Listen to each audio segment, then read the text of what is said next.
I'd like one of you bureaucrats out there to look me in the eye and tell me, when does my husband's life matter to you?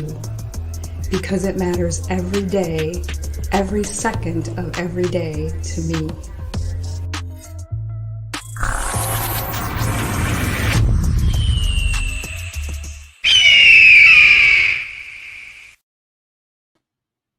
Well, hello, and welcome to another Friday night here on Son of Liberty Radio.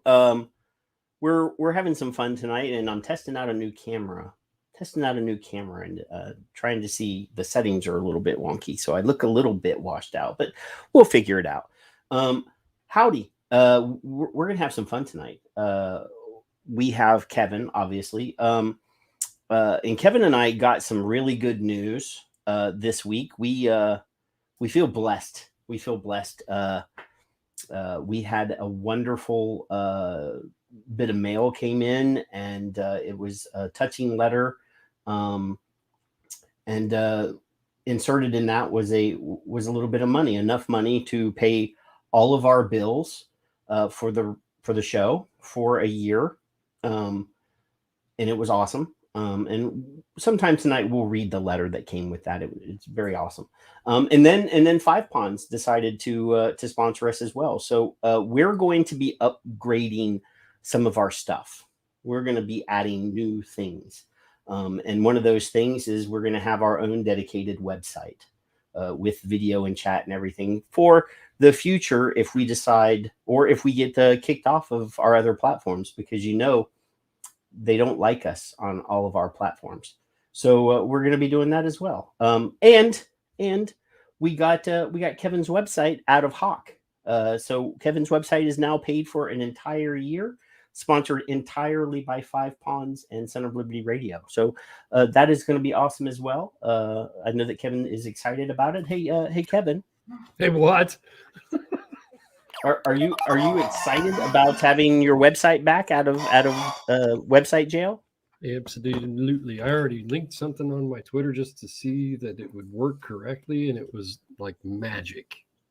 So bam, all of your old stuff is back. Is it back? Yeah, I tested one from 2019. So yeah, it's up Cool. And running. Because I mean that was my concern was that your old stuff was going to be gone, and we would be without the greatness of your old content. Yeah. So and that's cool. And I have to redo the graphics, of course, but yeah. Uh-huh. Yeah, we're gonna spiffy it up just a little. It's gonna be awesome. So yeah, we're looking at building out Son of Liberty Radio with video and a chat window, and it'll have social media windows so that you can see our tweets and stuff. Mm-hmm. That's going to be great. But you see, there's Omicidal and Peggy and Tom are in the room, and Leah is in the room. So there's people coming. People are really excited. I mean, I know that there's a lot of people that are really excited to see our conversation with Dr. Sussman. I'm sure I'm not saying that right. It's probably not pronounced properly, but hey, Andrew's here as well. So yeah, we're just going to have a laid back conversation tonight with Dr. Sussman. Yes. We're going to have some science, but I just want to really talk about him. I want to hear his story about how he quit smoking using vaping, because it's amazing when a scientist, an intelligent person who is educated in the academic halls of academia would choose vaping and tobacco harm reduction over smoking. So we want to talk about that, because he's a smart person. I don't know if you saw some of the presentations that he did during Scope, but he's pretty smart fella. And he's funny. He's funny. And Twitter. And he follows me. Obviously. I just realized. Obviously Twitter. Come on. Everybody's on Twitter now. Yes. Hey, Skip's here too. Tell Mark I have pie, just in case. You know what though, before we bring Dr. Sussman on, I really think that we should spend a moment. Give me 1 second here. We should spend one quick moment discussing the Rather awesomeness of Mark, the greatness of Mark, because just a little while ago, Kevin tweeted me. And said, or not tweeted me, private messaged me. He private messaged me and said, "You have to see this." And I said, "Oh no, let me look at this." And there it is. There's a tweet here. It says, "Now hugging her fuzzy blanket and water bottle. She must move every 5 to 10 minutes. No wonder she's tired all the time. I'm going to make her some popcorn and tea.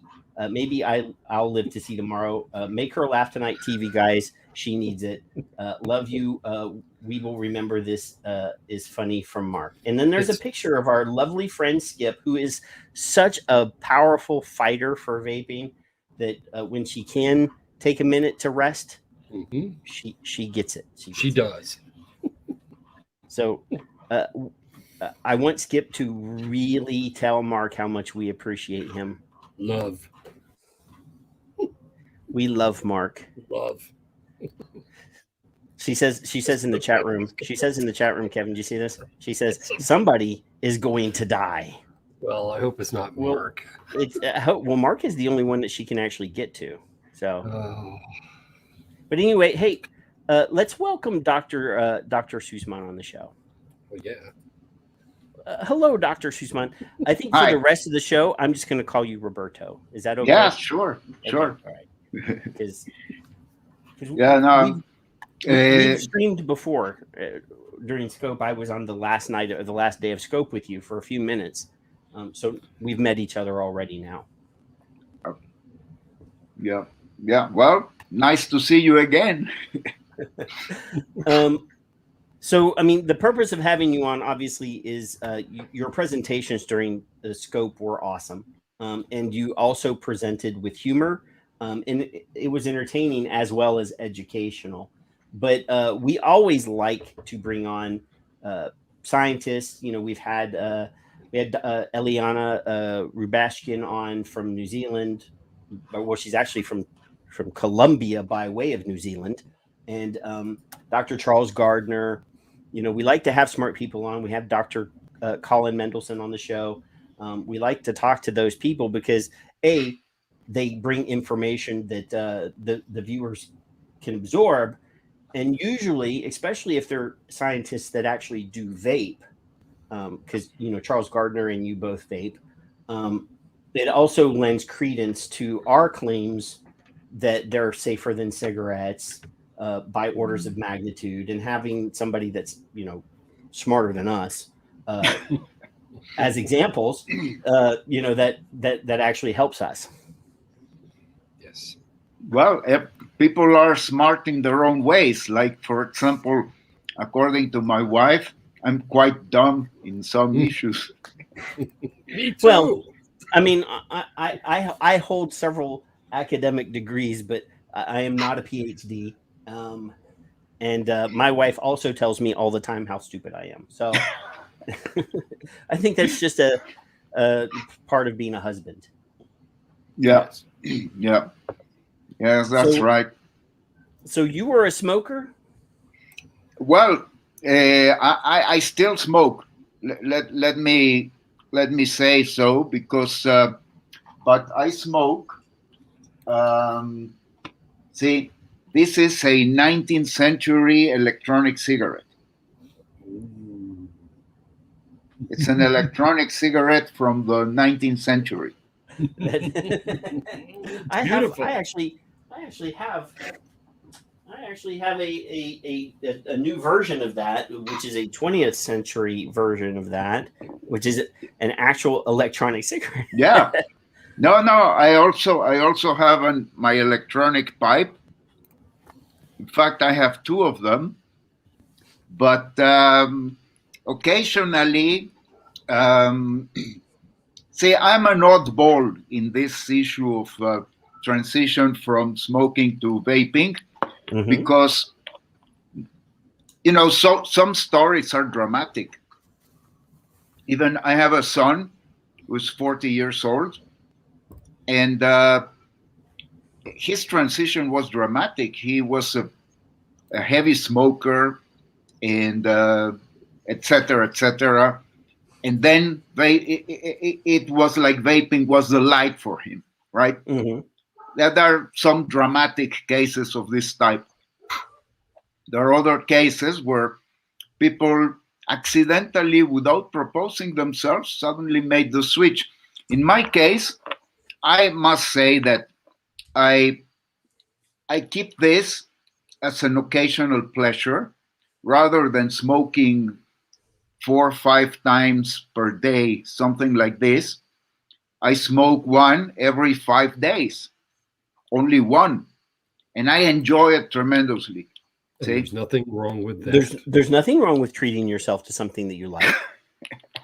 Yeah, but see, I never thought of.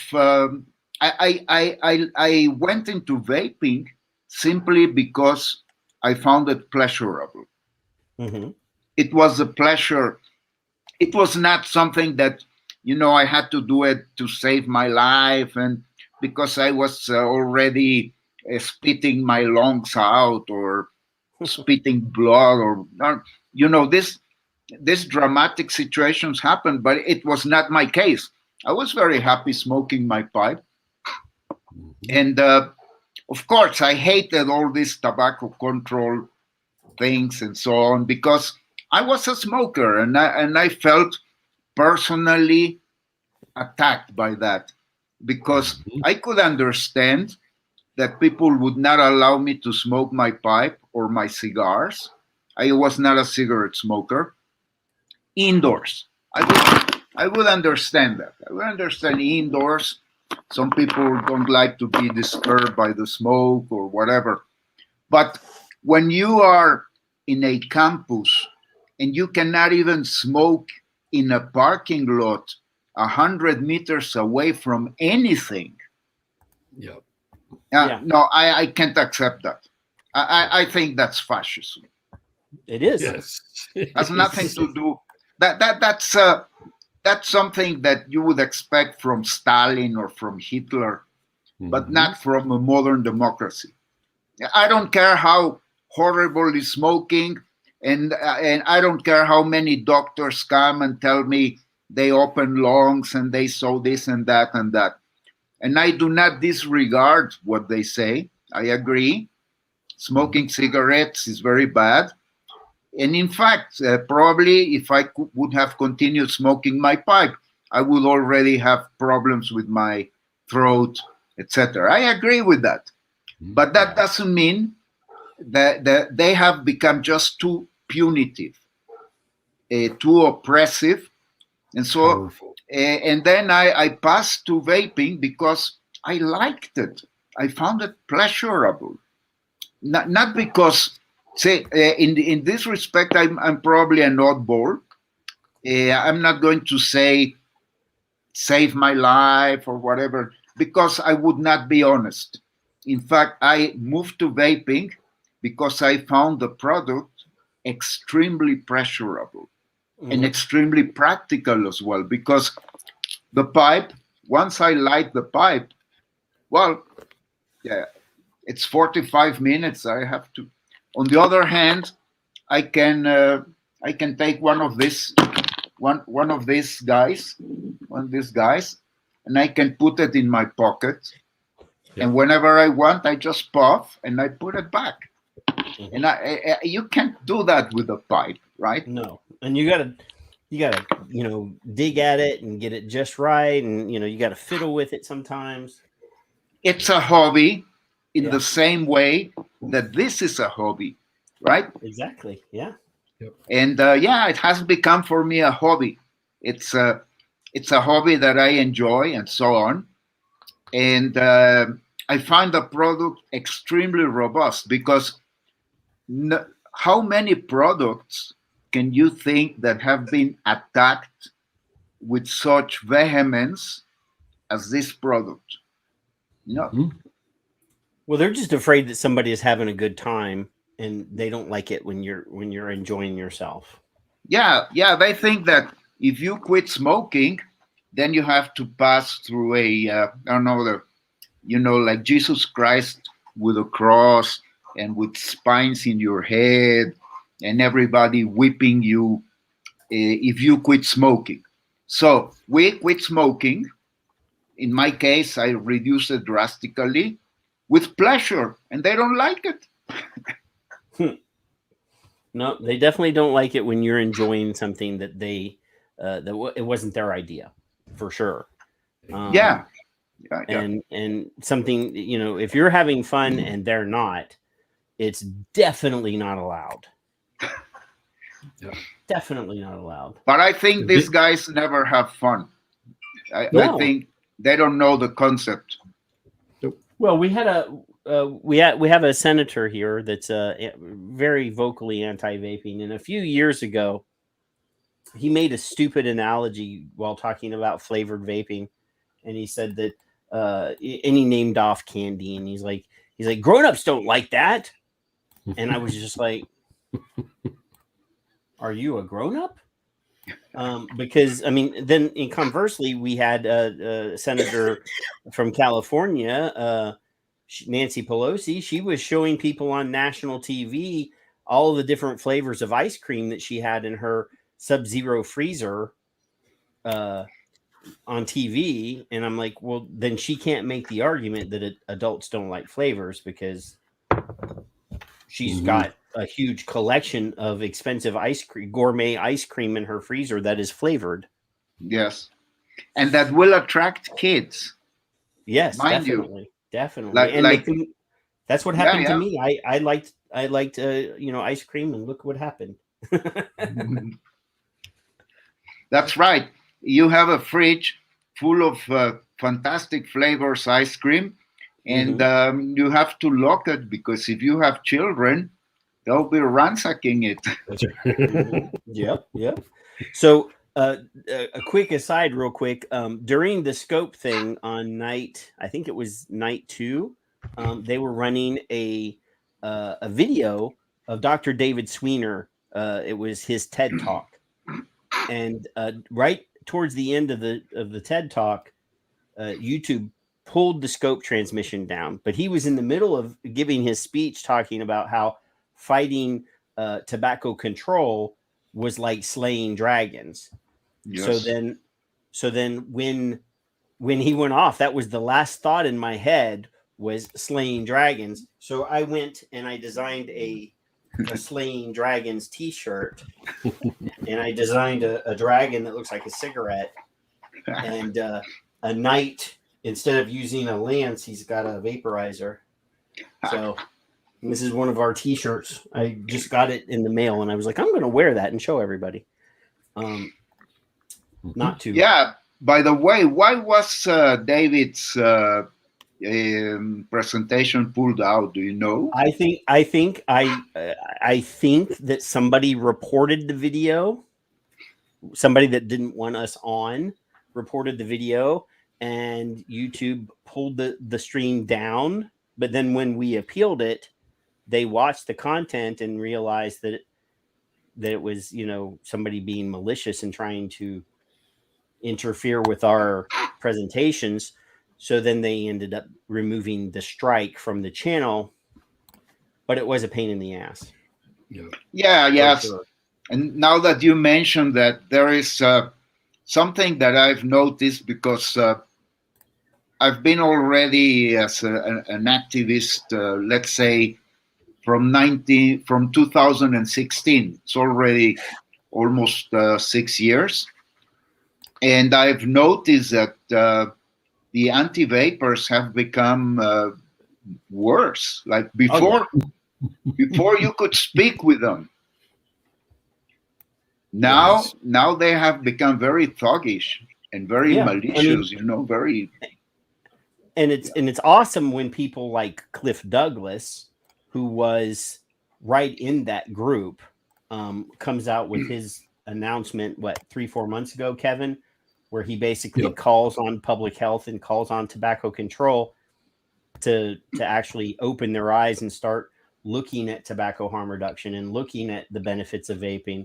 And he, it's helpful, but the problem is those those sorts of announcements from people like Cliff Douglas, even if they're respected people, they don't get spread around. I mean, they get spread around in our circles and, maybe small other circles, but getting our story out into the general public's ears, that's where we get muffled. I mean, we have an amazing Twitter army that does great things on Twitter, but it just ends with our bubble and the people that we're tweeting at.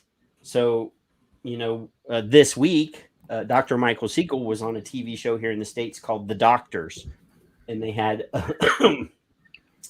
one of the founders of PAVE, and that's Parents versus Vaping Electronic Cigarettes, and Matt Myers from Campaign for Tobacco-Free Kids on.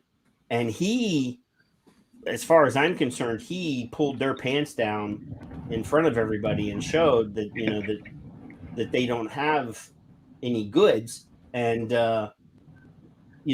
other than in our circles and the people that were probably watching at that time, nobody else paid attention. It didn't get any other national coverage. Hey, public health PhD calls out PAVE and Campaign for Tobacco-Free Kids for lying. It didn't go anywhere. Yeah, and it was awesome. Look, it is. Imagine that you are in the 1930s and you are campaigning for homosexuals not to be thought as mental disease. Homosexuality, you say, it's a normal behavior that affects like 10% of the population in every population. You can see it also in animals and so on. Imagine that in your 1930, people just don't want to hear it. Right. There is a trend, a cultural trend, and it is held by millions of people. And it doesn't matter how much evidence you show them, but there comes a tipping point. This is the thing. It doesn't last forever, but it is a long-lasting phenomenon. Or imagine, but now what I'm starting to see is that one of the reasons why tobacco control, the orthodox one, because part of tobacco control, like Cliff Douglas or like people in England, are on our side. But the mainstream, the orthodoxy of tobacco control, why they have become so thuggish? I think because they are starting to feel the ground moving below their feet. I think it's a sense of insecurity. I think that they've become more thuggish because they are sort of feeling they're painting themselves in a corner and that they're losing ground. I don't know if you share this feeling. I'm actually, I'll let Kevin talk and then I'll respond. No, they're losing ground. They just keep finding new ways to gain more ground by lying about new things like bone breakage. Yeah. What is that? They've crossed out formaldehyde. They've crossed out popcorn lung. They renew some things on occasion, but then they come up with something new like the bone thing, which is completely idiotic. They came up with another cell thing. I caught it a few days later, but someone privately explained, they're stupid. So they keep trying new things because they really don't have anything left. They are out of ideas, Dr. Sussman. They really are. They just they combine so many avenues of money and power and media pull, and they overwhelm the public with opinion, and then the public goes, "Oh, this is bad. This is bad again. Oh, I thought it was good. Oh no, it's worse. It's not. They're lying. Period." See, my feeling on the matter is I believe you're right. I mean, first Cliff Douglas comes out and then the SRNT 15. I think that they realize they're losing ground in their own circle. However, they have Bloomberg dollars. They have, years and years of goodwill in the general public, and they're banking on the fact that they have all that money and they have, Joe Q public brainwashed I mean, the most recent, public survey on vaping is 70% of the general public still believe that vaping is worse than smoking. Yes. And, we if we go all the way back to 2016, it was 70% of the general public knew that vaping was safer than smoking. Yes. It's So criminal. in just a handful of years, using their money and their goodwill with the people and the tactics that they have at hand, they've been able to brainwash the vast majority of the public. And Yes, for us to be able to win, or at least get some amount of respectability in the general public, we have to win over those people again. And the only way to do that, I mean, obviously, if we go into Twitter and do all of our stuff on Twitter, we're getting ourselves. We have to figure out ways to get those people, the general public, to care about this topic. Because if they don't vape and they don't smoke, they don't care about vaping. And not only that, it's not only that they don't care about that. They think that it's being solved. It's like, for example, if I detect that the people cleaning the water, and this is an example because I had an argument with a colleague, a physicist, about this. I was telling him about all these things about Bloomberg and the deformation and of science and et cetera, and he comes and tells me, my friend, a colleague, tells me, I don't believe you. You sound like a conspiracy theory. You are telling me something like the people. This discussion was in Warsaw. He was a Polish guy. Said, you are telling me something like the people who take care of the water, sewage, and the water cleaning in Warsaw are crooks, and that I'm actually drinking poisoned water. I don't believe you because I trust these guys. These guys work for the government and they are subjected to certain tests and they have to be efficient and they cannot afford to be poisoning people through the water. And you are telling me that the people, and you realize that it's very difficult to convince people, even educated people, because the ones telling the lies have credentials. Mm-hmm. And they have credentials from reputable universities. So I thought then, and I told this guy, imagine that somebody has found a technology that is much better than cleaning the sewage and the water, and it would really put them out of business. It would force all these engineers to relearn everything. And that's it. That made sense for him. He still was not convinced, but he thought maybe it's a good argument, because rather than saying all these scientists are liars and are malign, we should say all these scientists are afraid of a technology that might force them to relearn everything from scratch. And that's why they resist. It's a conservative reaction of people who, these tobacco control people, they own the thing. Mm-hmm. They are the owners of tobacco control. They are the owners, right? So somebody comes and tells them, no, you are not doing things right. It is very difficult, because when you are the owner of something, of a project, and after years and years, without being subjected to any scrutiny or being made accountable, you believe that you own the thing, that it's part of you. And that's it. That's a problem. It's people, they think they own it. Now, outsiders trust them. They say, as you say, many people in educated circles, and this happens also in Latin America, mm-hmm. They don't smoke, they don't vape. If they smoke before, they have quit smoking 10 years ago. and they don't care anymore about that. And so when you approach them, they say, well, what's your problem? These people are taking care of it. And these people are the owners, and they are the experts, and they know how to do it.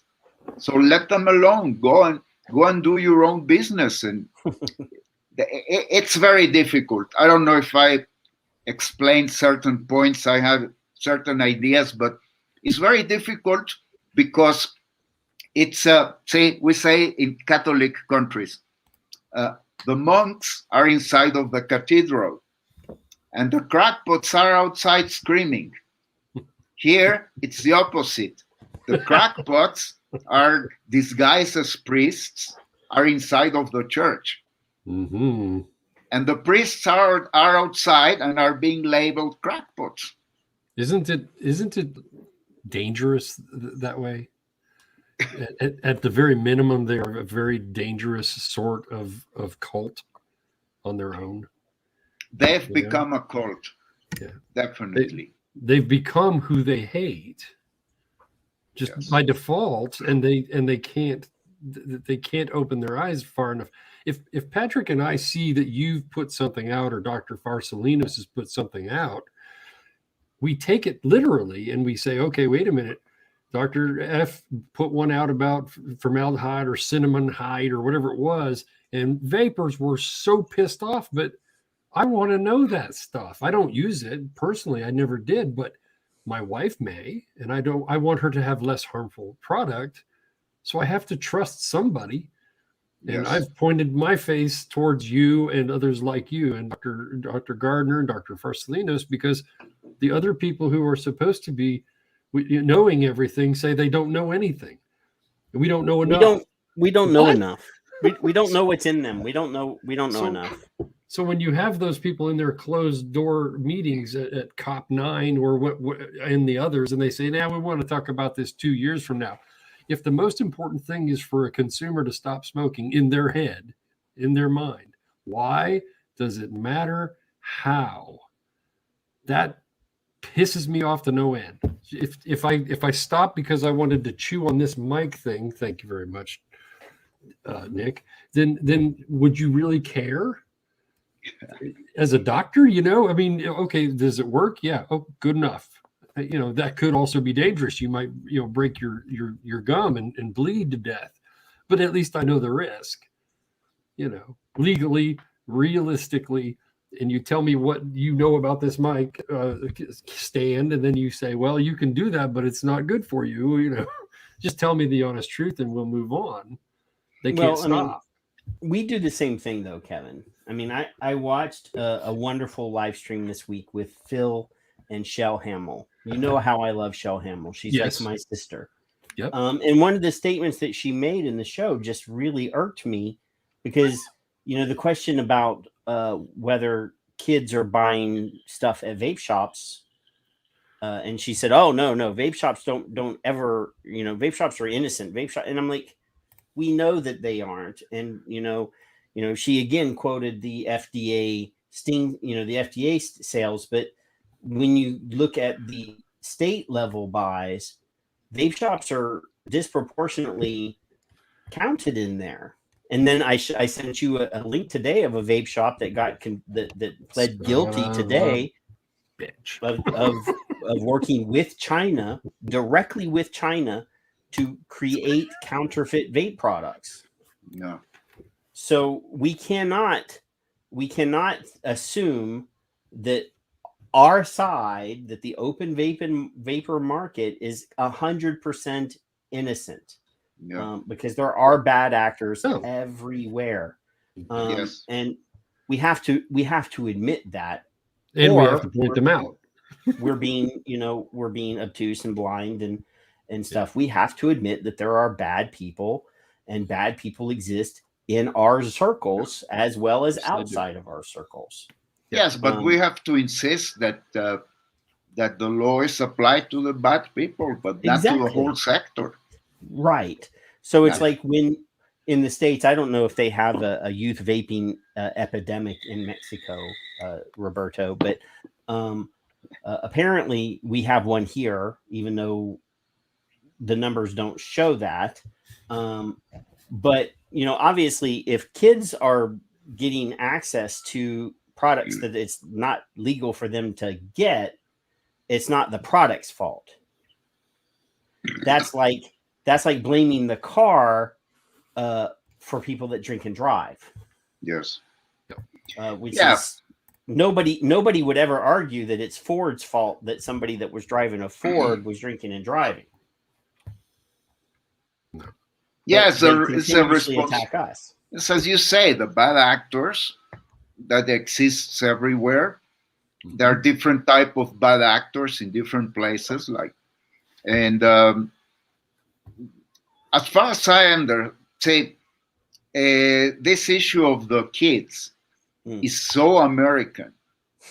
It's so American.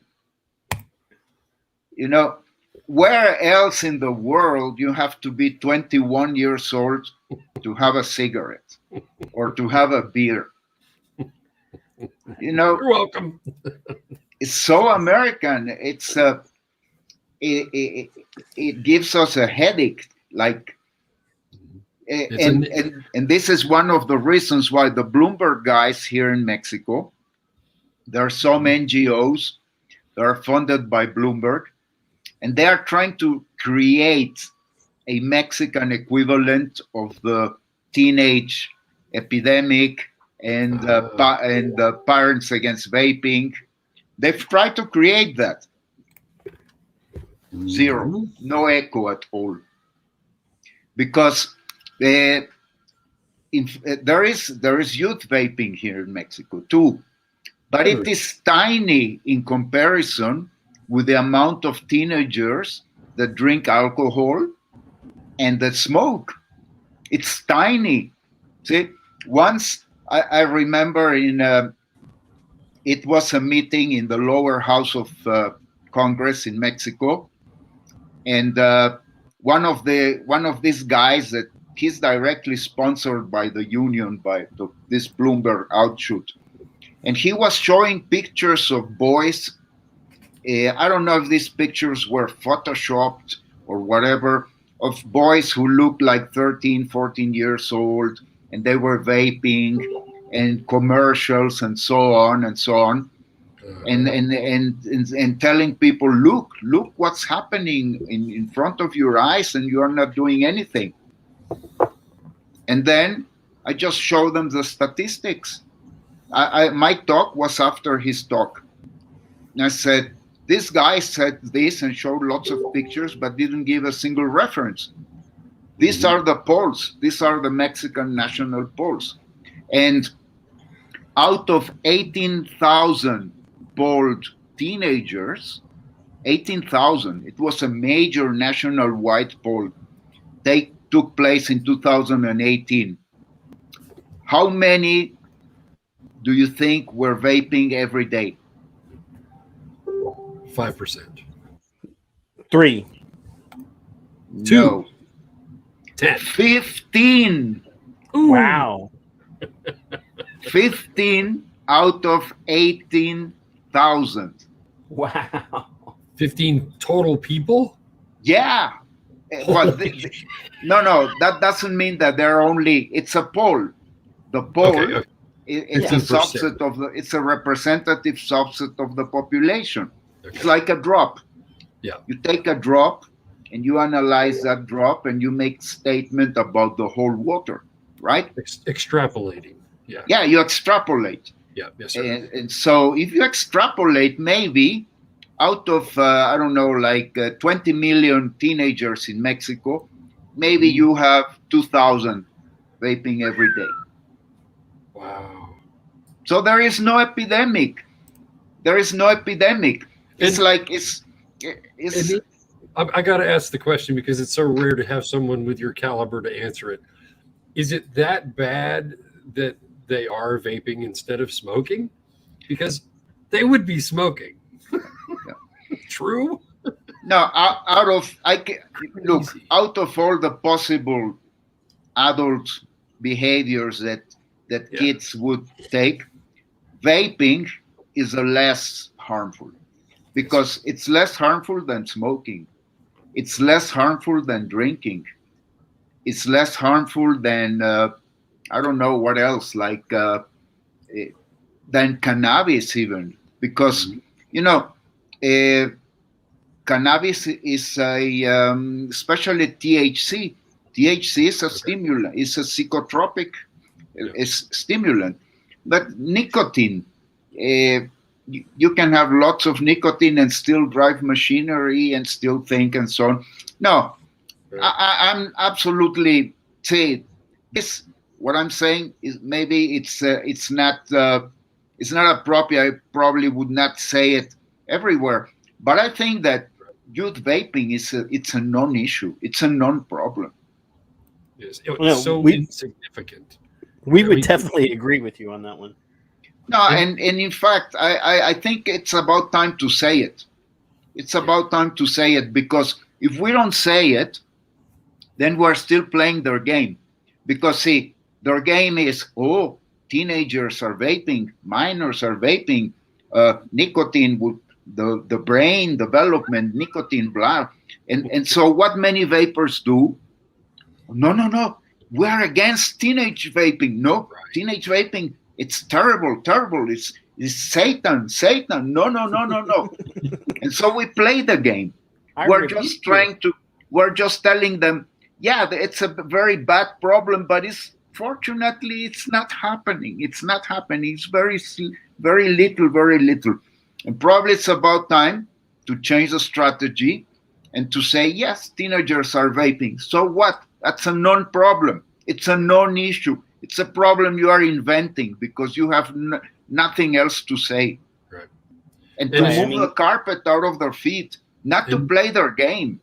And how long have you smoked for, Dr. Sussman? Well, most of your life? Yeah, a lot of time. Like I started smoking.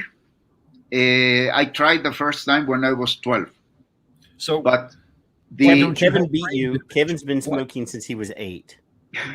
Why don't you have brain damage? I don't understand. Your brain what? seems fine. No, but I tried at 12, but the experience was so bad that it kept me out of smoking until 21. Oh, wow. Okay. And then from 21 to 31, I smoked cigarettes. Yeah. In fact, between 1 and 3 packs per day. Mm-hmm. And then I switched to pipe and cigars, and I kept like that for 30 years. Yeah. Mm.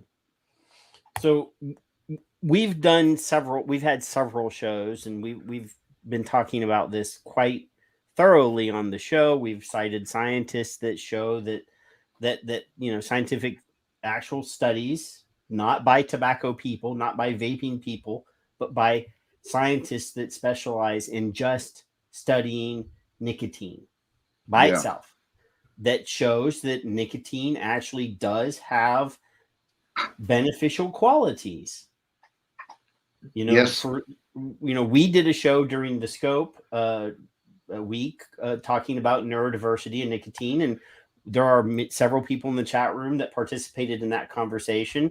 I myself have multiple diagnoses. We had Skip, who is in the chat room right now, has had multiple diagnoses, and she told her story about when she lowered her nicotine. That's when the symptoms of her problems magnified to the point where she was having suicidal thoughts. And we have the Truth campaign here in the States developing an ad campaign called Depression Sticks, where they're telling people that nicotine causes depression when itself nicotine actually sort of smooths out your depression. Yes. And it's sad because they have billions of dollars in the bank account, and they can develop these catchy videos and get them out to schools all over the country. And my worry is that kids are going to see that. And there are so many problems in today. We have this COVID thing, which is pretty much multiplied many people's depression. All this 2-year period where they couldn't hang out with their friends, they couldn't go to school, and they had to stay at home and were not able to enjoy life, seeing these commercials and going off, if they were using nicotine, if they're self-medicating and they quit their nicotine, and the next thing you know, we're having a rash of kids harming themselves, or kids' behavior changes so bad that nobody knows how to treat them. I've been asking on social media for the last 6 months, when you catch your kids smoking, do you immediately try to punish them, or do you sit down and talk with them about why they're using smoking? If they're smoking to get nicotine, does nicotine help them? I mean, I myself can tell you that I might have picked up a cigarette because my friend was smoking, but then I found out that, this actually helps me. This is good. This actually calms my nerves. This actually makes me feel better. Yes, it's pleasurable. And this is the conversation that we need. I mean, not only that, Kevin. I mean, obviously, we know that people find it pleasurable, but it actually does do other things, and people, we need to I hate to say this, we need to reform nicotine. We need to go into the public with science and with information and say nicotine is not evil. Nicotine, some of the smartest people in the history of history have been smokers. There's a picture Kevin loves to share of Albert Einstein smoking a cigar or a pipe or whatever, and there's Oppenheimer, and all these great brains over history have used nicotine. Yes, and they didn't have damaged brains. No. That's and we often know that with great brains comes great stress. They have, oftentimes they're not neurotypical, and we need to go out into the world and let people understand that nicotine is helpful to some people. Not everybody, but to some people. Or at least this is just a mild stimulant. You can say that for most people, and as you are right, it depends on the individual. In my case, for example, I vape very high nicotine, very high. This is 18, and this is 16, and this is base nicotine. But I also like to. I also like salts.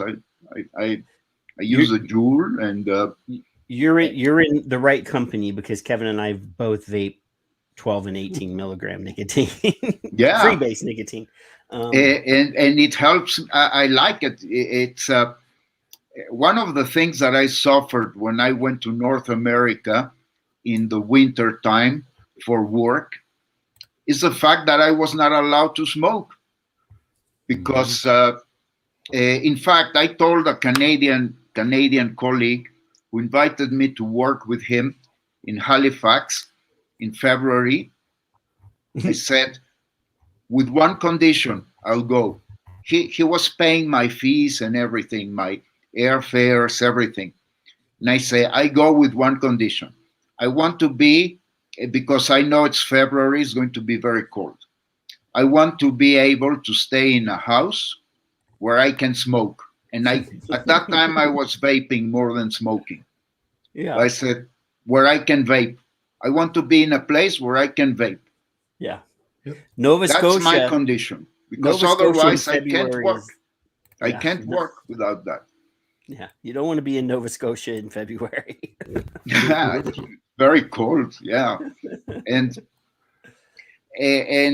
that's funny, because that coincided in a little bit afterwards. I went to Colombia. So my friend, my Canadian colleague, he got me a place in a hotel.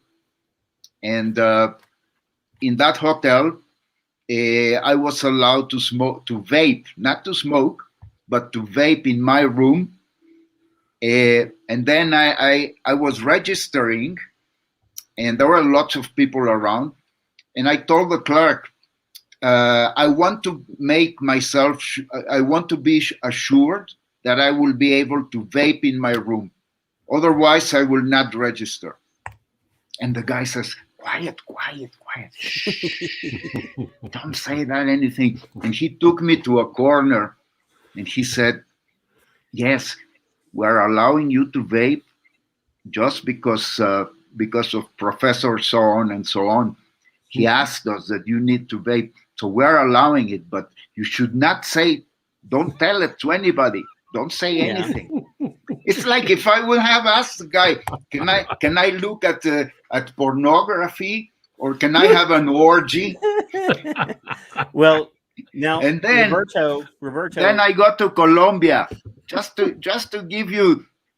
show you the difference of characters. Mm-hmm. I got to Colombia and I asked the same question in a hotel.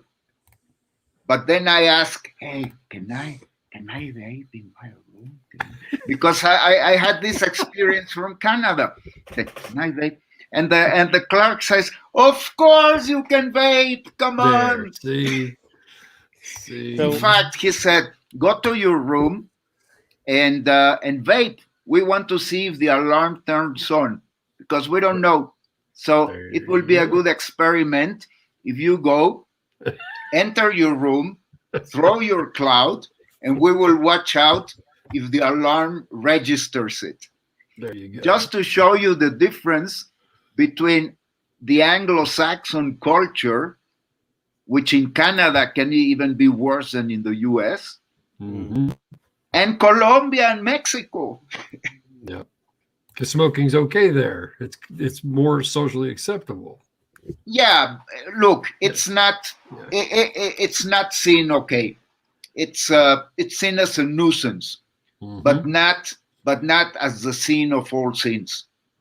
Right. So we have a friend that is a vaping advocate in Nova Scotia, and he's an older man, and he has pretty bad COPD, and through some situations in his life, he had to go through Health Nova Scotia to get housing and his supplemental oxygen. Yes. And they told him they could not supply him with his supplemental O2 as long as he vaped. I think I knew about that, yes. And so, I mean, that's literally the government of Nova Scotia telling a citizen of Nova Scotia who paid taxes his entire life, we're not going to provide you the oxygen that you need to live as long as you use this tobacco harm reduction technology product. Mm-hmm. So Nova Scotia, I mean, the guy probably called you to the side because he's afraid that Health Canada or Health Nova Scotia is going to come and close the doors, because you're right. I mean, in some ways, Canada can be more puritanical, more Gestapo than the States, which is, pretty bad. But I mean, they are a public health system. They're not a for-profit health system like we have here. So the government has the keys to everything. Yes. I mean, it's a different, I understand. It's very different. Like in the US, it's so evident that smoking cessation is such a big business.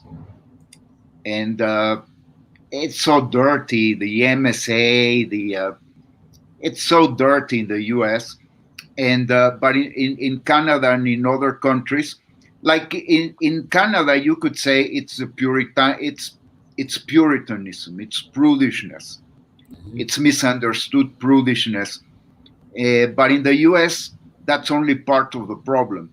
There is greed, there is hubris, there is it's a whole lot of horrible things, and it's interesting because together, I don't know what you might say about this, but which are the worst countries against vaping and smoking? Because normally the only country that is very bad for smokers and very good for vapers is the UK, or let's say New Zealand.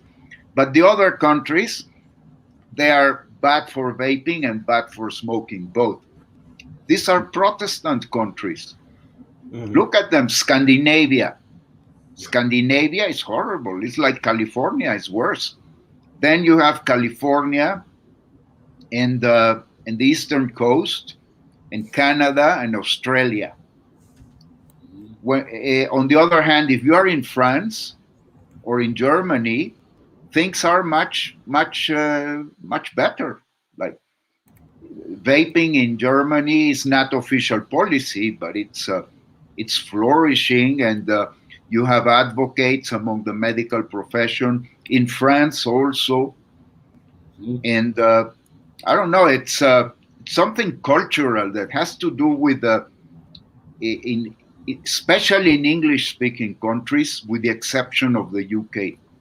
Yeah, you're right. There's something there that I probably material for sociologists to understand. Yeah. And it's sad.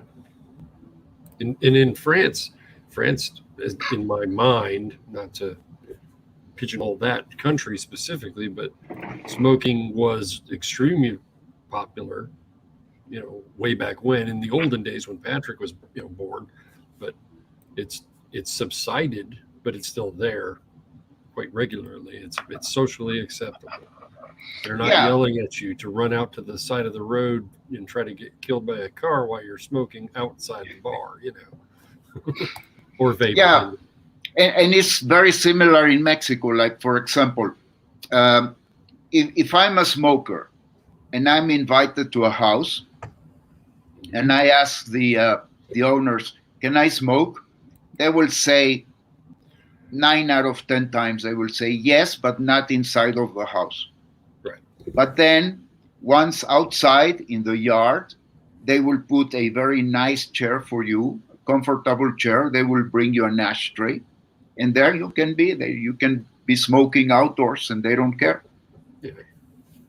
But a friend of mine, whose daughter lives in Berkeley, California, and she's a smoker, and she was visiting her daughter, and she went to the patio and light a cigarette, and immediately the neighbors were calling her daughter, saying, "Somebody's smoking in your garden, and the smoke creeps into my house. Tell that person to stop smoking immediately." That's Gestapo, that's Gestapo. Wow. The secret police are coming after you. Yeah. And if you come to think where it will end, I remember when the whole thing was to have non-smoking sections in buildings, in airplanes, and so on. And tobacco control people would say, "Well, that's it. We are happy. We're happy that non-smokers don't have to smoke your stuff." Okay, so we thought that's going to be the end of it. Then the smoking sections disappeared. And then no smoking indoors. Why not? Why cannot smokers have a room where they can smoke and not bother anybody? They would say, because the waiters. You have to think about the waiters. Secondhand smoke on the waiters. Yeah. But then, if you have let's say that the waiters are exposed to secondhand smoke, but there are many people who accept jobs that involve risks. Like if you are cleaning the windows in a skyscraper, you sign that you are accepting risks. If you are a motorcycle delivery pizza, you are facing risks and you sign that. So why not having only smoking waiters? We want a waiter in this restaurant has to be a smoker. Yeah. Why not? No. There's always something. No, because smoke creeps out. Things like that. So it is something that is never ending. It's never ending. Yeah. It's like a no pissing area in a swimming pool. That's a terrible analogy. I just saw it. It just made me laugh. It's a terrible analogy because there are walls. You know, urine. So in my childhood, I can remember when restaurants did have smoking areas and non-smoking areas, and there was no partition between the two areas. So yeah. I mean, obviously, if they had a smoking section, the smoking section should be independent of the rest of the. But yeah, I mean, I remember because both of my parents smoked, so anytime we went out to eat, we had to sit in the smoking section, and the smoke would just waft over, the velvet rope, because in most places it was just like an imaginary line over to the pretty people. The smoking area. Yeah, that's true. But if there had been some willingness to compromise, it would have found. But there wasn't, because the idea was to wipe out smoking. Yeah, and they realized that the only way they could eliminate smoking was to make a change of behavior. It's social engineering, because there is no, okay, I understand that smoking section. In fact, I agree that smoking should be banned everywhere indoors. That I agree. Not vaping, but smoking, yes. Yeah. Okay. But why outdoors? I mean, for me, the red line is outdoors. Right. Once you are outdoors, and I know this because I'm a physicist, and I have very good knowledge of fluid dynamics.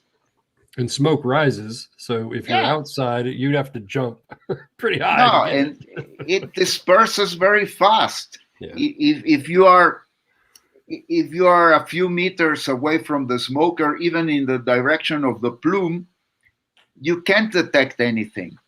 There is nothing. It's undetectable, right? Completely. And I've made experiment like. I remember when I was a PhD student in England, it was a time when anti-smoking became very, very prevalent, especially among educated people. So at that time, I was smoking my pipe, and I was smoking my pipe once outdoors. And it was a very warm day without wind. And I was smoking my pipe, and 20 meters away, there was this woman coughing. And I decided to make this experiment. I came with my pipe the next day without tobacco. No tobacco. It was empty. Nothing. And I lit my pipe, and she started coughing. Psychosomatic. That's a psychosomatic cough. My mother yelled at my father one time because he had a metal cigarette holder and he rolled sideways on the bed and he grabbed one. She started coughing, saying, "Oh, put that cigarette out, Larry." He hadn't lit it yet. Yes. That was one of his favorite stories of the smoking hating woman my mother was. She hadn't even smelled it, but she thought she did.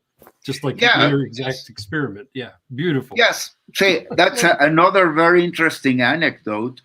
Is during the 1980s, I met a couple.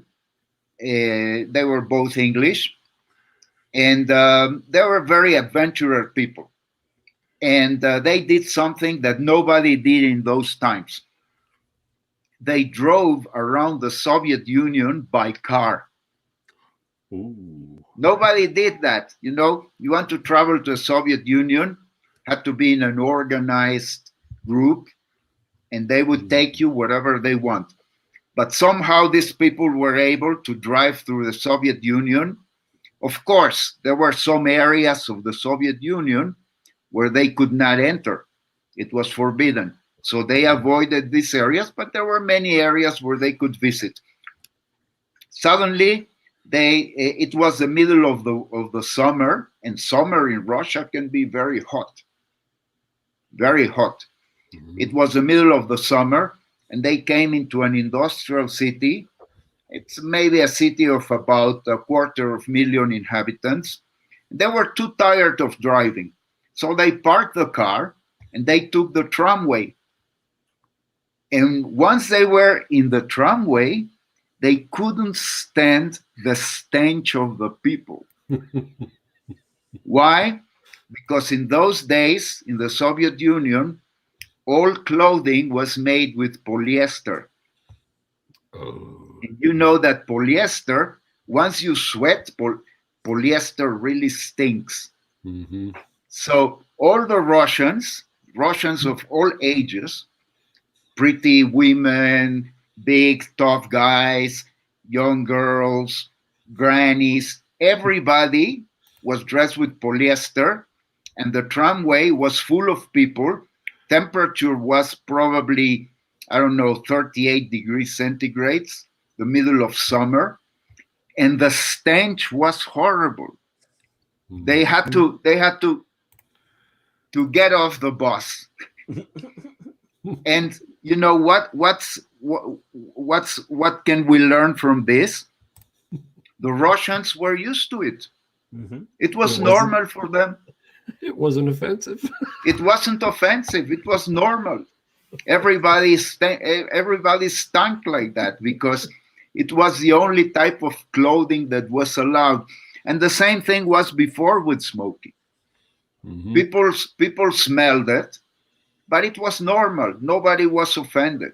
Suddenly, you tell people, no, it's offensive. It's going to kill you. If you smoke it, it's killing you. Yep. If you smell it, it's killing you. Dirty, you put these bad, ideas evil. and you create Yes. a Social and- political science. Yeah. It is a question of changing behavior. They realized that there's a percentage of people who quit smoking just by information. Cancer, COPD, heart attack, etc. But there is a percentage of people who didn't, because after all, smoking doesn't kill you in 1 year. Right. Smoking takes decades to kill you. So if you have decades to die, then you say, well, I'll take a few days here and there. Slow Yeah. suicide, right? Skip, Yes, it's 38 slow. degrees. 38 degrees centigrade is about 100 degrees Fahrenheit. Yes. Yeah, sorry. I should have said that Fahrenheit. But then again, it's the only way. And I've asked this to tobacco control people at the time when it was still possible to talk to them. I asked them, you lied about secondhand smoke. All what you are saying is not true. It doesn't creep through walls. It doesn't happen outdoors. It's no problem. Good ventilation can get rid of it. You lied about that. And this guy told me, you are right. We exaggerate a little bit. But that was the only way to get rid of smoking. It's the only way. No other way was possible. We had to create these artificial fears. They recognize that. And you are right. It has nothing to do with health. It's the idea that we want to denormalize this behavior. Correct. Yes. And that's it. Now, what's my message? We forgive them what they did to smoking, but we are not allowing them to do that to vaping because they want to do that to vaping. Yeah, they do. We should not allow them. No. I mean, basically what you said earlier about tobacco control owning smoking cessation, when somebody comes up with a better idea that's not their idea, for example, vaping, they can't embrace it because it wasn't theirs. They don't own it. Yes. And that's the sad thing is if the end game was to really get people to quit smoking, what does it matter how? That's what I asked. But if you think it in these terms, it's true. But for them, it means jobs. It means reputations. Yeah. It means saying, well, I wasn't right here. Well, I didn't protest because some loony guy called Glantz did this and that, and I didn't say anything. And it is making always, a U-turn. It is making a U-turn, and people are like to do that. The words "we've always done it this way" just resonate in my head. I've had in employment, well, no, we've always done it this way. We're not going to change it now. Why not? It's a good idea. But it doesn't have to be my idea. So if you're not open to that cognitive dissonance, and you have those issues in your head, then you clearly aren't in the proper job to be doing what you're supposed to be doing, because you're not listening. And not you, obviously, but that's the brick wall that we hit with some people, that they cannot see it, because we've always done it this way. We're not doing it any other way. Don't tell me that. I don't want to hear it. I mean, obviously, if you just look at that video from the doctors this week, when and how brave is Dr. Siegel? Right? Dr. Siegel put Matt on the ropes, and Matt was like, but you're not, he was reeling, trying to come back with a retort. Yeah. And he's like, oh, well, of course we support vaping, but it has to be in controlled circumstances. And, all the research, he says all the research, but then when we actually produce actual, research done by somebody other than their paid shills that proves that, vaping is a superior smoking cessation. See, Kevin and I can actually make claims like this because we're not in the industry. We don't, But Patrick, then they block us. They block us. Yes, we have now been blocked. What's really funny is some of those mouthpieces don't even have Twitter accounts anymore because they don't want to have a conversation. They don't want to be, to have somebody prove them wrong. So they just don't engage. But I don't want to prove them wrong, Patrick. I want them to prove themselves right. Yeah. That's my preference. My preference is that I want you to show me where I'm wrong by proving yourself correct. Right. They're not ever going to do that. I mean, obviously, you did invite Meredith Berkman and you're very Myers onto the show. Of course I did. And for a fact they will not ever reply. Because they don't want to have a conversation with somebody that actually has data, science, and information on their side.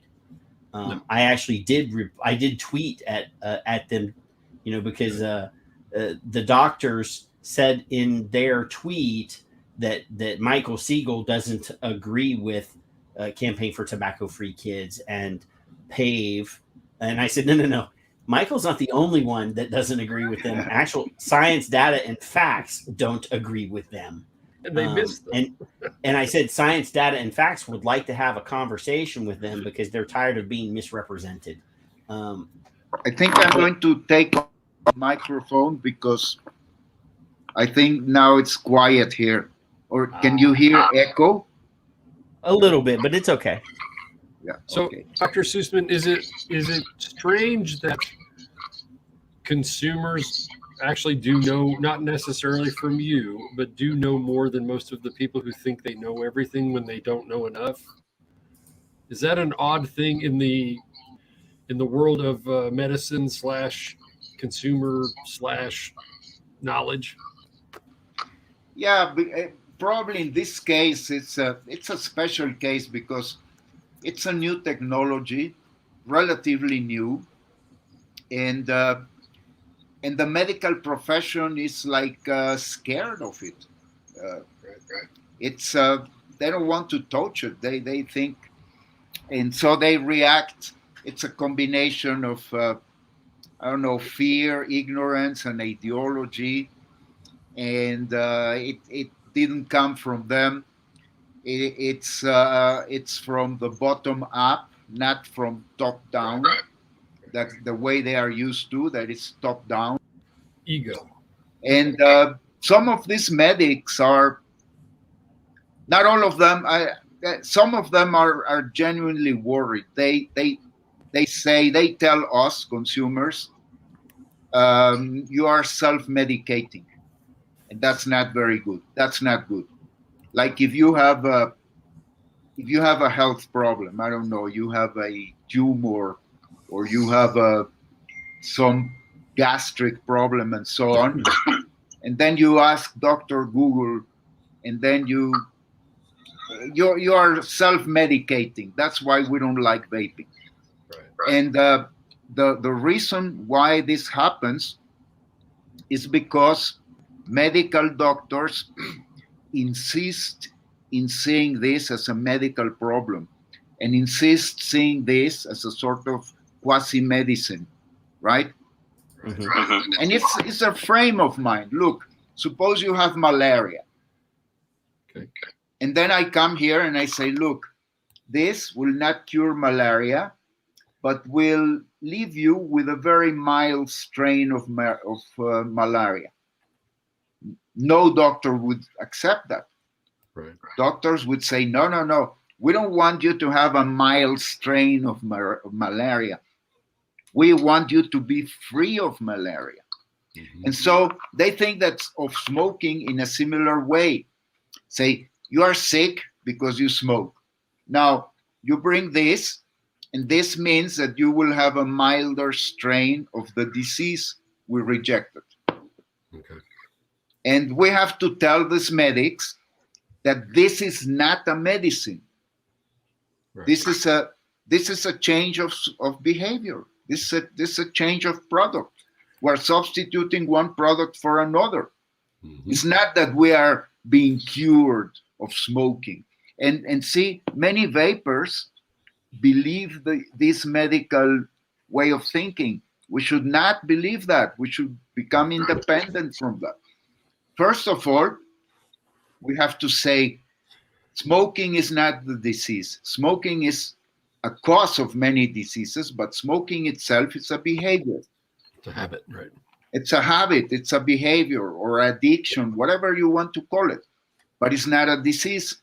And so we are not trying this to cure a disease.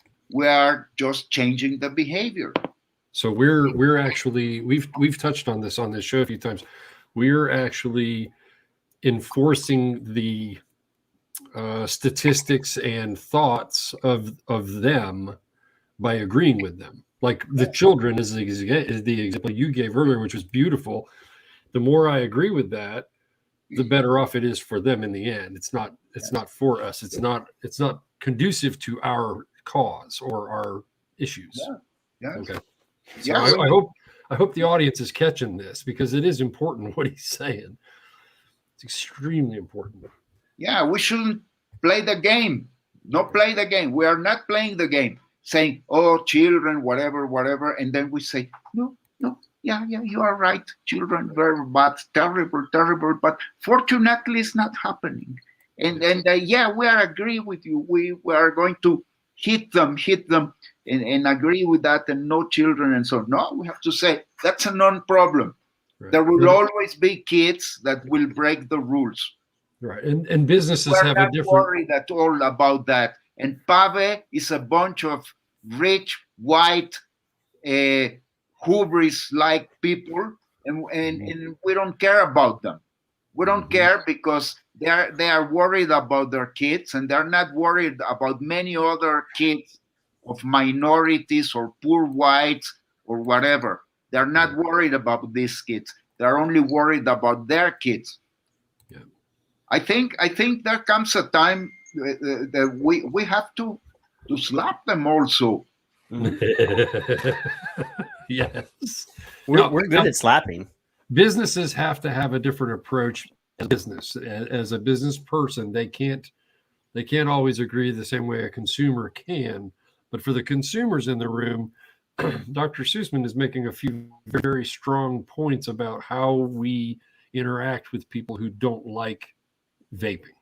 So I hope those are, because there are people that have businesses that can't do what we can, Patrick and I. Well, because here's the thing, though. Here's the thing is I had a conversation with somebody that's a pretty big business advocate, and I was explaining to them what our mission is on this show is to talk about nicotine and to explain that nicotine is not poison. Nicotine is not evil. Nicotine is helpful to people. And they immediately went to, well, we can't talk about it that way because of the, if you make medical claims. And I said, I'm not talking about vaping.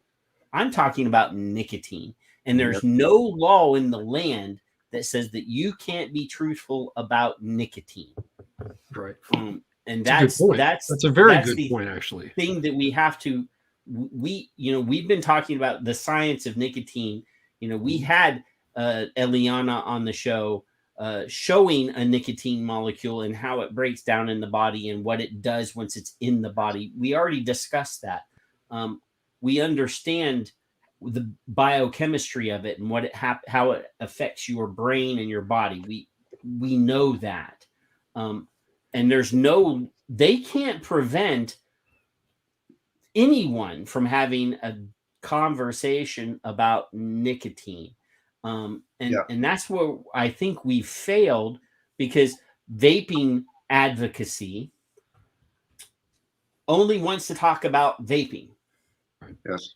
And we should not be talking about the delivery method. We should be talking about the process. We should be talking about the chemicals. We should be talking about what it does in the body. And that's what we are doing on this show. I mean, I don't care if you use a nicotine patch. I don't care if you use nicotine pouches. I don't care if you snort nicotine. Whatever it is, we need to talk about what it does when it comes into our body. Because that's the most important thing. I vape, but I'm not going to say that snus is an inferior product to vaping, and I'm only going to talk about vaping. Because obviously it's not an inferior product.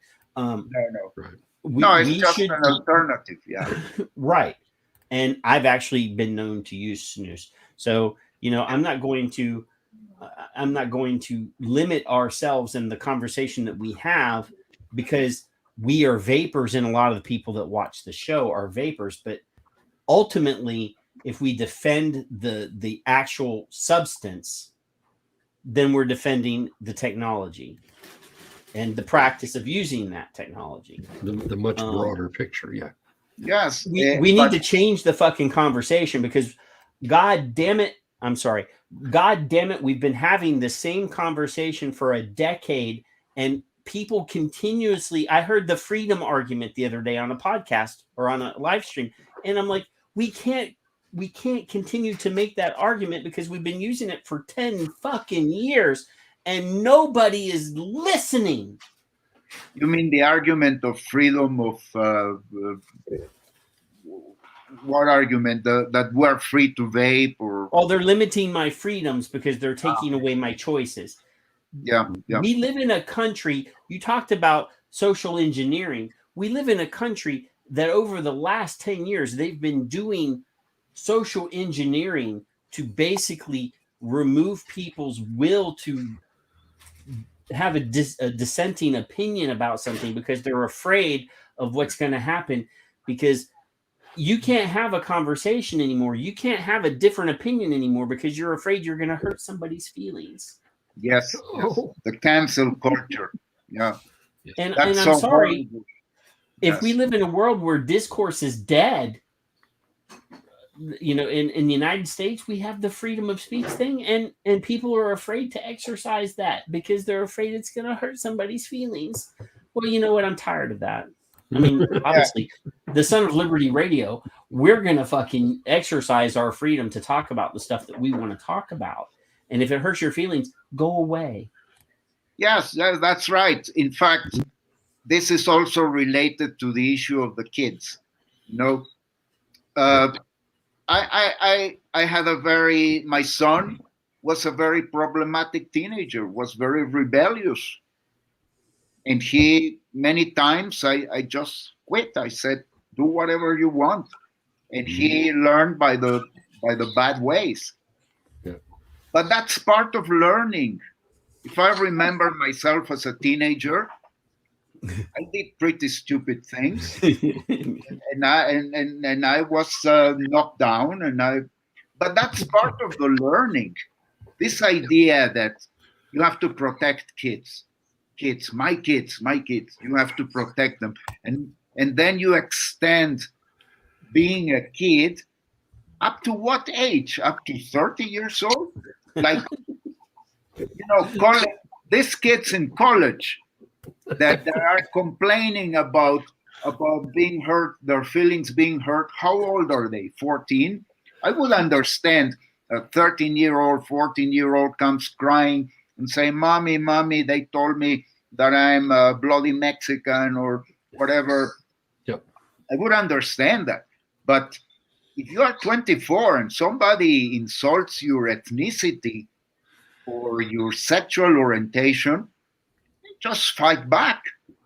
You just fight back. You learn how to, the young people have to learn how to fend by themselves.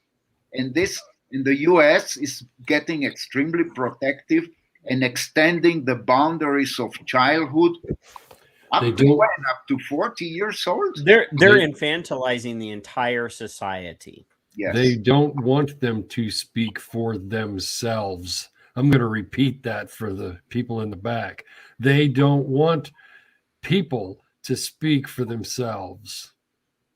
They don't want them to have freedom of thought. They don't want them to have discourse, as Patrick said. Nope, this is the way we're doing it. When I went to college, universities were the center of discourse, were the center of people having, that platonic conversation. I mean, if you read about debate and you read about, having this, I keep using the word discourse, having a conversation, it's actually preferred that people that have differing opinions voice their differences so that we can learn from each other. But now you can't do that. Now that, it's gotten to the point now where, obviously they can just delete you or block you or report you and have you deplatformed because you're saying something that hurts their feelings or that is counter to their worldview.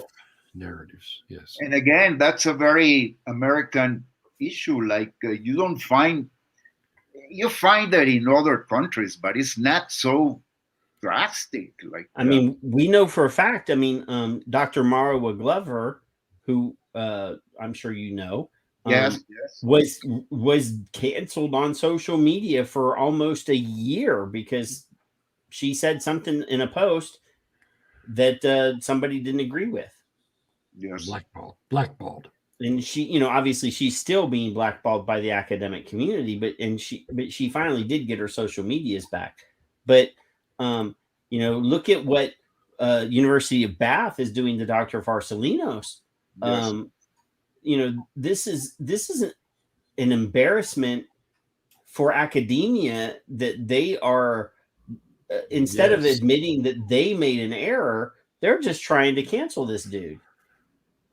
It's and this is something new I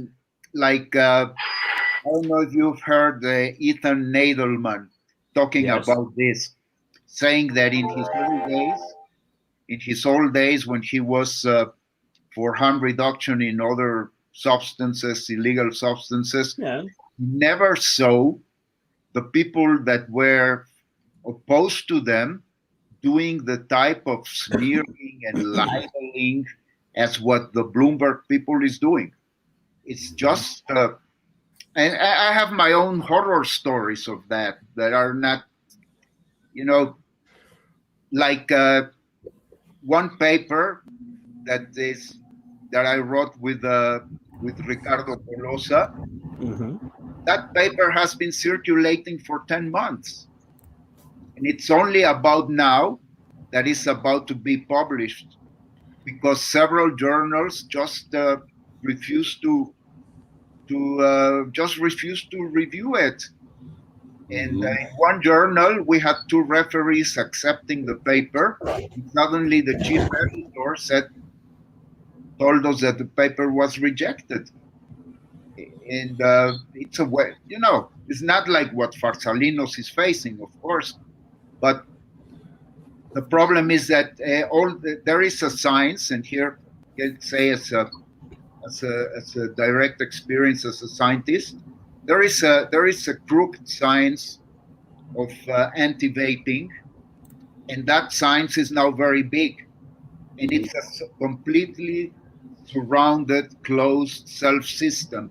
You can be citing hundreds of papers that will say that vaping is the worst thing in the world, and it is published by reputable universities without ever citing, for example, the Royal College of Physicians.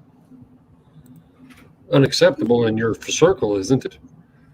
Yeah, it's Well, what's really funny, you brought up the Royal College of Physicians, is during the Australian Special Senate Committee on Tobacco Harm Reduction, you know, one of the pro vaping people quoted the Royal College of Physicians, nicotine without smoke, and one of the people that was there to retort said, "Oh, well, that entire document is based on one bad study, and it was, you know, 5 people at the Royal College of Physicians were actually responsible for that report, and it's not really supported by the entire Royal College of Physicians." And you're like, they've republished it like 3 times. They've updated it like 3 times. And in the UK, obviously, public health, Health UK or whatever it is in UK, they're actually, promoting vaping. It would imagine that if there were dissenting voices, if there were massive amounts of dissenting voices, of course there are some dissenters, they would be public by now, right? You would think so. Yes. But they kept quoting the nut. I think it's called the nut study. Yes. And yes. Yeah, I know the story. It's in 2014, a group of about 12 guys got together in a Swiss resort to discuss the how can they evaluate the relative harms from different tobacco products, and they use the methodology that they use is normally used in drugs, because to evaluate the harms, for example, from drinking, is not only the fact that the effects on the liver or the effect of the physiological effects. It's not a toxicological analysis. You also factor out the social cost, the economic burden, all these things. You factor them together, and you get and you reach a consensus on a figure. This is not something that was brought by Martians and implanted on Earth. This is a normal procedure that is done in drugs. That's the first error that these people do. Common, acceptable ways to do this. Yeah. And then they pick up this figure of the 5%, and Public Health England agree with that. But that was only one of the 186 references. That is, it would have been extremely stupid by Public Health England to take them as if they were the Messiah and just throw it up. It wasn't like that. But what happens with, say, suppose you have a group of people who own tobacco and own nicotine. They own the knowledge on tobacco and nicotine. They come from prominent universities. They are popular people. They are seen as warriors against an evil industry and so on. Imagine their egos, how they build up. And these people have never been subjected to any scrutiny. Nobody has called, okay, tobacco control. Okay, we are an external body. We're going to evaluate you. How can you explain that in China more people are smoking now? How can you explain that in Latin America smoking is stagnant? How can you explain that in Australia smoking is stagnant? How can you explain that you exclude Farsalinos because of alleged deals with the industry, and you bring up the Chinese national tobacco industry into your cup? Come on, explain that. Yep. And to force and to explain. It's and not to, being held accountable. And to take all the Bloomberg deals that he does in the third world countries and force people who accept Bloomberg money to declare that as a conflict of interest, and force Bloomberg to publish openly. They've never been subjected to any scrutiny. So when you are not subjected to any scrutiny or to any accountancy, you tend to believe that you own the world.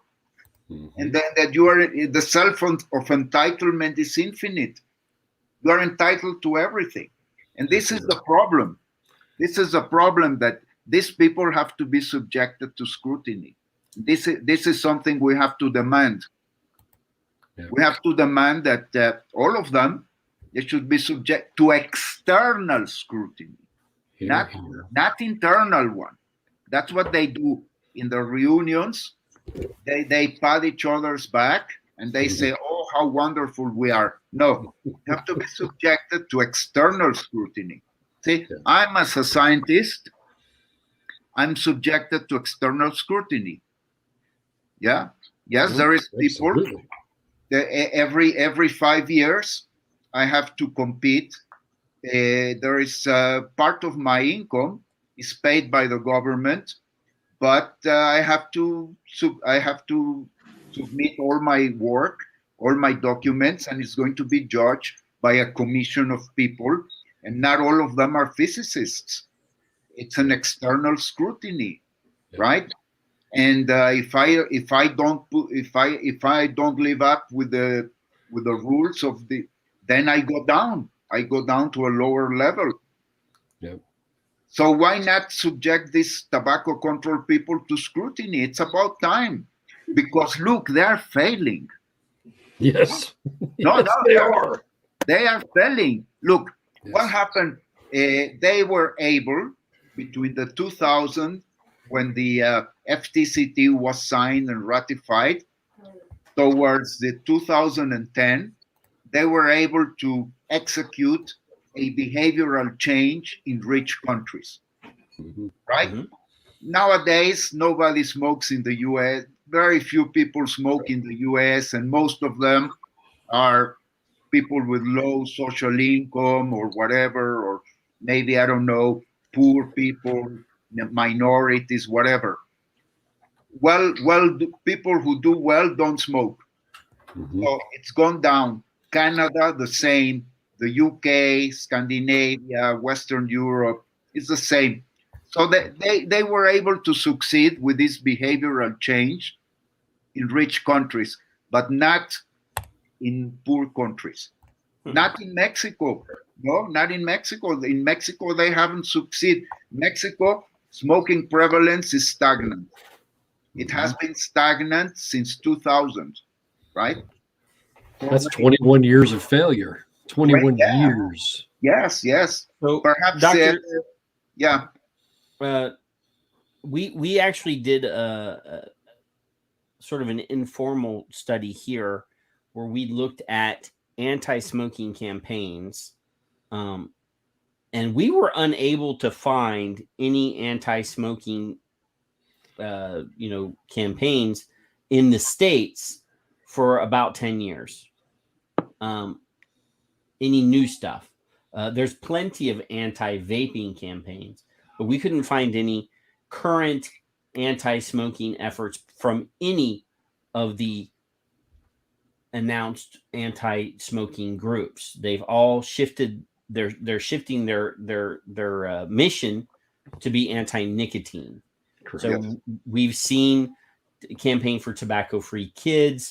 We've seen the Truth Initiative shift their mission, shift their focus to no longer be anti-smoking, and to go to a much broader campaign to be anti-nicotine, and to basically demonize, stigmatize anyone that uses these products through fear-based campaigns. But in Mexico, are there currently billboards and signs on the side of buses and things like that say "Don't smoke"? No, but there are signs, but they are not huge. They are not, because it's a different country, a different situation. Like, look, in Mexico, 4 times more people die of obesity and diabetes than from smoking. Only 40% of Mexican smokers smoke every day.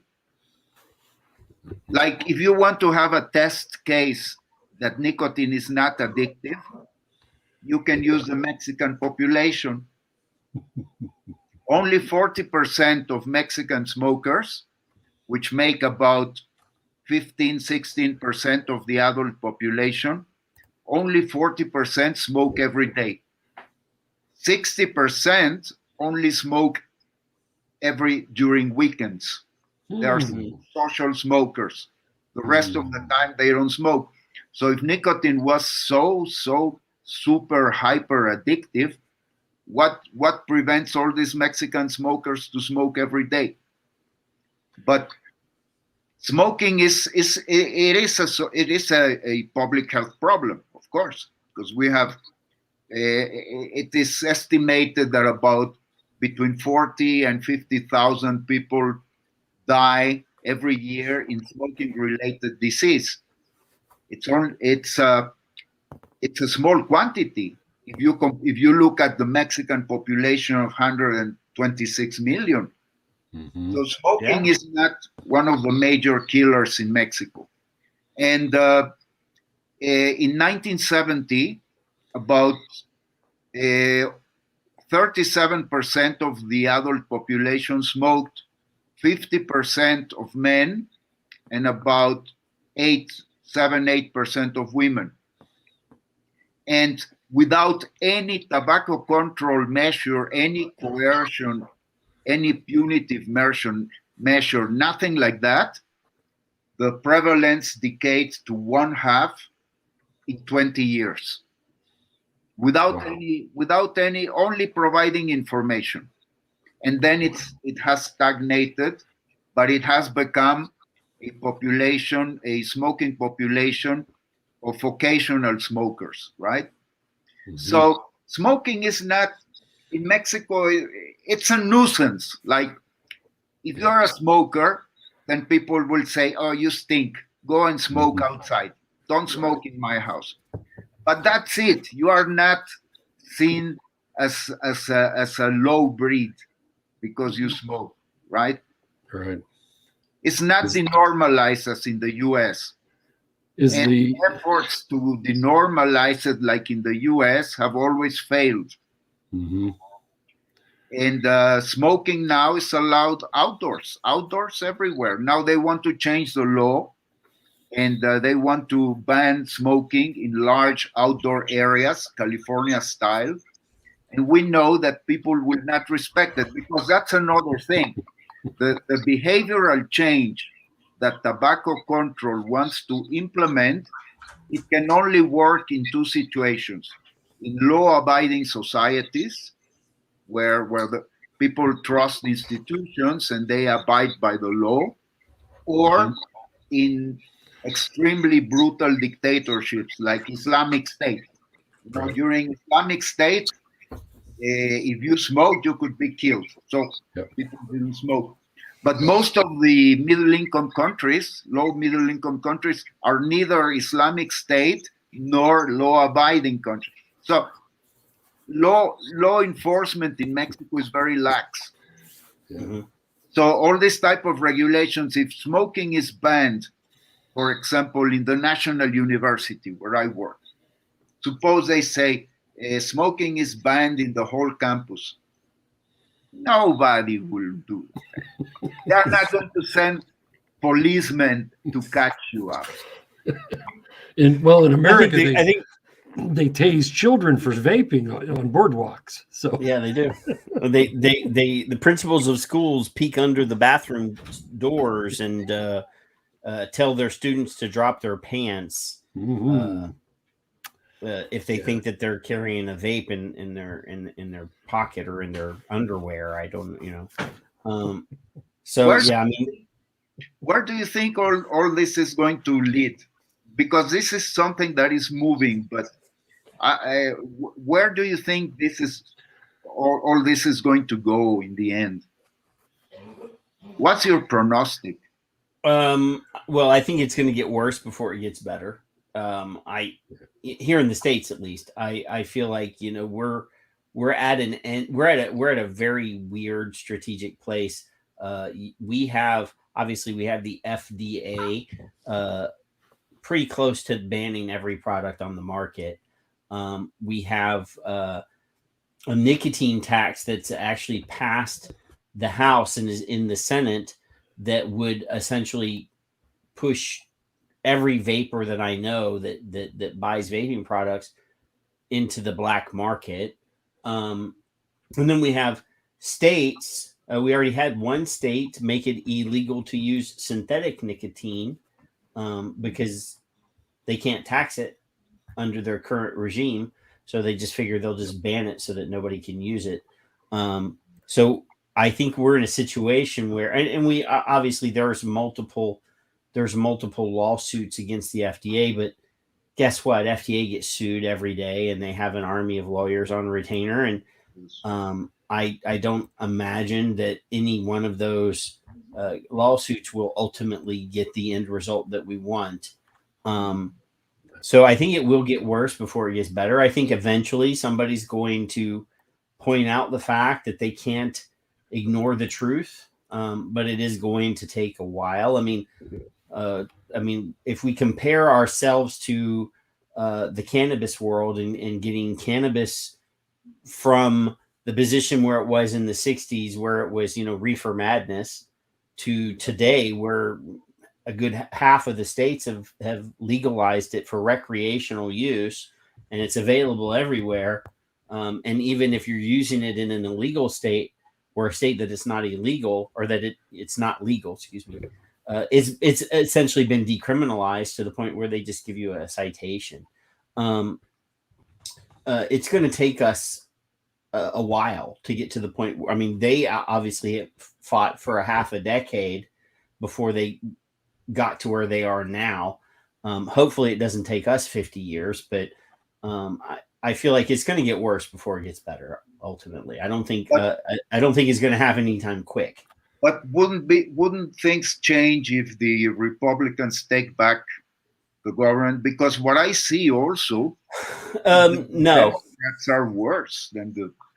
Obviously, yes. The party, and it's not really a black and white thing, and it's not evenly as decided as that. It looks that way in some cases, but we have plenty of Republicans that are so puritanical that, Mitt Romney sat at the president's shoulder during the conference that they had in the White House and basically called every pro-vaping person that was in that panel a liar. And child killer. And was whispering in the president's ear the whole time that every statement that we made, whether that was that flavors help people quit smoking, or, that the youth vaping numbers are not nearly as bad as what they say it are, whatever, there were multiple times where he just kind of went over. They're not telling you the truth, Mr. President. He actually said half of his state, the children, half of his state was vaping. And the report came out and it was 8%. So he's lying through his ass. Sorry, Patrick. Yeah. So I don't imagine that it's purely a Republican versus Democrat thing, because we do know that there are some Democrats that would side with us if we chose to engage with them in a more respectful way. For the last 10 years, we've been arguing with the Democrats. We've been attacking and demeaning them in social media because that was the strategy that was laid out in front of us. And we've never engaged with them in a sit down way, in a respectable way, and tried to have a conversation with the ones that we know. Obviously not Nancy Pelosi. She's not going to sit down with us. Not Dick Blumenthal, not Chuck Schumer. those guys are purely going to argue with us. But there are other people. There are voices of reason in that party. I'm not a registered Democrat, so I'm going outside of my comfort zone. But yeah, I mean, I think that we could have a dialogue if we had spent some time trying to build bridges instead of burning them, and we did burn them. But with which Democrat Badly. do you mean, like Bernie Sanders? No. He's definitely. I mean, he's actually come out pretty publicly and made anti-vaping comments. For a progressive person, he's not very progressive. I mean, if you just use the word progressive by definition, he's not very progressive. I mean, he's communist. Yeah. I mean, that's what he is. I mean, but there are other people, and obviously, we've been reaching out to Joe Manchin from West Virginia and Senator Sinema from Arizona, because those seem to be, Democrats that are sort of the middle of the road, and they vote sometimes with Republicans. So we've been pushing for I brought it up last week on the show, and then I got a bunch of phone call or a bunch of private messages from people saying, "Hey, we're calling them today."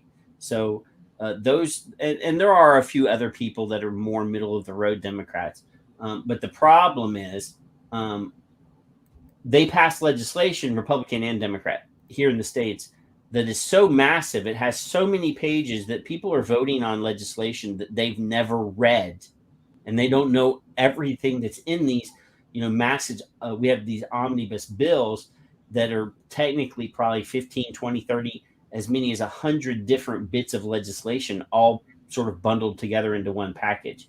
This Build Back Better bill that they're pushing is, road money, it's environment money, it's IRS, money to build the IRS up. It's this vaping tax thing.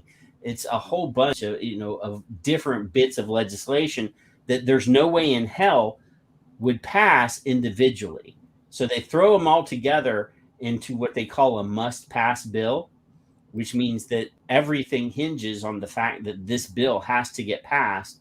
And they're praying that people don't pay attention to each section of the bill and negotiate out. So over the last 8-10 years, we've been in there's been vaping language in 4 or 5 omnibus funding bills that were, we were in there until the very last minute, and we got negotiated out because one politician had a bit of pet, pork that they wanted to pass, and they made an agreement. Hey, I'll agree to take this vaping thing out if you pass my road bill that's going to give my state a couple $1 million for new roads. So we always get negotiated out. Yes. And the Republicans, I mean, they're horse trading is what it is. I mean, they're putting as much stuff in there as possible, and we had Democrat support on that bill. One of the co-authors of what they call HR, the Cole Bishop bill, Bishop in the Cole Bishop bill is a Democrat from Georgia. So there has been some Democrat support for pro-vaping bills. It's just that we're not seen as a big enough deal, that important enough. I mean, obviously it's important enough to be on TV when you say something bad about vaping, but yes. It's not really big enough for you to put a lot of your legislative clout behind to get passed. And we've had some pretty shitty Republican politicians. We had a guy from California that was the vaping congressman who ended up being a fucking crook and making us look bad because he was going from vape event to vape event trying to get vaping companies to put money into his campaign. And we found out that he was stealing money from veterans charities and all sorts of, corrupt shit behind the scenes. And when he got convicted, he threw his wife on. Oh, my wife handles all the money. I don't know anything about what's going on. He threw his fucking wife under the bus. That man, that he was, as far as I'm concerned, he's not even a man. And I've actually been face to face with him and had an argument with him in public. There's photographs of me in his face, so it is what it is. But yeah, Duncan Hunter, that was his name. He should be in prison, and he got convicted, and I think he got time served. Yes. Skating. Yeah, no, I can see that it's very difficult. It's very difficult. Like, in fact, it's more difficult than in Mexico, what I see it, because, say, in Mexico, what is happening is that we have a very powerful president that is trying to drive Mexico like 50 years to the past, where Mexico was a dictatorship. Mexico was like Fidel Castro renewed every 6 years. Yeah. That was the intelligent thing, that rather than Fidel Castro lasting 50 years, we had one Fidel Castro being changed every 6 years, right? Mm-hmm. And this president wants to go back to these times, and so he's centralizing power. And he has his favorite courtesans. One of the favorite courtesans is one doctor who is the de facto health minister. He's not the real health minister. Health minister is an ornament. Mm-hmm. But he's the one that runs the health system. And he is a Bloomberg Sicarian. He's a Sicarian of Bloomberg. Now, what saved us is the pandemic, because we were already seeing the tsunami coming, because this guy had absolute power from a very powerful president. And this guy was also very popular, this medical doctor.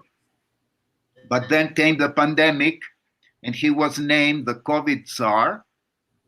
And his role, his performance was so abysmal, so bad, that his prestige went down to the floor.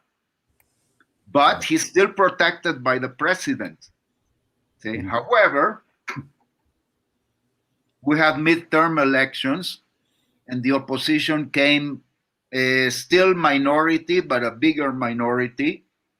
And this guy is no longer the god that he was. And so, but this guy, he wants to ban vaping in Mexico, to make it everything illegal except actual usage. Like, if I'm vaping in the street, they cannot arrest me for vaping, but then they can say, where did you buy it? Yeah. Show us your invoice. I don't have an invoice. So that's illegal. So anyway, it's terrible. And this guy convinced the president to issue a presidential decree where vaping is banned, imports are banned, and it is not only an issue of the health ministry, but of our equivalent to the IRS. And so it's a terrible situation. And this guy wants to implement that, but the political class is no longer agreeing. The political class is now in favor of regulation. And I have a condo in Cancun. So would that mean that if I flew to Cancun with my vaping stuff, I could get in trouble? Not likely, but you cannot rule it out. I would advise you that if you travel to Cancun, don't take things like this. Or if you do, disassemble them. Put them in different parts of your suitcase, and you can say that the atomizer, is a perfume, and that this is a battery. Put them with your sex toys, Patrick. Yeah, it's your sex toy. Well, no. Don't judge me. Don't judge me. No, but normally they won't do anything. You can say it's for my personal use, and that's it. I have found if I put like a $20 bill in my suitcase with the stuff that I'm not supposed to, in Mexico, I never have a problem. No, same thing with the Philippines. Look, you cannot rule out that maybe a customs officer wants to play rough with you. Why? Say, I'm decommising this. Why he would be doing that? To induce you for a bigger bribe. Right? Yeah. You cannot rule out that. I've traveled quite extensively in Central and South America. Yeah, so you know well, we're fortunate that, say, all the tobacco wars happen in the US, and they're an American phenomenon. They have no resonance in Mexico. Like, if I'm in the US and I talk about the tobacco industry, this is like talking about Hitler. Tobacco industry is like Hitler. It's a Hitler figure, right? Everybody hates the tobacco industry. Everybody remembers how they were sued and etc., how they lied to people. Everybody knows that. That's not part of Mexican history. If you want to try to sell the notion that the tobacco industry is a Hitler figure, people laugh about that. You know, we've had every day 100 people are murdered by drug crime. Every day. We have regions of Mexico that are completely governed by the narcos. Yeah. We have acts of corruption that would be a complete scandal in the US, and that they happen normally every day. One act of corruption that particularly was very indignant, what happened not with this president, the president before, that you know that cancer medicine, the medication that you use for cancer, is very expensive. Yes. So there was some of the people working for a governor in one of the states was taking away that medicine and replacing it with Swerum. So the children with cancer were receiving just water with sugar, and these guys were negotiating with the cancer medicine. You know, if you have examples of this type, are you going to believe that the tobacco industry is Hitler? Of course not. It's insignificant in comparison. Yeah, after all, see, the tobacco industry is a legal industry.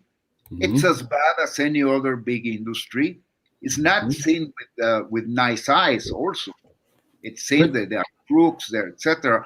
But they are not worse than any of the other crooks that we see around every day, right? Isn't it the tobacco control entity, I guess, hates the tobacco companies as a front for hating the people that smoke? They're hiding behind the fact that we don't like the tobacco companies, but they really don't like the humans that smoke. Yeah. Yes. No, look, you cannot separate denormalization of smoking with denormalization of smokers. And if you've been a smoker, you understand that. That's a beautiful quote. Yeah, it's hatred of smokers, of course, because if you're a smoker and you still smoke, then you are stupid, and you are a walking poisoner of children. Yeah, evil. Yes, but say in Mexico that it's not like that. In Latin America, if you are a smoker, that people don't think great of you. But you are also not a piece of rubbish, like if you are like in the US. That I know lots of people who smoke, and it's okay. I mean, they're not ostracized in such a way that. And again, that also it's because of the peculiarities. Like in one interview with Brent Crawford, he told me, we see lots of people in Mexico smoking in Mexican films and so on. Yeah. And I said, that's not because there are so many, it's because it's not so denormalized. Like, for example, in Mexican films, you still see people smoking, but in Netflix, smoking is forbidden. Mm-hmm. No smoking in American films.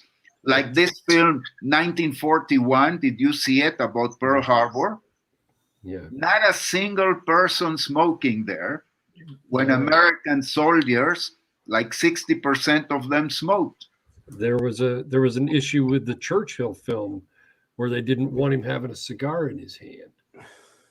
Because you can't find a picture of him without a cigar in his hand. I was gonna say there's never been one that I know of without one. But if you're gonna do a historically correct piece, you got to have a cigar, and it's got to be burning or something to simulate it. One of the two. So yeah, look, in the Soviet times, when one of the Soviet guys was purged, his face was erased from the official picture. And it is the same. That there is a big analogy between tobacco control and the Soviet Union. Hate, yeah. Just hate. Mm-hmm.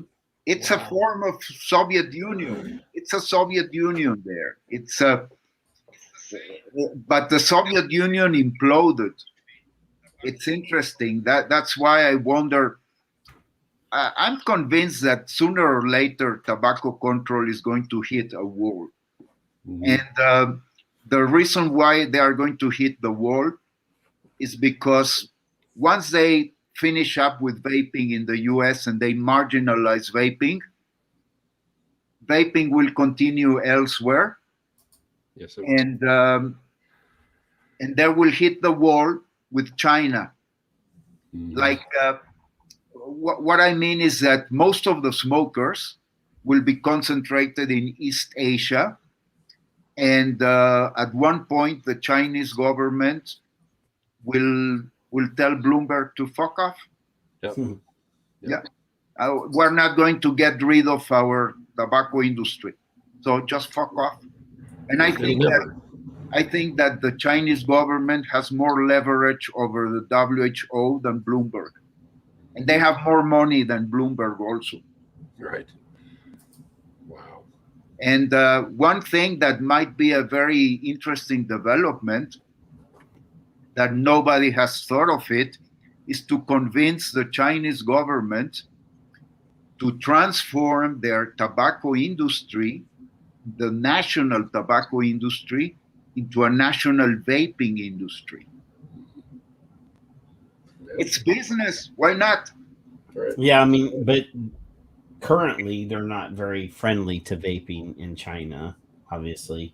They make all the products, but it's not legal for them to buy them in China. I mean, you go to Hong Kong and, from what I heard, it's pretty much impossible to find anything in Hong Kong.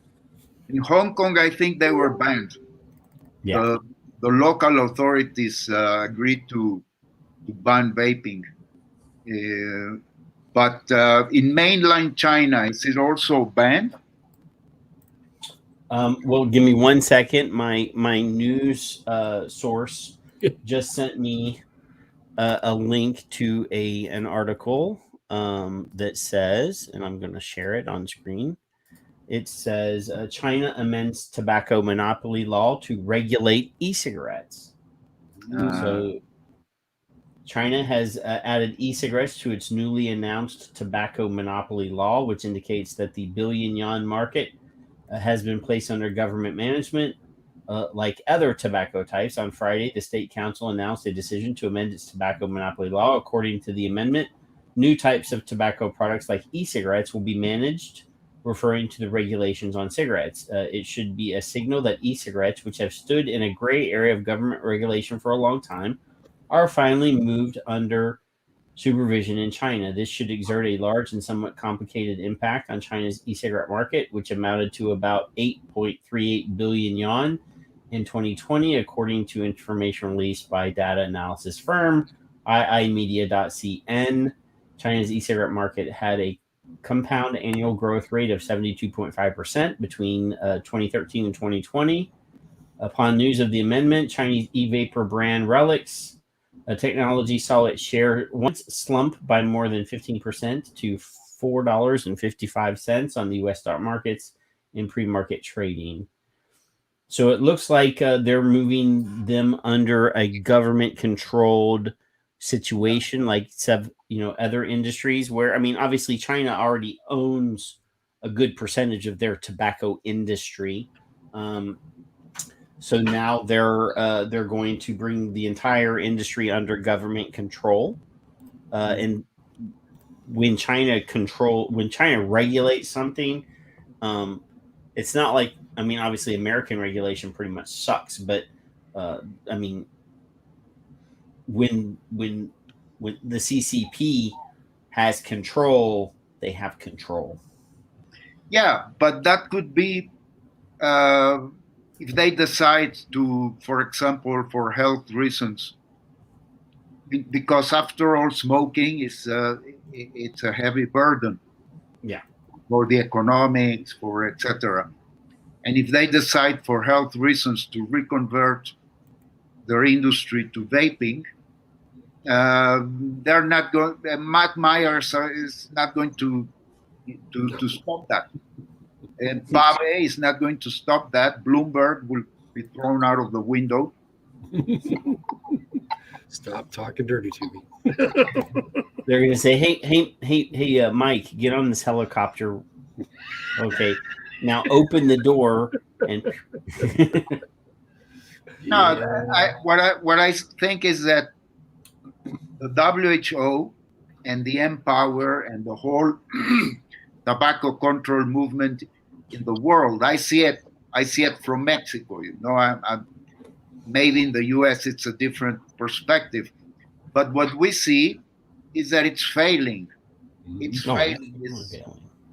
It's in the end, it's failing, and there will come a point where they will hit the wall, because we're going to have more smokers in the world, and they are all going to be concentrated in East Asia and probably in Latin America too. And at that point, also Bloomberg is already, how old is he? 80? Yeah. In 10 years, he might not be mentally. Yeah, but he's the type of guy who probably would leave very detailed long-term instructions for his flunkies to follow in his death or wishes, incapacitation. Wishes. Yeah, he's going to leave very detailed instructions on what his money is going to be used for. He's that kind of guy. I remember that, I'm old enough to know that things can change suddenly. I remember as a young physicist, I went to Poland in 1987 to visit a Polish professor. Mm-hmm. And then you looked at at Poland and the institutions, and they looked like that they were going to stay there forever. And then I went to the East German embassy to get a visa. And in the end, I didn't go to the East German Congress because I had to go back to Mexico. But I remember entering the East German embassy in Poland, and it looked like eternal. It looked like the mountains and like the sky, something eternal. And 2 years later, all that was gone. Wow. So I think we should be optimistic. In the end, unexpected things happen. And now the question I've been holding myself to ask you is, what will happen with all the vaping companies that the FDI is going to reject? What are people going to do? Well, obviously we already know that quite a few of them over the last 2-3 years, have behind the scenes been moving, been building businesses outside of the States. They've, obviously the States is still about 50% of the industry as far as I can tell. A lot of them are moving to international distribution, things like that. And a lot of them are going to move to CBD or Delta 8 or, other businesses. Hopefully they've, saved some money and invested properly. And some of them are going to tobacco-free nicotine. But like I said a while ago, the states are already moving towards banning that. Alabama's already banned synthetic nicotine, and other states will follow suit. It sucks. I mean, we have many friends in the industry that are good people, and a lot of them were, losing their livelihoods. They're, and they got to shift to something else. And, I don't particularly promote CBD or THC because that's not what I signed on for. I don't have a problem with those. I mean, obviously I've used THC in my college days. I did inhale, and it didn't do anything for me. I inhaled it. I liked it. We talk about nicotine working in some people differently than others, and I think THC is one of those things that doesn't work in me as well as it works in other people, and I really didn't get anything out of it. So, I didn't become a pothead, even though I had roommates that were potheads, because it really just didn't work for me. Now I'm Irish, so I'm very close to being a borderline alcoholic because alcohol works really well in me.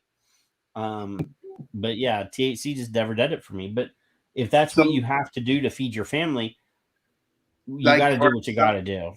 For example, my last trip to the U.S. was before the pandemic. And I remember I was going to different vape shops and buying all sorts of juices and e-liquids. And I went into a buying spree and I saw a big offer. What happens if I go in 2 years' time? I won't find any of that. The way it looks, I mean, there's going to be a huge black market. Okay. There's going to be a massive black market. According to the language proposed in the current nicotine tax bill, I have about $16,000 in tax liability in my freezer right now. But since the transaction occurred before the tax existed, but yeah, I mean, it is what it is. Pippa did ask in the chat room, did I know, or had we talked about the fact that Cochrane today announced that they were no longer going to be working after March of 2023. So in a tweet today, Cochrane says, "Hi everyone, we're sorry to say that CTAG will no longer exist after March 2023. We have a statement on our website, and this is the tobacco division of the Cochrane Review. Rest assured that we will continue to produce high quality systemic reviews about tobacco, but not as a Cochrane Review group." So Cochrane, that's very sad. Yeah, Cochrane is this is the tobacco addiction group. The Cochrane Tobacco Addiction Group is CTAG, and then obviously they've announced they have a press release on their website, basically explaining that situation. So those people that are involved will be, still publishing stuff, but it just won't be under the banner Cochrane. That's very sad. That's very sad. Yeah. And I don't know great why. Work. It's probably a funding situation, and some billionaire probably said, "Hey, Cochrane, we'll give you a bunch of money to support your organization, but you're going to have to, get rid of these people. Get rid of the tobacco guys because they say things we don't agree with. Just de-escalate, right?" it's always about fucking money. So yeah, it's definitely a loss of funding situation. So they said, hey, we'll give you a couple billion or $1 million or whatever for But all look, of your other divisions, but you have to get rid of your tobacco group. yeah, but when faced with all these things, we have to be resilient. The one way of being resilient is to keep consuming and to be innovative. Like first, I make the analogy, like let's say groups like the gypsies and the Jews, that they've been dispersed around the world, but the dispersion guaranteed their survival, because if they had been placed always in one place, then one blow finishes them all. Like many civilizations, they were in one place, civilization was obliterated, and that disappeared. And in the case of the gypsies and the Jews, and maybe there are other groups like that, when one community is wiped out, then there is another community somewhere else. And I think vapors, we should do something like that. Like maybe the US is going to have a prolonged, very difficult process. But then on the other hand, we're going to make all our efforts so that in Latin America doesn't happen. And then there is the United Kingdom. And I think that the Chinese also will leave some sort of framework to have a legal vaping, even if it's all controlled by the Communist Party or whatever. But that could be vaping in China. The wonderful thing about China is even if it's illegal for them to use it in China, the Chinese government will allow manufacturers to produce anything that they can make money on. And they're of the mind, hey, if they believe that vaping is evil and poisonous or whatever, there will be like, yeah, you can keep making that as long as you sell it to America. And China doesn't have any problem about allowing their manufacturers to produce product, even if it's not legal in their country. So yeah, I don't imagine that Chinese manufacturing is suddenly going to stop. And obviously people will always find a way to get what it is that they like. I mean, we already have proven that prohibition does not work. And we will have a very robust, and when we talk about drug policy and stuff sometimes, one of the main things about drug harm reduction is safe supply. Yes. Right. Needle exchanges and other things, but safe supply is paramount. And we will have probably the safest black market for any product ever. I mean, during alcohol prohibition in the United States, we had unsafe alcohol. We had, people getting sick and dying from drinking, rot gut liquor that people produced in their backyards and didn't use good materials to produce their product. And we're not going to have that problem, because I mean, obviously the people that produce these products legally now will be producing them illegally tomorrow. And they're going to be using the same equipment that they made the legal product. Because the other thing is these companies that are producing product for export, and there are going to be American companies that, even if the product is not legal here, they're going to be producing it for export. The illegal black market products will be made in the same place. Yeah, but that's an interesting proposition, that if you're an American company and you are not allowed by the FDA to sell legally in Mexico, in the US, but maybe you are allowed to export it. Yeah, I mean, that's definitely going to happen, and there will be companies that will ship it outside of the United States to, say, Canada, and people in Canada will repackage it, and you'll go online because there's an exemption for personal use, and as long as they can find a carrier that will carry it, they'll ship it right back into the United States to legal consumers. Yes. So, Yeah, that's an interesting point. And this is something that prohibitionists never understand. They think that the moment the supply is gone, there is no demand. The demand vanishes, and it doesn't never happens. no. In fact, the demand is always ingenious enough to find new supplies. Yeah, and no, I'm also within all this bleak situation. Because that's another thing. Suppose that, let's say, let's move fast forward in 3 years' time. Vaping is gone. So what is Bloomberg and Pave and all these people going to do? They're going to disperse, or Oh maybe no. they will fight each other.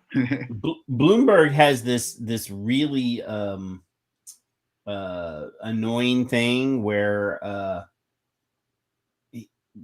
he's test driving regulations in other countries. This country he'll pay for this language, and then he'll go to another country and promote a different language, and they find what works, and then they just export it to all the other countries. So in Australia they're pushing a prescription model. So they're test driving or beta testing prescription model legislation. Quit texting me right now. Somebody keeps dinging me, and I know it's somebody that's in the chat room. But yeah, that's what they do. So here in the States, they're testing complete prohibition. In Australia, they're testing a prescription model. In other countries, they're testing public use bans and extraordinary taxes, and then they're just trying to see what exactly is working, and that's what they'll move to in other markets. And what consumers will tolerate. They're going to be defeated, because I was telling you, the political class is already in favor of some regulation, and this guy, the Bloomberg Sicarian, his reputation is gone to the floor. So he's desperately trying to ban vaping because he knows that in 2024, when this president's term finishes, he will no longer have the protection from the king, and there will be many people with the gallows after him. So he desperately wants a job in the WHO. But I think that we will have, maybe in a couple of years, we will have a regulation. So they will fail in that respect.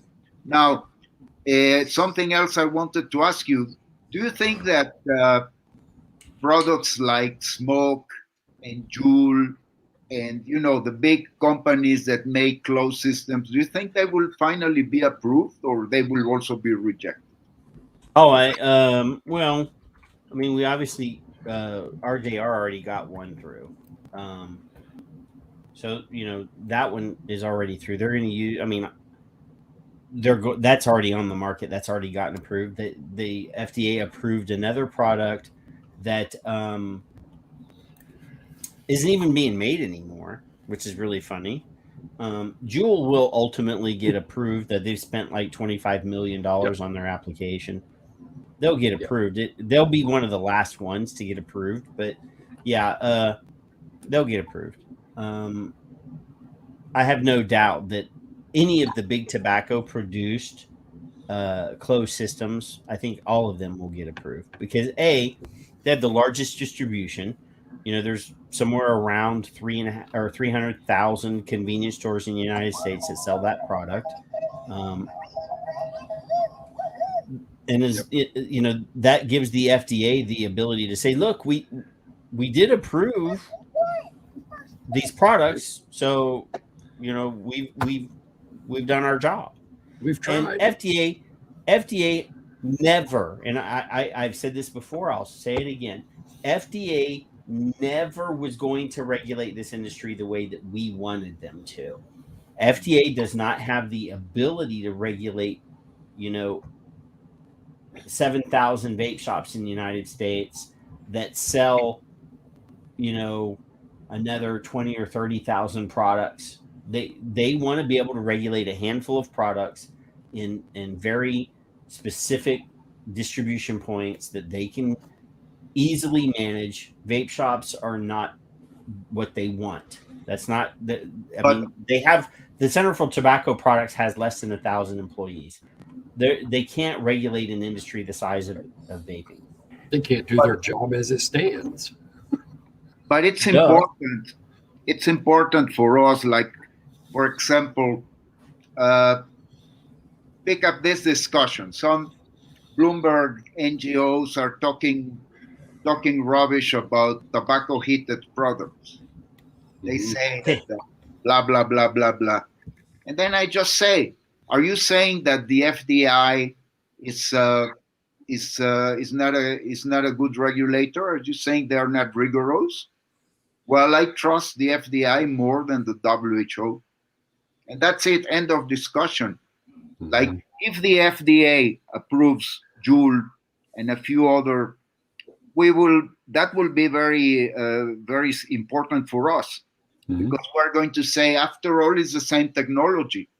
The only difference is that Juul has a lot of money and the small vape shops don't, but otherwise it's the same technology. This product and this product use the same technology, so you cannot say that this is toxic and that this is okay, because it's the same technology. And they've already outside of the US. Yep. And they've already admitted it. They've already approved it, but it hasn't gone far enough for it to be, acceptable to USA. I mean, standard. Technically, if you break it down to those terms, the what was it? The Views Solo, the Views Solo, which was approved, is identical in form and function and method of delivery. The technology is pretty much identical to a Juul. It looks different. The chemistry might be slightly different, but it's the same thing. But they're going to demand that every company that makes that product, even though they know that it's essentially the same damn thing, they're going to require that each company that submits that product submit product specific science for every product that they're submitting. So, it doesn't matter that, obviously, if you break it down to its components and you dissect it, it's exactly the same damn thing. But yeah, they're going to require, and it comes down to who has deep enough pockets to do it. And we've been saying this since the deeming regs were released in 2014. We've been saying this. The guys with the deepest wallet or the biggest wallet or the fattest checking account will win. Yes. That's called the golden rule. He with the gold makes the rules. And it's the same with cigarettes. Yeah. It's the same with cigarettes. A very interesting case is cigars in the US. But I'm not talking about mini cigars, but the premium cigars. Premium cigars. Yes. Now you're talking Patrick's language. I love me some premium cigars. Yeah, I smoke occasionally a premium cigar as well. I enjoy it very much. And I have also, in the US, I know some shops where I buy cigars, and in Miami, the Miami area. And but they've had a much better time than electronic cigarettes, right? Because of the grandfather time, right? No, it has nothing to do with the grandfather time. What it does have to do with is the fact that the politicians that approved their exemption are the guys that smoke cigars. So for them, it's socially acceptable to go and have a glass of scotch and a nice, $10 cigar at the club, because rich folks do that. Where people can smoke. Yeah. But I mean, they were granted. The judge granted a federal judge granted them an exemption, and nobody cared. Nobody because appealed that. they pled the case that kids don't buy premium cigars, and that only fuddy-duddy old men smoke cigars. Well, I mean, I used to run a cigar shop, so I had quite a few female customers that would come in and adult female customers and smoke flavored cigars. And there are, I'm not talking about like Swisher Sweet Grape. I'm talking about like, Cohibas that and Acid Cigar makes an entire line of chocolate flavored, of cherry flavored, of apple flavored, of rum flavored, of amaretto flavored cigars. So, I mean, but the thing is that it's, I mean, obviously they have cachet. I mean, Arnold Schwarzenegger is a huge cigar guy, and in Beverly Hills, they passed a no smoking ordinance.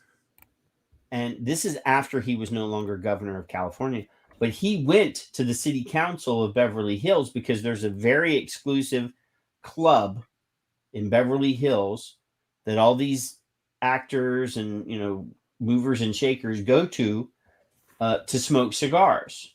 Mm-hmm. And because he went and argued that place is special because the fancy rich folks go there, that one place in Beverly Hills get an exemption from the no smoking ordinance.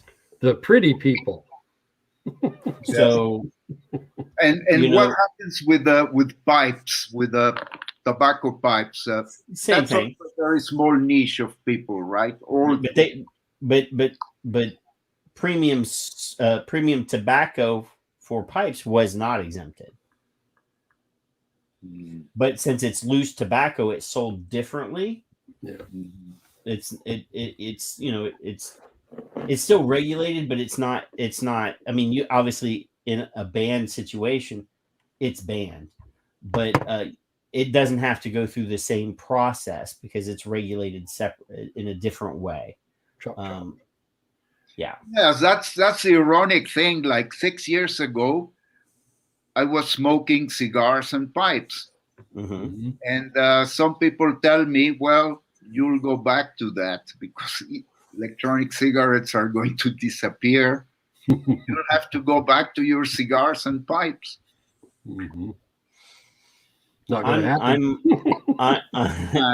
I have a humidor right there, and it still has cigars in it, and I still maintain it. So it's different now because when I smoke my cigar or my pipe, sometimes every 2 days, sometimes it can pass 2 months without.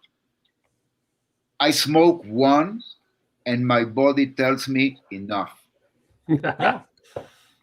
That's it. I cannot smoke anymore. It's a completely different tolerance level now. Yeah. Yes, absolutely. No, 6 years are 6 years, and yes, sir. And when I went to see a otorrinolaryngologist, it's the doctors of the throat and so on. Ear, nose, and throat specialist.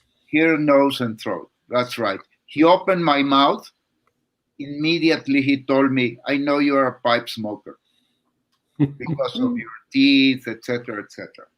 And I noticed that you already have some growths here that now are not dangerous, but now it's a good time to stop before it gets worse.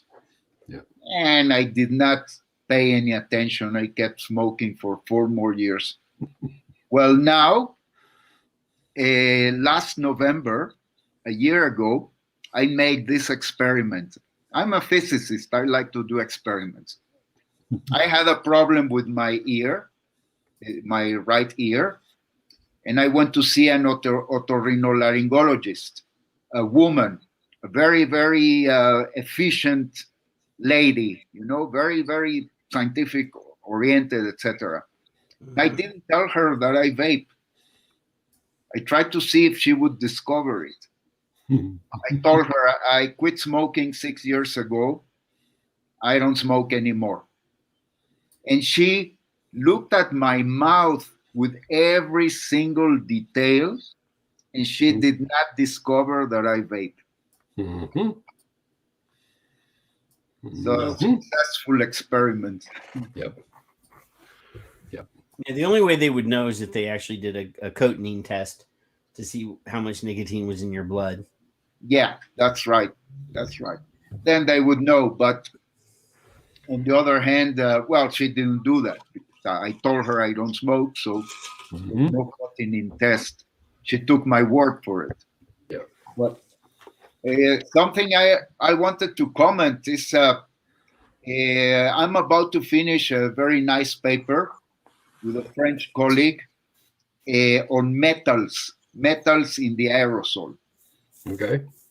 And we think it's going to be a blowout, this paper.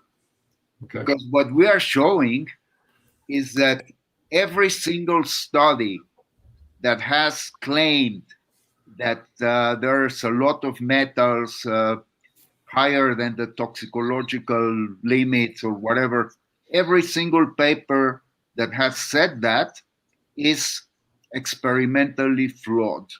Mm-hmm. Every single one. Every single paper who has said that has experimental flaws.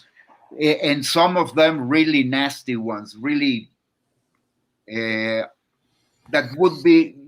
are published just because they say something bad about vaping, but otherwise they would not be published. And it probably, let me guess, because I'm a novice of almost any topic. I don't know anything. They're probably taking the regulators off and they're just turning them on and they're letting them roll for 4 hours. And then they're saying, oh, these are dangerous. That's my guess. I mean, all they have to do is to use a metal that as a resistance coil that they know has certain tolerances, and then just amp up the power, let her rip, and I mean that we know. I mean but the problem is that it doesn't matter what level, what threshold you use.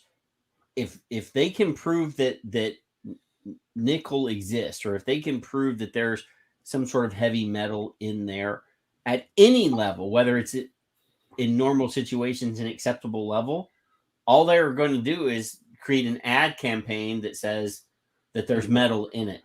And that's what they've done. That's what they've done here in the past, is just say, well, there's nickel and cadmium and other heavy metals in it, and that's all they've said. And then we talk about the dose being the poison, and you don't address that. And the oldest trick in the book say there's toxic substances, but then there are toxic substances in water, in watermelon, in rice, in the air. I mean, if you eat enough sushi, you're going to get too much mercury in your blood. I mean, Dr. Sussman, do you use modal verbs like may, could, and might? Do you like those? Do you use them as a physicist? Which ones? Sorry? It could cause, or it may cause. You use those types of phrases when you're describing science? Well, sometimes yes, because you're not sure. It's one way of saying. It's one way of saying I'm speculating. It's theoretical. There, but I try to avoid that. I try to use them as less as possible, and I dislike people who are always using these wizard words. Wizard words. I like wizard words better. But the goalpost should be always to compare the harms of vaping with smoking, and then compared to not smoking, right, or nothing at all. And they just they don't do that. They don't start out and say, well, smoking is bad, so we compared vaping to smoking. No. They just experiment on vaping and produce their results without any comparator, and say, oh, well, we found X, Y, and Z in vaping emissions, so therefore vaping is bad.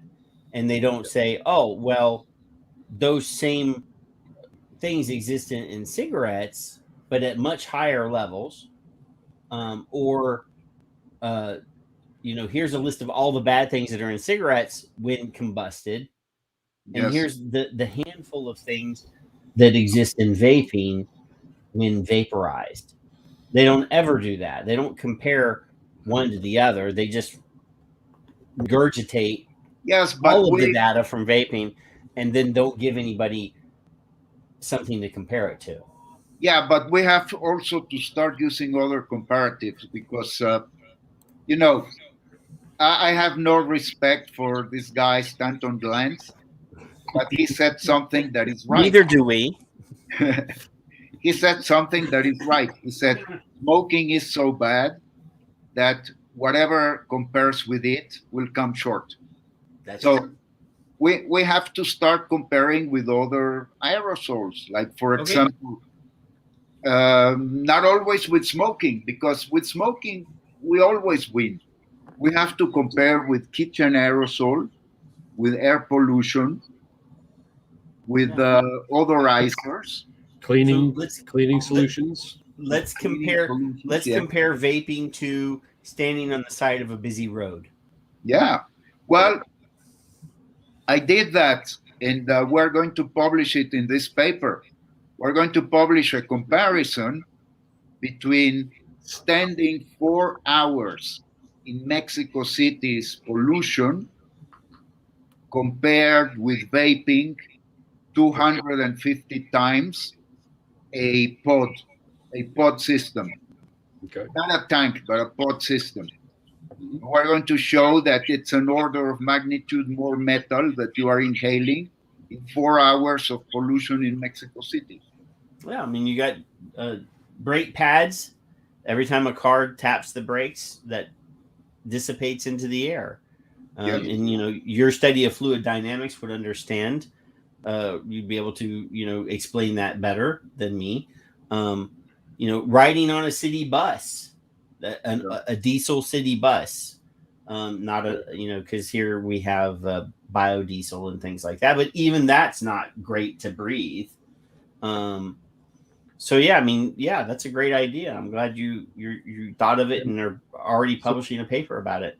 So before this gets too far, to start doing that, because actually, what people also don't understand when comparing, I just put a tweet a few days ago that became quite popular, and it's the idea that you take a compound like formaldehyde, and you say, well, formaldehyde in this electronic cigarette was found at 5% of the formaldehyde of a cigarette.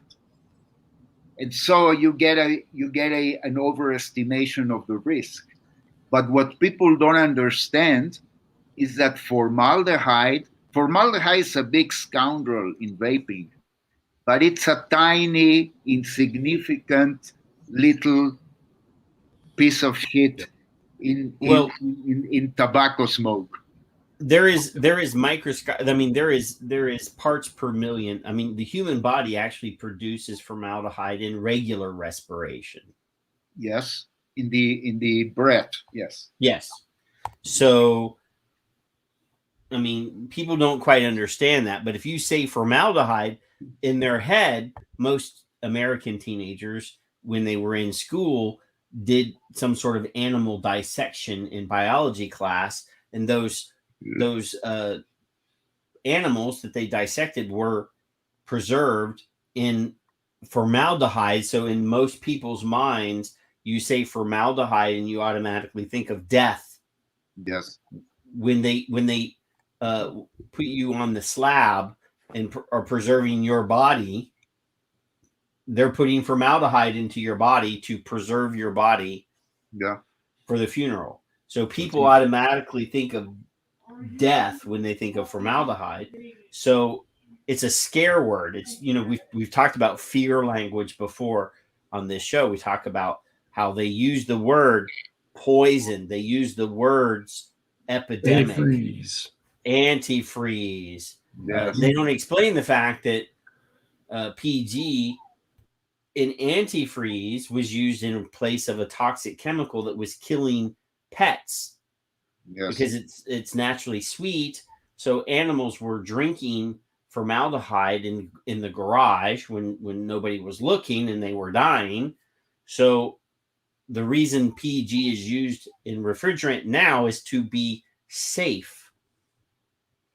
People don't care to hear that, though. No. Yeah, but the point is that we have in vaping 3 scoundrels: formaldehyde, acetaldehyde, and acrolein. And these guys make a big part of the toxicity of electronic cigarettes. Yep. But they make a tiny part of the toxicity of cigarette smoke. So what we should not be comparing percentages. We should be really comparing absences. What is absent, not what is present, and compare it. And also, it's very interesting that if you look at the studies, the analytical chemical studies, try to look at the mass. How much you would measure them in micrograms.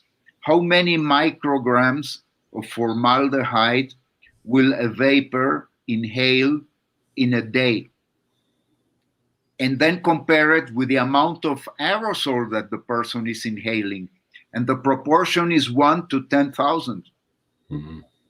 So all the toxicity of electronic cigarettes, practically all the toxicity, makes 1/10,000th of the mass.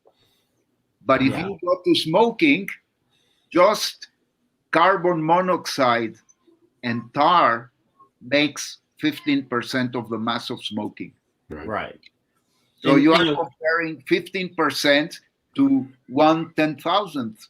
And that's a measure of the relative toxicity. Right. But that tells me the intelligence level of the people who are experts around the world, notable experts, mind you, like Lance and Chapman and the other idiots, are really barking up a wrong tree. They don't. But it's a lucrative wrong tree for them, so that's fine with them. But I do. You said tar, so I want you, because you're an expert, you're a smart guy, to explain that TAR is an acronym. Yes. It's not tar. Yeah, it's not the thing that you use to pave roads. Right. It's tobacco aerosol residue. And it is the way that you separate what is called the particulate phase and the gaseous phase with nicotine of the mainstream inhalation. Like, cigarettes have a side stream emission that goes from the tip of the cigarette outside. And then you have the mainstream emission. That's what goes into what people inhale. And it's very difficult to separate the particle and gas phase of the side stream, because the side stream emission dilutes very fast. So they do it with the mainstream, and they do it with smoking machines.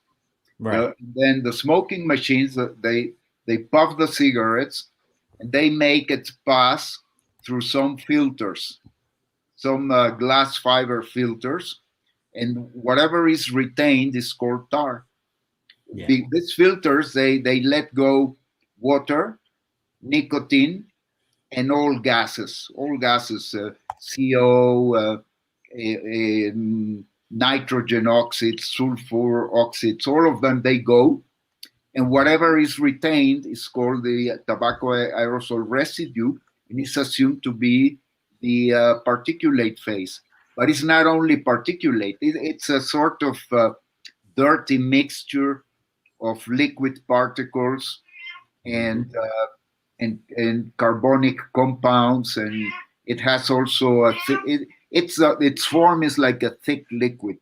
Mm-hmm. You see it, and it's really what kills people.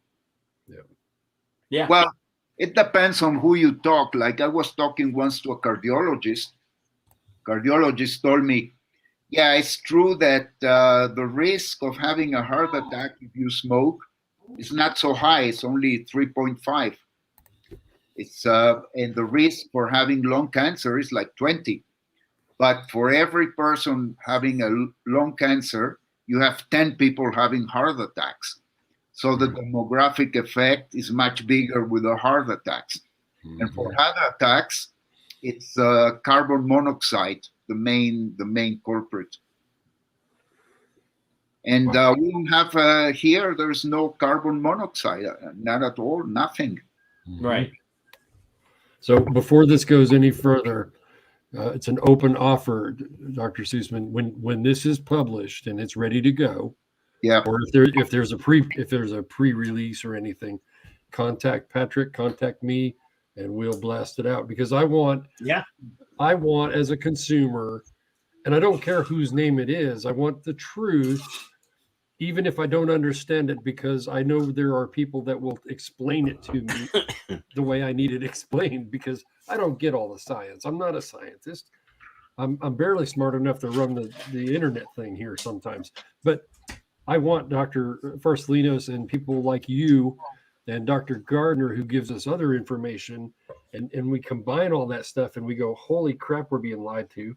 And it's extremely important that you're looking at it from a view, not only as a doctor and a physicist, but as a person who also uses the product. And I've said before 1,000 times, we want to know what's going on. I want to know what the dangers I'm putting it in are. my body. I want to know about it. Yeah. If there is some, I want to know. If it's milder, I'm probably going to be okay with that. But I want to know. That's all. That's what I want, and I will gladly push it on the blog that's just been renewed. We'll put it on the show. We'll talk about it. We'll do all kinds of things. Yeah, this metal study will be ready in about a week time. Sweet. And it's interesting because we're criticizing lots of papers that are very much cited as evidence that electronic cigarette, the aerosol is full of metals and so on. That's not true. In fact, the amount of metals that are in the aerosol, as long as it depends, because many people do not take care and do not give maintenance to their equipments, right? Mm-hmm. So if I'm using this one and I never change the coils, then I might get metals by corrosion, right?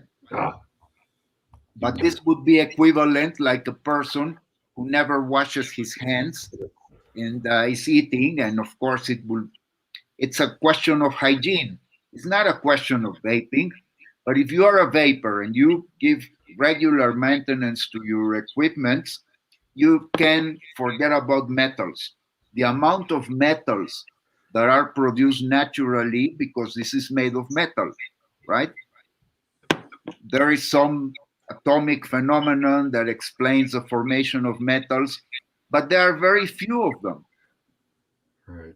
It's 1 in 10 to the 9. It's a part per billion we're talking about here. Man. Here, kitty. You hurt my cat. We have a friend who's often in the show who has a vape shop, and he has a dog that he takes everywhere with him, and there's pictures of his dog all over social media. But whenever he's in the chat room, we know the dog's name is Bernie, so we will talk to Bernie and say, "Oh, let's go outside, Bernie. You want to go outside? Let's go outside."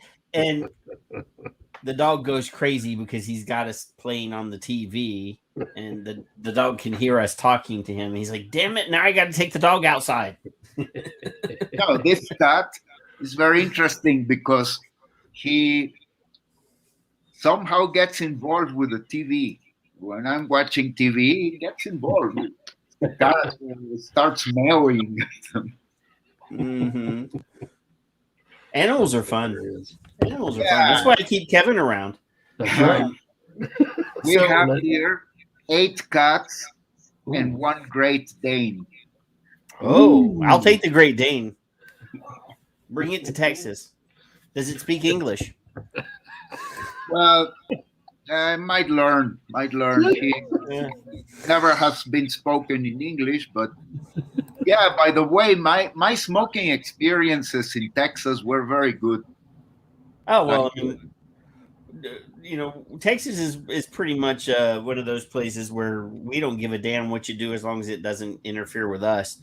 So, I mean, obviously, as an ex-smoker, I'm more sensitive to smoking than I was when I was a smoker. So Yeah. I can smell it from a mile away. But the thing is I actually find that as an opportunity to go and sit beside the smoker and vape and wait for them to ask me questions. Sinners. And it always happens. It always happens. There will always be a conversation. Oh, I heard that causes brain cancer. No, it doesn't cause brain cancer. Let me talk to you about it. One of the things, not to change the subject real quick, but one of the things this week, obviously, we've already talked about Michael Siegel being on the Doctor Show. But I asked people this week, I want you, because Campaign for Tobacco-Free Kids and Matt Myers claim that the vast majority of people that vape are dual users. So I invited everybody, because Campaign for Tobacco-Free Kids, they tweeted bragging about the fact that they were on TV. They didn't mention the fact that Dr. Michael Siegel embarrassed them on national TV. But what, they deleted what? They don't have it on their site. Well, it's on right now. It's still here? Oh, here, yes, but not Tobacco for Kids. This is Tobacco-Free Kids. No, I was told they took that section out. Oh, well, anyway.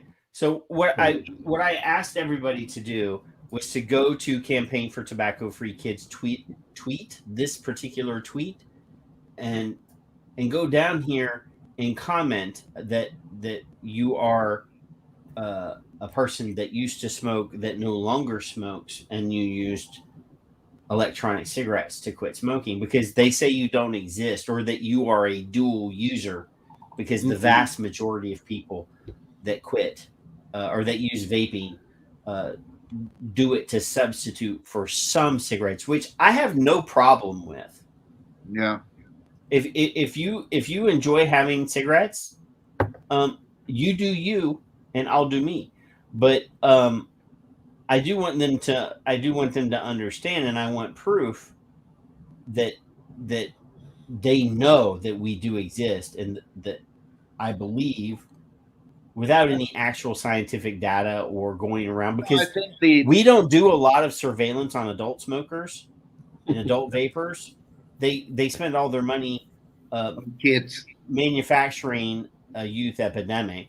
But to have all of you guys, and most of the people that have commented on this are in the chat room, let everybody know, hey, I don't smoke, not one cigarette. I haven't smoked a cigarette in 11 years. Yes. Because I've been vaping for 11 years. And I'm not a dual user. But it's always very difficult to put the lower end of smoking. So, what am I? Am I a smoker? I smoke maybe 3 cigars a month. No, but if you use one, sir, you are still a current user. You are still a smoker, because if you say that you smoke once a month, according to these assholes, then you are an addicted smoker. Shame on you. You are less than me, and you must be stigmatized, demonized, and othered out of society. That is their ideology. Quit or die, and shame on you for not doing what I told you to do. Yeah, that's true. But there are statistics, at least in the United Kingdom, two-thirds of the two-thirds of vapers are ex-smokers. Two-thirds. Yeah. 65%, something like that. I think in the US it's about 55%. We had an American politician, when confronted with those numbers, made the statement that Americans are different than the UK. We Americans don't use vaping in the same way that those UK people do. And a doctor told DRMA that they can't go by studies in the United Kingdom here in the U.S. Apparently, their lungs are different than ours. Yeah. They say the same thing in Mexico. They say, stop talking to me about England. This is Mexico. You know what I say? Well, better. It's better that it's Mexico, because more people will break the rules and more people will vape. Mm-hmm. Yeah, no, there's no illicit industries in Mexico at all. Oh No black markets. I did not in my previous career, I did not dig up a busload of school age children that had been murdered and buried in a school bus in Juarez, Mexico. Did not happen at all. No. Yeah, so when these things happen and you try to sell that the tobacco industry is the supreme Hitler, nobody takes you seriously. And that's why the what they're trying to do in Mexico is to import the youth epidemic, the war against the tobacco industry, all these themes, but these things don't light a candle in Mexico. These are American issues. Like they don't matter in Mexico completely. Those are You rich crazy people Americans.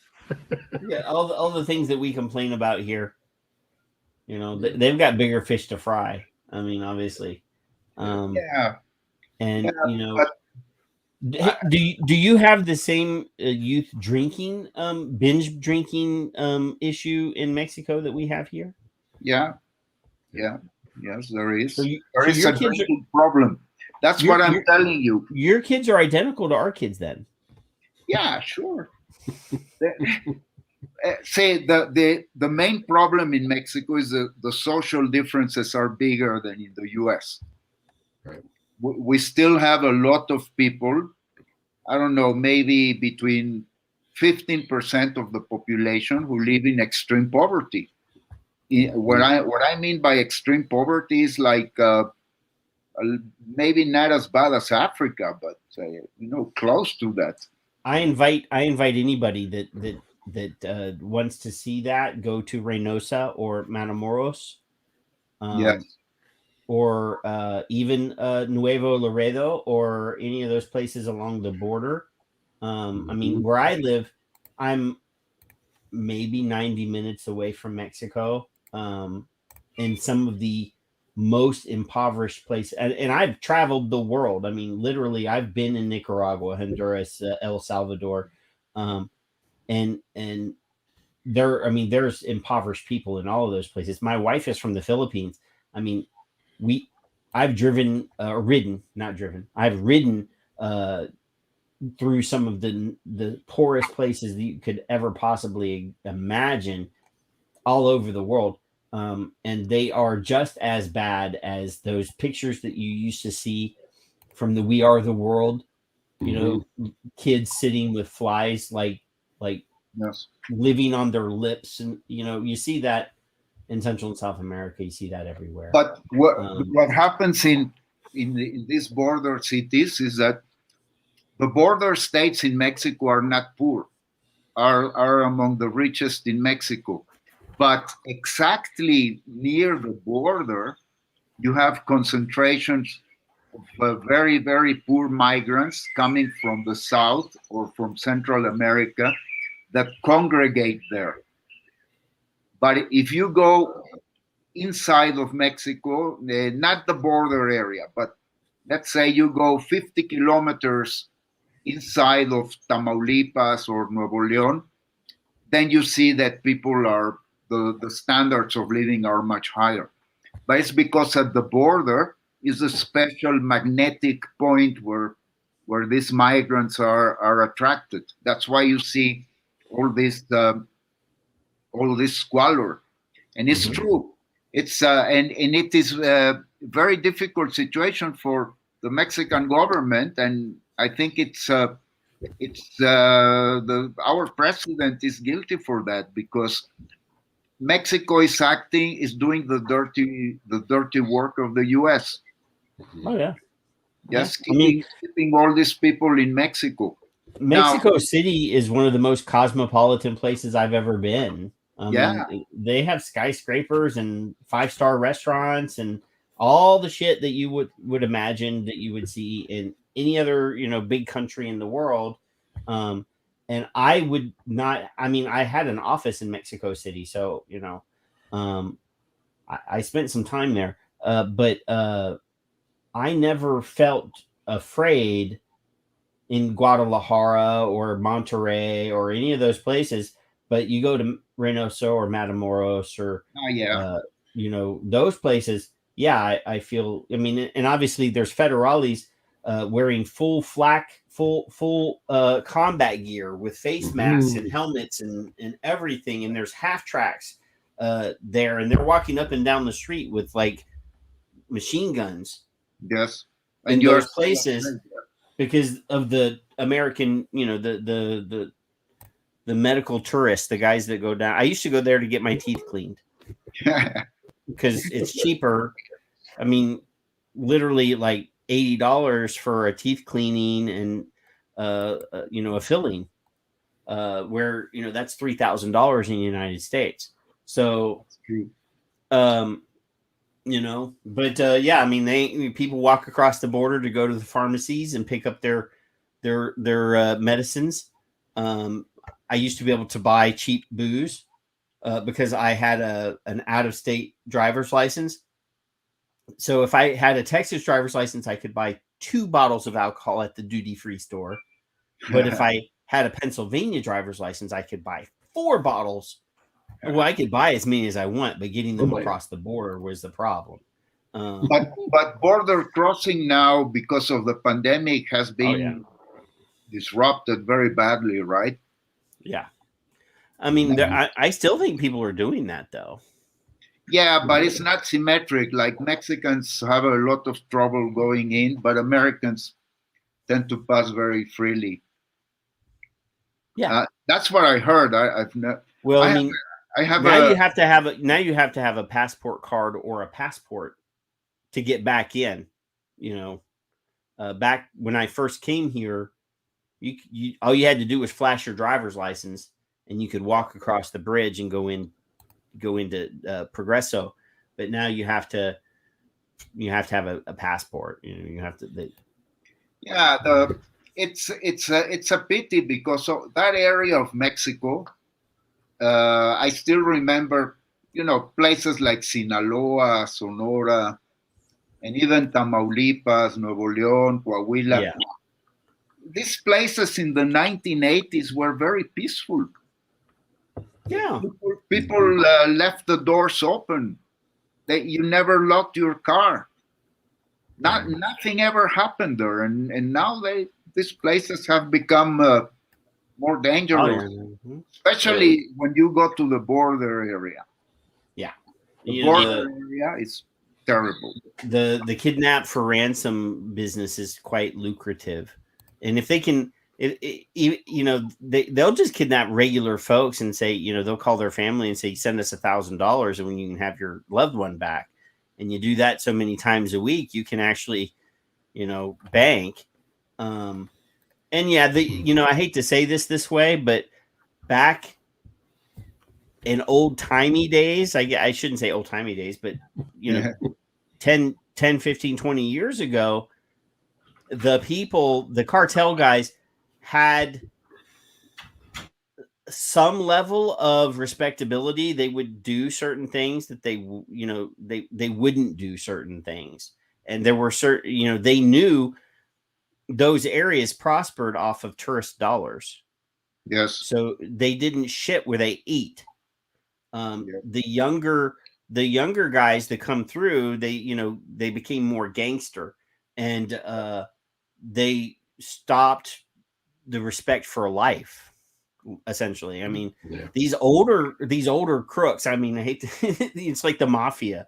They were respectable. They were suit and tie guys.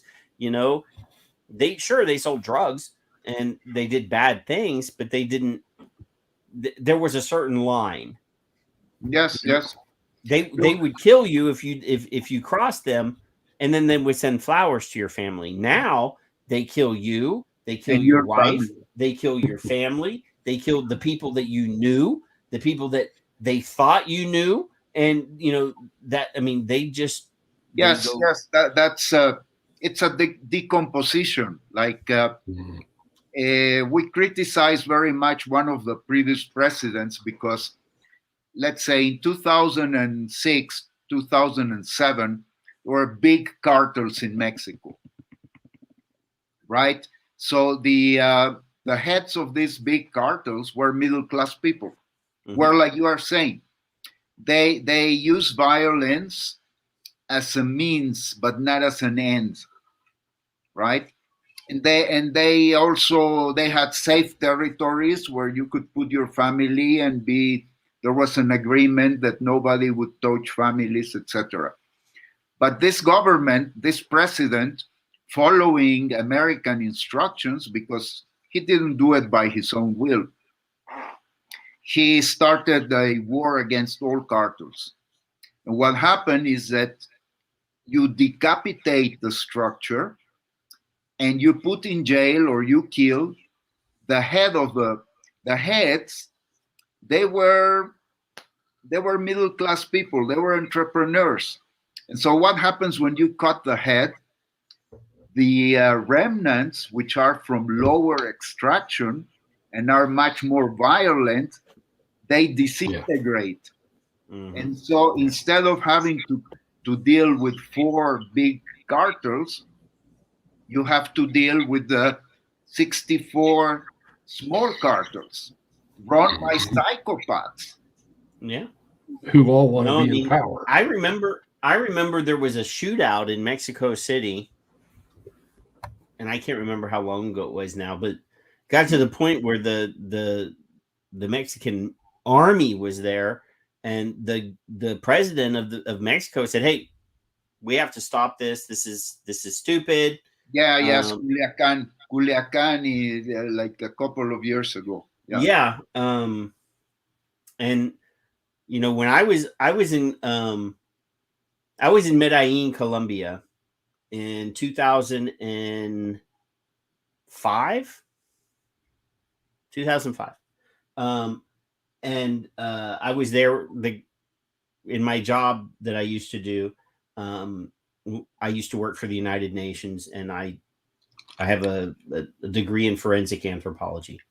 And my job was to go recover bodies. And president at the time demanded, since I was not allowed to defend myself because I'm UN, that U.S. Special Forces would go with us. So we're in Medellin, Colombia, and there's a knock at my hotel door, and it's the Special Forces guy. He says, "We're going to go get a steak and a beer." I said, "Okay." So we go out to this restaurant down the road. It's a very nice restaurant. We're sitting there, and he says, "Now, I don't want to worry you, but you might hear like a clicking sound. And that's just a picture, or that's just somebody here is going to take your picture." And I said, "What do you mean they're going to take my picture?" He says, "Well, they know who we are because we've been down here before, and we've done drug interdiction with the DEA and, worked with the government here. But they don't know who you are. So they're going to take a picture of you, and then they're going to build a dossier, and they're going to figure out who you are." He said, don't worry about it. They you know, they don't do anything here. And I was like, what do you mean they don't do anything here? He says, you know, do you imagine that this restaurant, which is a very expensive restaurant, that the normal average Colombian is in here? He said, everybody in here is probably cartel. He said, but this is where they live. This is where their abuelitas live. This is where, you know, their aunts and uncles and their families are. He says, they don't do anything bad here. Uh-huh. They wait till you leave the country, and then that's when they try to shoot you. He said, so you're perfectly safe right now. Don't worry about it. We'll protect you. Yeah, but you know, Colombia, I think that is now better than in Mexico. Oh yeah, no, it's a completely different world now. Yeah, and I was in Peru in 2006 and got stabbed right across the arm with a bayonet. And everybody's like, let's go to Peru for a vacation. And my memories of Peru were not very nice. was that in Lima or somewhere in? Well, it was not in Lima, but outside of Lima. Yeah. Yeah. Yeah. Look, it's interesting because many people think that in Mexico we are in perpetual danger and so on, but it's not like that. Like where the violence happens, and it's far away. Like I would have to travel like 1,000, maybe not 1,000. The closest place would be Guanajuato. I would have to drive like 500 kilometers to be in a dangerous area, and I don't have anything to do there. It'd be like me going to Chirac or to Chicago. we call that Chirac. Chirac. Yeah, I mean, not to talk a lot. I mean, but like I said, Mexico is one of the most melting pot cosmopolitan. I mean, there's people from every background and culture. There's Chinese people that live in Mexico. There's African people that live in Mexico. They're as melting potty as we are here in the States. It's just that we sort of have this idea that Mexico is one thing. Yeah. There's an entire district in Mexico City that's German, or at least German ancestry. Some of the best German bakeries in the world are in Mexico City. Yeah, what you can say is that some areas of Mexico City, you can say that, for example, most Jewish people live in certain areas. Yeah. But they're not the majority. The majority of Jews live there, but Jews don't make the majority. And the same you can say for Germans and others. Yeah. They concentrate on certain areas, but they're never the majority. There's statues in city parks with Irish people, because during the American-Mexican War, an entire division of American soldiers that were Irish from Massachusetts switched sides. Yeah, there's a reason why we have McAllen, Texas, in San Patricio County, because these are during the war, General Santa Anna found out that there was an entire group of Irish soldiers that were considered deserters because they, back in those days, they fought more civilized. They didn't fight on Sundays. And these good Irish Catholic boys had to go across the border into Mexico to go to mass. And the American general found out that these Irish guys just took off to go to church, and they were in Mexico. And he said, when they come back, hang all of them because they're deserters. And they got word, hey, if we go back, we're going to get hung. So they stayed there. And, come on. If I'm a general and I find out there's an entire regiment of guys with guns and horses and tents and everything they need, I'm going to go talk to them. He said, hey, look, you fight for Mexico, and I'll give you land in Mexico. I'll make you citizens of Mexico, and I'll pay your wages. And they're like, okay. Why not? Yeah, that was the St. Patrick Battalion. See, yes. Yeah, but you know that very few of them survived. Yes. But there's a couple of them. I mean, we have McAllen, Texas, because, I mean, that's where they settled afterwards. That's where one of the survivors settled. Yes. So, yeah, I mean, we have a rich history. And Mexico had, I mean, I'm not Mexican, but, you know, we have a mixed blended history if people just pay attention. And the other reason I wanted to have you on, Roberto, was the fact that we've been spending a lot of time talking to international advocates and international vapors, specifically because here in the States, we sort of got blinders and we only think, we think that we're the only ones that are struggling, that have this fight that we're doing. So we've had New Zealand, we have had a couple people from New Zealand. We've had Paul from Australia. We've had Henage, who is an expat that lives in Thailand. We've had Bard from Norway, Samrat from India, and we're trying to collect as many international guests as we can to show the American audience their stories are identical to our stories. They have the same struggles that we have, so that they understand that we have brothers and sisters all over the world that we need to stand with. And that was one of the great things about Scope, was that, you know, we had people from so many different places. I mean, we're not part of CAFRA, but, you know, we participated every night. We did a show every night because I think the American audience needs to understand. Yeah, one thing that characterizes us is we're a community. Maybe a dysfunctional community if you want, but we're a community. It's like once I was in one of these nicotine congresses in Poland, and I had an academic visit in Poland, so I had a week time. Mm-hmm. And I went to a neighboring country. I said, let's say, which country? I can go to the Czech Republic, or I can go to Lithuania. Lithuania is closer. It was cheaper. So I went to Lithuania, spent like 4 days there. And that country is completely alien to me. You know, it's far away, you know. And still, I was once having a drink it was the summer, and I had my vape, and suddenly somebody comes and does like this. And there's an immediate bond there. Yep.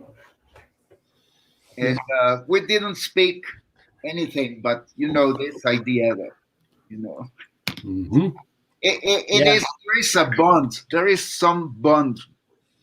I'm not saying that every vapor, because I know some vapors who say, don't bother me with your activism. Roberto, hold that device back up.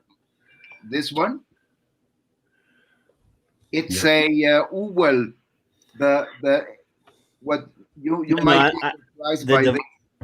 I was looking at the device. I thought that was a Sigali or something from back in the day, but no, it's an Uwell, and I just adopted this long drip tip. Yes, because it changes the taste. The guy that owns Vape Bands, which is the company that makes these, this is the official hashtag clusterfuck vape band that we had made for Judy G. He owns the trademark vape band. So every time he sees a vape band that he didn't make, he gets upset. Clone. No, we're a community. That's something very, and this is the difference. This is why I think they will not denormalize us like they denormalize smokers. No, we'll just go to the speakeasies. We'll just have little private clubs where we, you know, gather together and wait until the revolution. You know, I mean, Yep. I think that in the end, it will prevail. I think that, again, I insist, they are going to hit the wall soon. And I mean, I don't disagree. I think that ultimately we will win, but I don't think it's going to happen soon. I'd like to push a few of them into the walls. No. You stand them up in front of the wall, and then you get the firing squad. But you know, no, there will be black market. We will be marginalized. Yeah. I think that in Mexico, actually, there will be a rebirth, because now that we are starting to move around with new legislators and so on, we are starting to see that a lot of people in the political class are vaping. Good. And there is an impulse for regulation. And I think in the end there will be regulation in Mexico, maybe in the next couple of years. Yeah. And I also think that in Latin America in general, the Bloomberg enterprise is not going to do very well. For several reasons, because first, they are too arrogant, and the people they hire are too stupid. You know, like the Bloomberg funded NGOs here in Mexico, they're weak. Well, it would be like Ignacio. What Ignacio said on the show was that they looked at the metadata on one of the bits of legislation, and whoever had brought it to that politician forgot to remove all of that tagging, and they started looking at it, and they're like, we can show that you didn't write this, that it was this Bloomberg flunky that wrote it for you. That happened in Mexico. Yes. Yeah. So and that completely overthrew their plans, because they were planning to force, and this is against the law, because the regulation has to be decided by the legislative power, not by the health ministry. But the health ministry had some political operators there who were doing an exclusion policy. Like, for example, I am a nobody. I'm just a professor of physics. So if you call me a tobacco shrill, who cares? But to call a federal legislator who was launching a regulatory initiative, to call this guy and a woman legislator, to call them tobacco shrills, that's very offensive. See, yeah. And then they were trying to push that, and suddenly this glitch happened, and they had to completely empty the barracks. If I were Mr. Bloomberg, I would fire them all.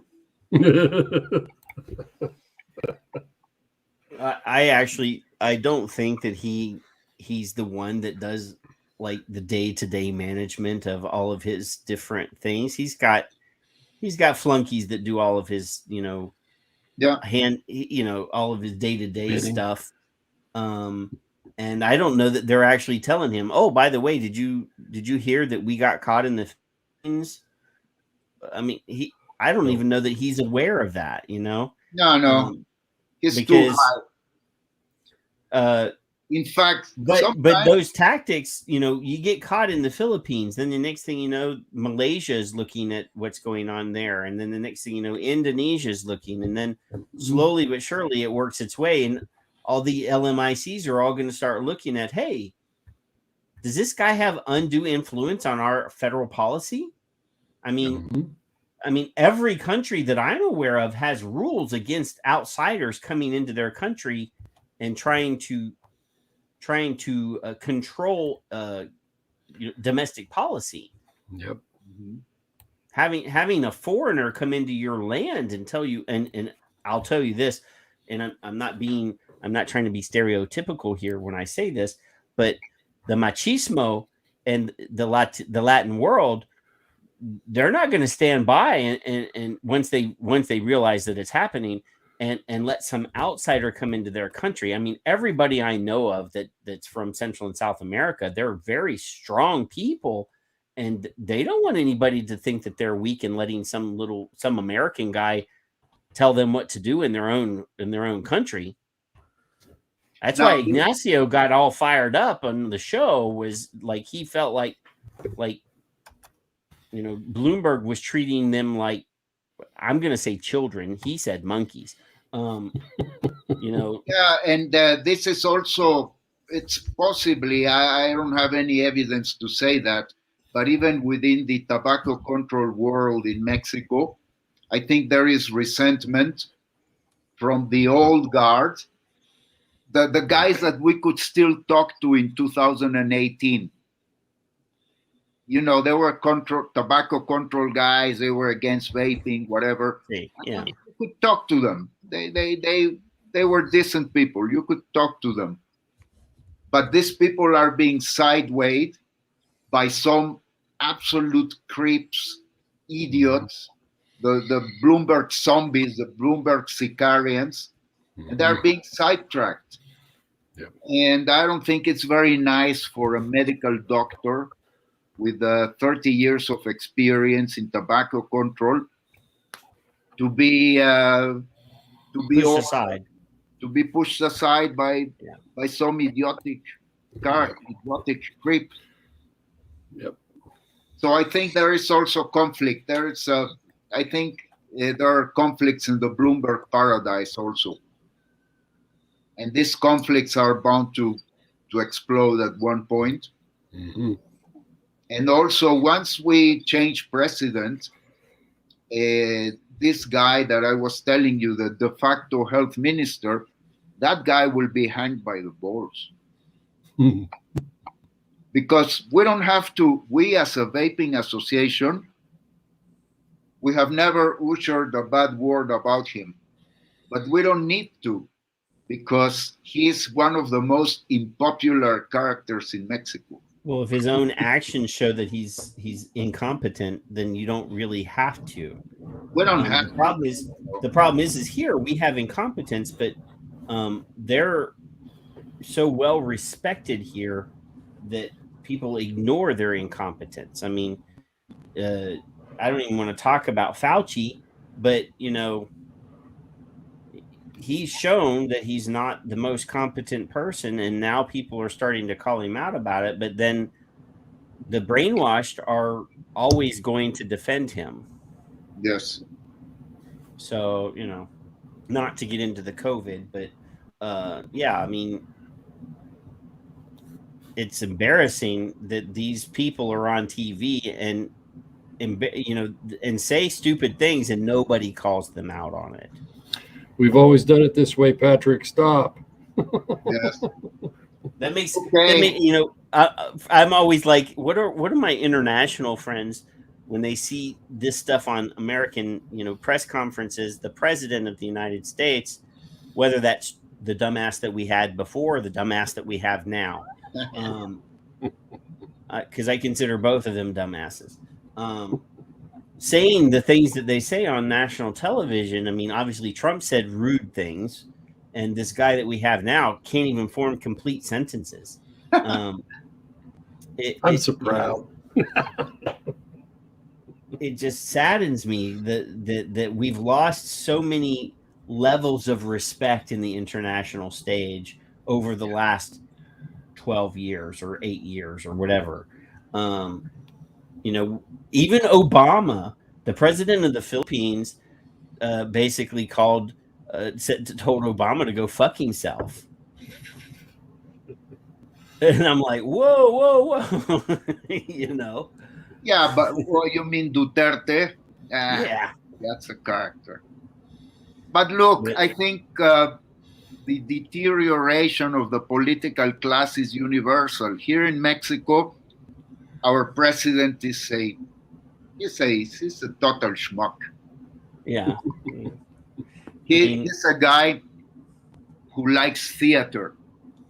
He gives very long speeches every morning, and he runs the country from the morning speeches, and lots of things are said, but nothing is done. I mean, speaking of Duterte in the Philippines, you know, he announced that he's not running for re-election, and a lot of people are announcing that they're considering running. And one of the names that's being floated about is Manny Pacquiao, who's a boxer. I mean, in his day, he was a damn good boxer, but he's like a congressman or a senator in the Philippines now, and he's announced that he's going to run for president. So, you know, I don't know what qualifications being a boxer, you know, gives you for being president, but you know, he will box opponents. Well, he just had a fight a few months ago. If what he looked like in the ring a few months ago is any indication of how good he's going to be, I mean, it was an awful match. I'm just going to say that. But he is a personable person.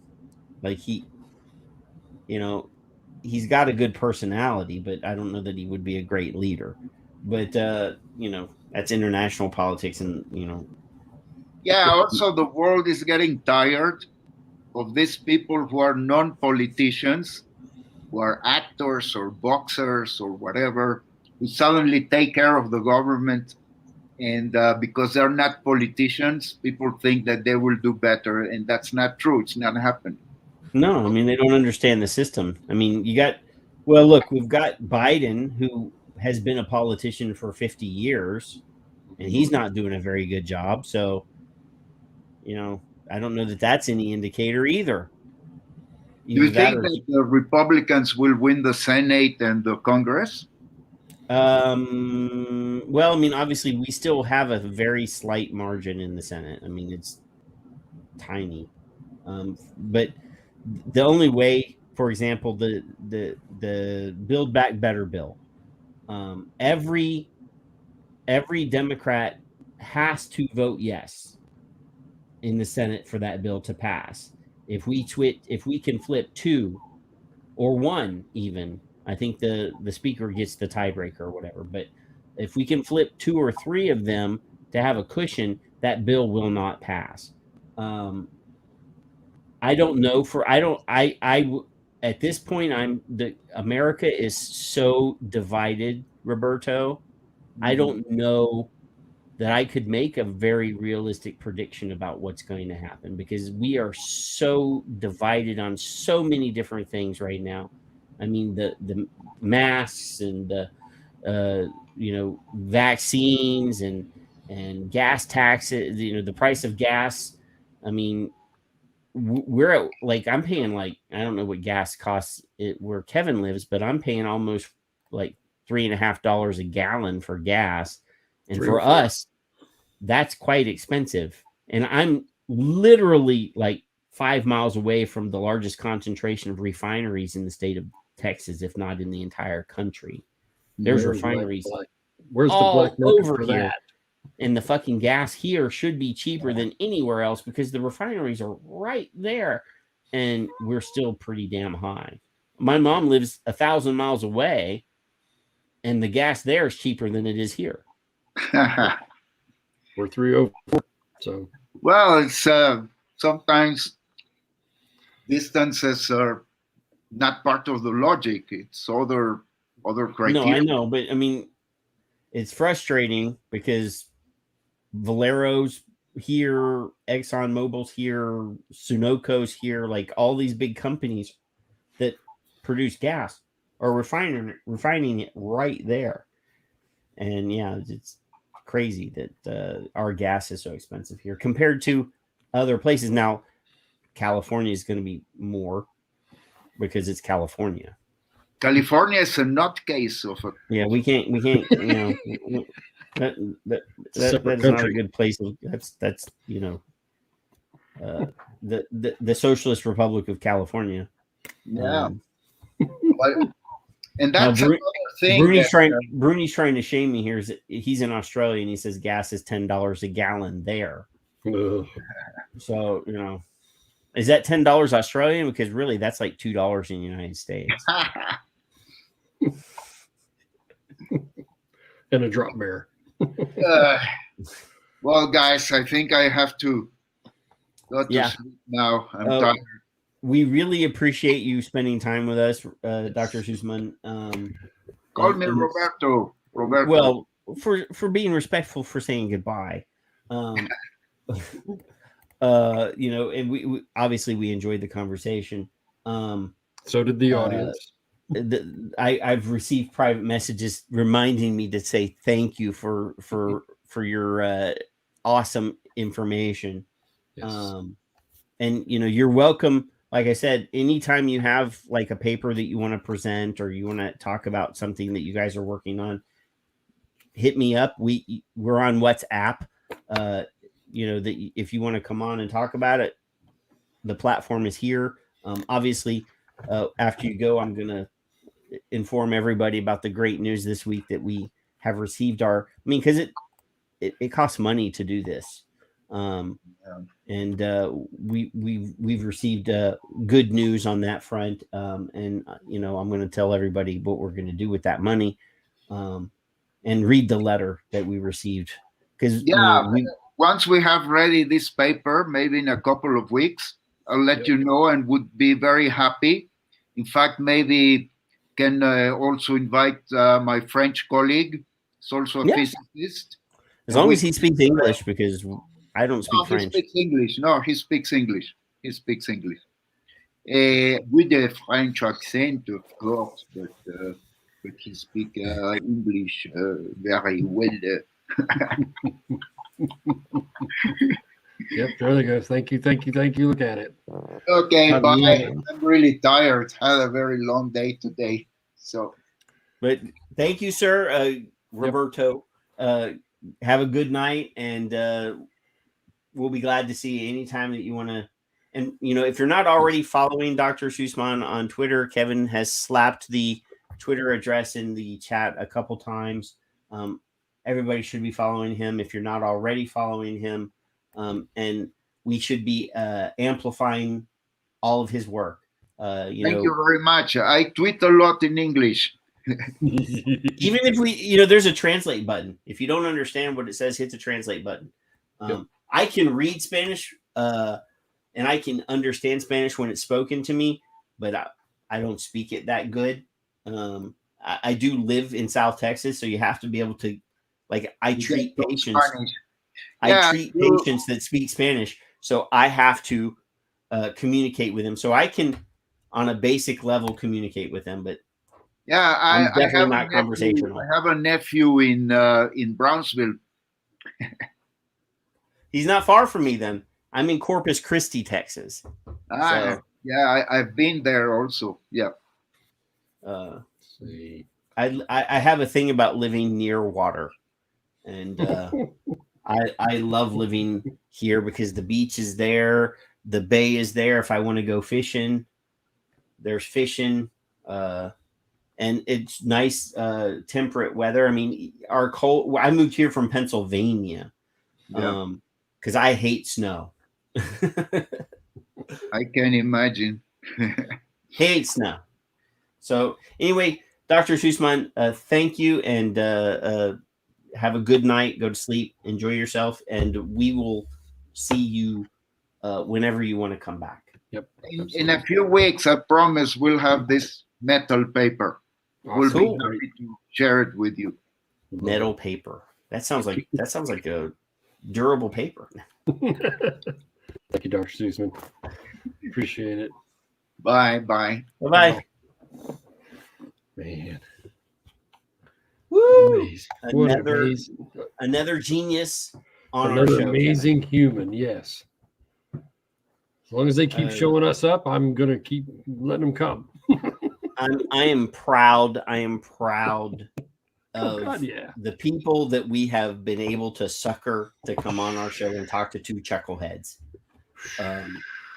If they only knew. Yep. So, Kevin, you know the news, but I do. I'll tell everybody. You got this week. I received received, well, you don't have to mute yourself. I received a letter. I'd been talking separately from this letter. I've been talking to Five Ponds for a good bit of time about Jay wanted to become a sponsor, and I told him how much it was for all of our bills for the entire year. It costs so much money to host the podcast. It costs money to have StreamYard, which I've been paying out of pocket because I didn't include it in the sponsor last year. And I didn't feel like, going back and saying, hey, we're switching platforms and it's going to cost more money. Compared to a lot of expenses, we're cheap. So Five Ponds had agreed to sponsorship. And then on, I think Tuesday, I went to the mailbox and I got this envelope in the mail, and it was addressed. I'm going to cover this and this so you don't see my address, but it says Patrick and Kevin. So I opened it and there's a letter. And it says, to the Son of Liberty radio show. This is the letter. It says, I just want to say thank you. You have kept us informed for the past decade, and we appreciate it. I just want adults to have the option of trying something different. It may not be for you, but at least you had an educated opportunity to try. You have friends who want to help. From an anonymous vapor. And it says, enclosed, please find a donation for your research activities. For almost a decade, you have provided us with the educational resources to keep doing what we do best. Please keep doing it. Thank you. And there was a check for $2,000. Yeah. Get a little misty here for a second, which makes me feel like what we do is worth what we do. Yeah. So we're going to use that money. I sent money to Kevin to pay for his website for vaping links.blogspot or whatever it is, for the entire year.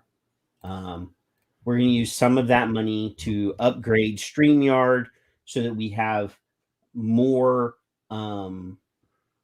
destinations. We can go to more places, up to 8 different places. I also bought the domain www.smokefreeradio.com. And I'm talking to not smokefreeradio.com, sonoflibertyradio.com, because Dimitri owns smokefreeradio.com. And then I'm talking to a tech guy who is going to help me build a simple but functional website for Son of Liberty Radio, which will have the video stream and the place for chat on that website. It'll host all the video so that we can still broadcast where we currently broadcast, but in the future, if Facebook decides that it no longer wants us to be on Facebook, or YouTube says we're going to deplatform you and cancel your account because you talk about tobacco products, that we will have a place where they can't cancel us.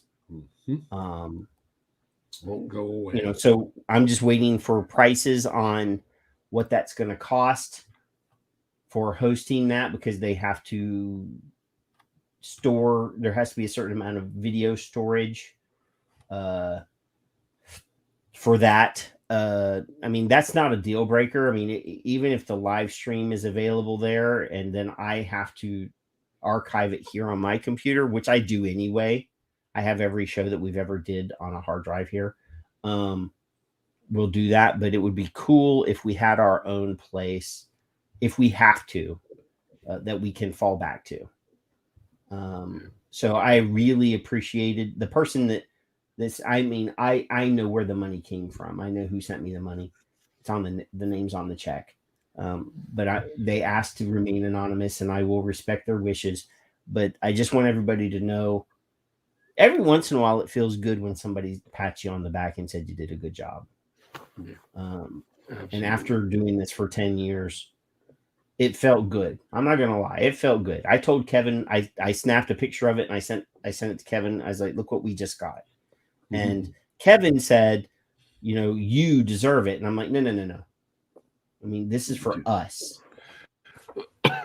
So, Kevin is important to this equation as anything else. I mean, I call it my show, but Kevin is very important. And not only that, but now Kevin has to put our logo, the Son of Liberty Radio logo, as the main banner on his fucking website. I mean, obviously, Five Ponds is secondary to that, but I said, we'll put it on. We'll put your logo on Kevin's website too. So Five Ponds and Son of Liberty Radio will be the only sponsors on Kevin's website. Mm-hmm. Unless he wants to, get some money for himself and somebody wants to. I'm not going to prevent him from having smaller banners on the bottom of the page. I don't know. Vape bans might look good on there. I don't know. We'll see. I don't know. I mean, we kind of owe him. I mean, we could slap that on for. I think that might be on there a couple, free or something. I don't know. But the bills are paid, and at least the website's not in hawk anymore. So we're not going to shut up. We're not going anywhere now. All the bills are paid. I've already. The only thing I haven't paid for yet is the upgrade to StreamYard, because I'm not doing that until I know for a fact that the website thing is going to happen. Yeah. But we already, I already paid for this month. So, and your iron that you spoke earlier with Cliff on March 7th, he tweeted on March 4th his it's time manifesto. Integrity. Yeah. I call it his manifesto. That's the last actual official blog that I did. What is this? Follow me around on the fucking camera thing. I was waiting for. I didn't want to talk about that when Roberto was on. Andrew and I noticed it immediately. So this was actually, I purchased this before the check. I already paid for this out of my own money. But look, Kevin. I see that. Look at that. What the hell?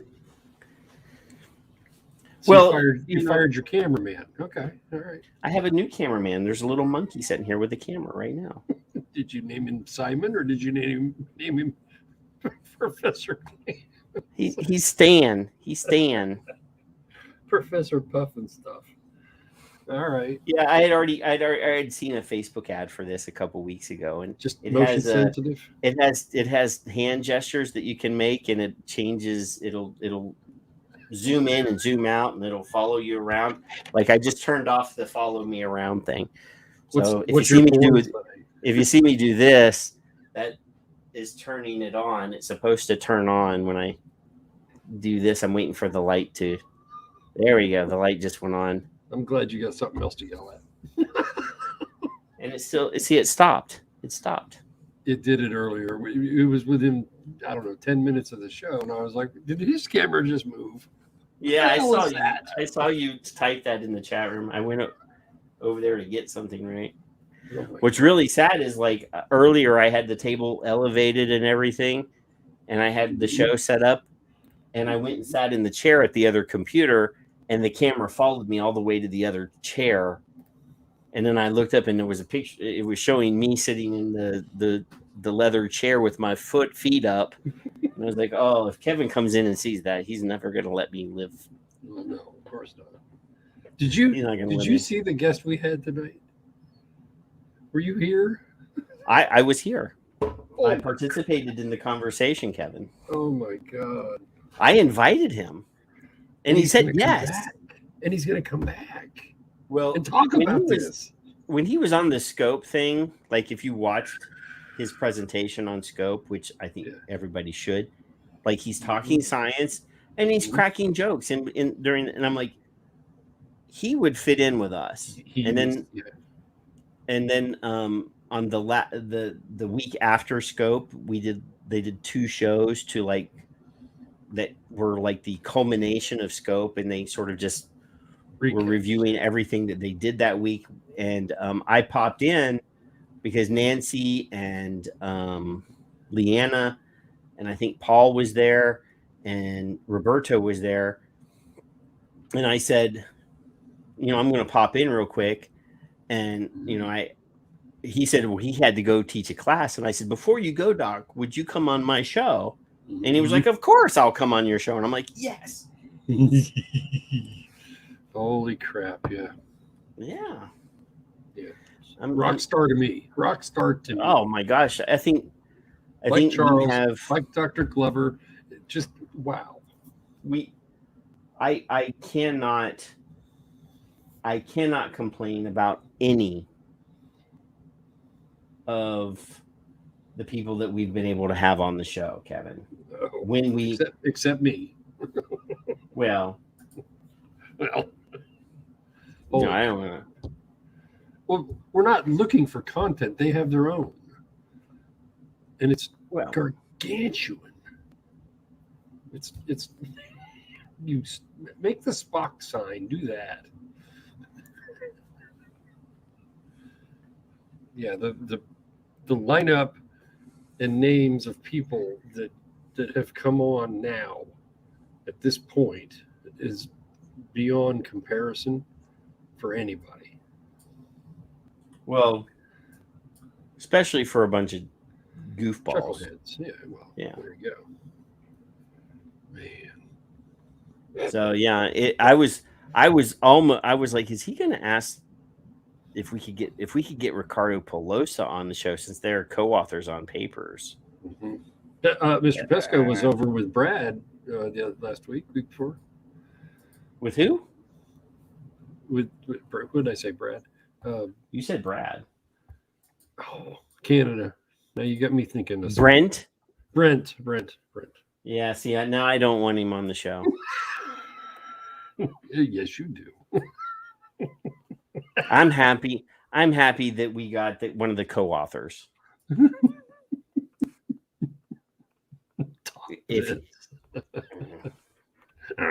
I'm not getting Brent sloppy seconds. Stop grunting.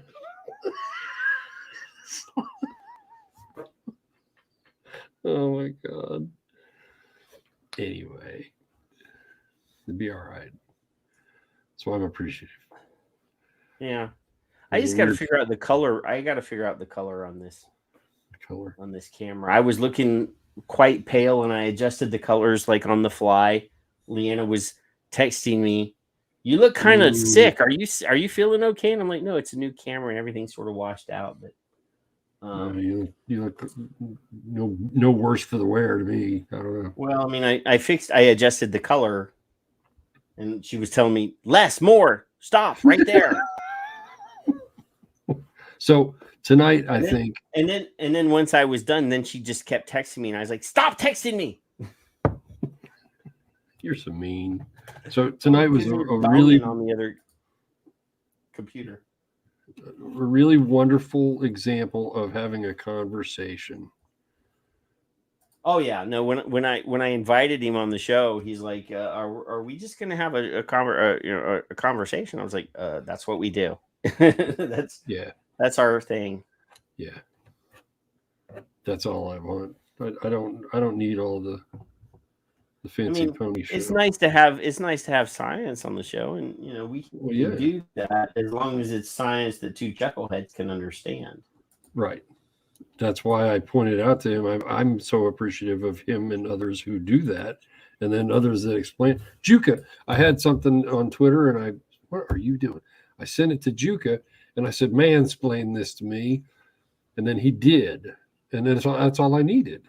And then even he said, sometimes I get confused with some of the things in that, but this is what it basically says. I got the conclusion, but I needed a little more in my brain. And it's a non-issue momentarily, but it may come up. Your brain is pretty empty anyway. Well, yeah, it kind of tossles back and forth a little bit, but It's like your camera. It just keeps floating around. I'm doing the Stevie Wonder. Yeah. So yeah, good fun show. No, yeah, we have no grounds to complain, Kevin. Goodness. Oh my We have, goodness. I mean, there is no way that what we that we could ever complain about the people that say yes, we'll come on your show. No. At all. I mean, come on, we've had Except great guests like Paul. We've had Tic Meredith. Tac on the show. I want Meredith and Matthew. Yeah, you can want in one hand and shit in the other because that ain't never happened in college. I got an A for effort, I'm sure. Fuckers. Well, they tobacco-free kids blocked me 5 years ago. Probably me and Ed at the same damn time. Yeah. You can wish in one hand and shit in the. I think the color looks pretty okay now. You like my glow-in-the-dark cluster fucks, by the way? Yeah, that was. I changed that around a few both times had, tonight. We both had the yes. You had the words there for a while. You had yeah. The white ones on. I have the white ones on. I was actually going to put that skip picture back there. That's my favorite one right there. Well, you know, I have the "I'm sorry, you're wrong" T-shirt. I could wear that. Well, I got a little more comfortable with this green screen shit. Now that I can figure out what I'm doing. But I did. Today's payday. You know, I don't know. Were you aware that I hadn't uploaded like the last 7 episodes to the podcast? No. And one of our loyal listeners on the podcast sent a message on one of the recordings. Are you going to ever update these? You know, and I'm like, shit. So good. The thing is I had downloaded them. Yeah. To my computer, but I just hadn't uploaded them yet. Well, whoever was nabbing your balls, I want them to keep nabbing your balls. But we did make $12 on the podcast monetization. Yeah. So, you know, that's going to help us out. That's going to help us out. You know, I'm not going to complain. I mean, we had a good week. We had a good week, Kevin. Wow. I feel proud, obviously, that Five Ponds believes that what we do is good enough to give us a couple dollars. But then when we get what we got a check for 2,000, I mean, yeah, that makes it all worthwhile. I mean, none of that money is going to stay in my account. It's all going to go to, and I'm sure the website is still going to cost probably more than what we have when we combine all of our expenses. And I will more than happily pay whatever we don't have. But, you know, being that your website is now back to what it should be, and you're not using the free version, and your old blogs are not there. All of your old blogs are back, right? As best I can tell. I didn't check every one of them, but yeah, even the counts are still accurate. So, you know, that's important, and that's paid for the entire year. So we don't have to worry about that until next year. Yeah. You know, I feel glad that we're able to have fun. I mean, that's one of the main parts is what we do is fun. Yeah. As well as get great content to share to our people. Yeah. Good audience. Oh my God. What you should do is look and see if your website will handle embedding like a YouTube place on your website. Yes. So that you can show the current show on your website using the YouTube, like not doing the expensive thing that I'm talking about, but just being able to have like the most recent YouTube show on your website. Video press support. I'm not sure how. I mean, I'm sure there's a way to do it. I mean, most websites, it's like the same function that you would use if you're sharing your Twitter feed. Right. You know, there's a banner or an applet or whatever you want to call it that you can RSS. show your most recent tweet or tweets Yeah. right Okay, on your that does. website. That does, yeah. So yeah, all it's doing is grabbing that content from the web address that you put in there, and it's putting it on an applet on your So I have no idea what Leah is saying. I pay $25 or $215 a year for managed VPS. I don't know what that is. I don't either. She's smarter than we are. They're using words I don't understand. If you don't have a host set up yet, I can send you a link to the one I use. It was the cheapest managed VPS I could find. So my web dude, who that's his thing, is websites, and he's a vapor dude, and he's looking at Amazon for the amount of bandwidth that we need for video. He says that that's probably the best solution, and he's getting prices on them hosting, A, giving us storage, and B, I mean, the website just has to be one page, right? It just has to be a video window with a chat bar and our banner across the top, and maybe a social media thing across the bottom that shows Kevin and I's tweets. That's really all it needs to be. It doesn't have to be too fancy. I mean, it needs to look good, but Kevin, all the links and stuff will be on Kevin's website. Mm-hmm. And the video content will be there. I think that's fine. I can actually link them all. It'd have to be a separate page, but yeah. But it's the video storage that I think is what's going to kick our ass, Kevin.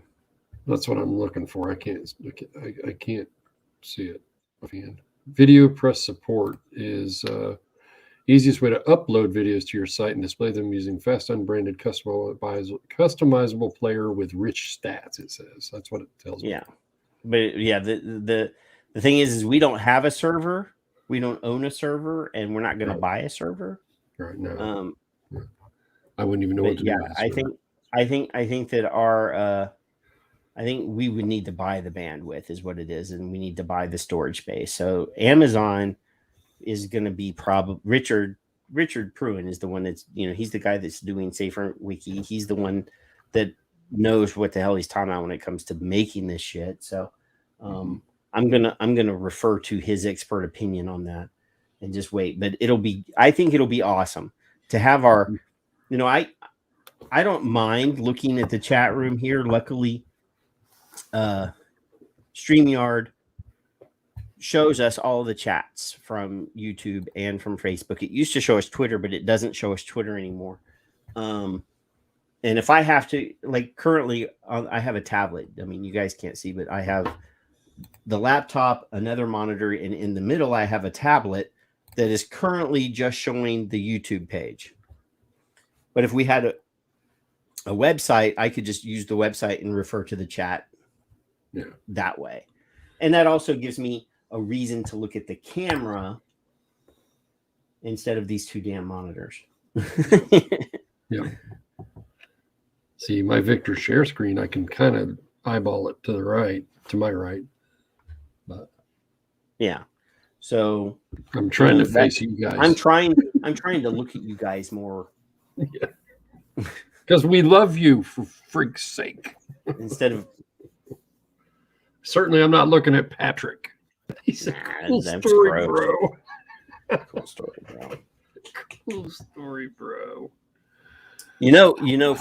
Plume Room has offered many times to sponsor us again, and we didn't need it.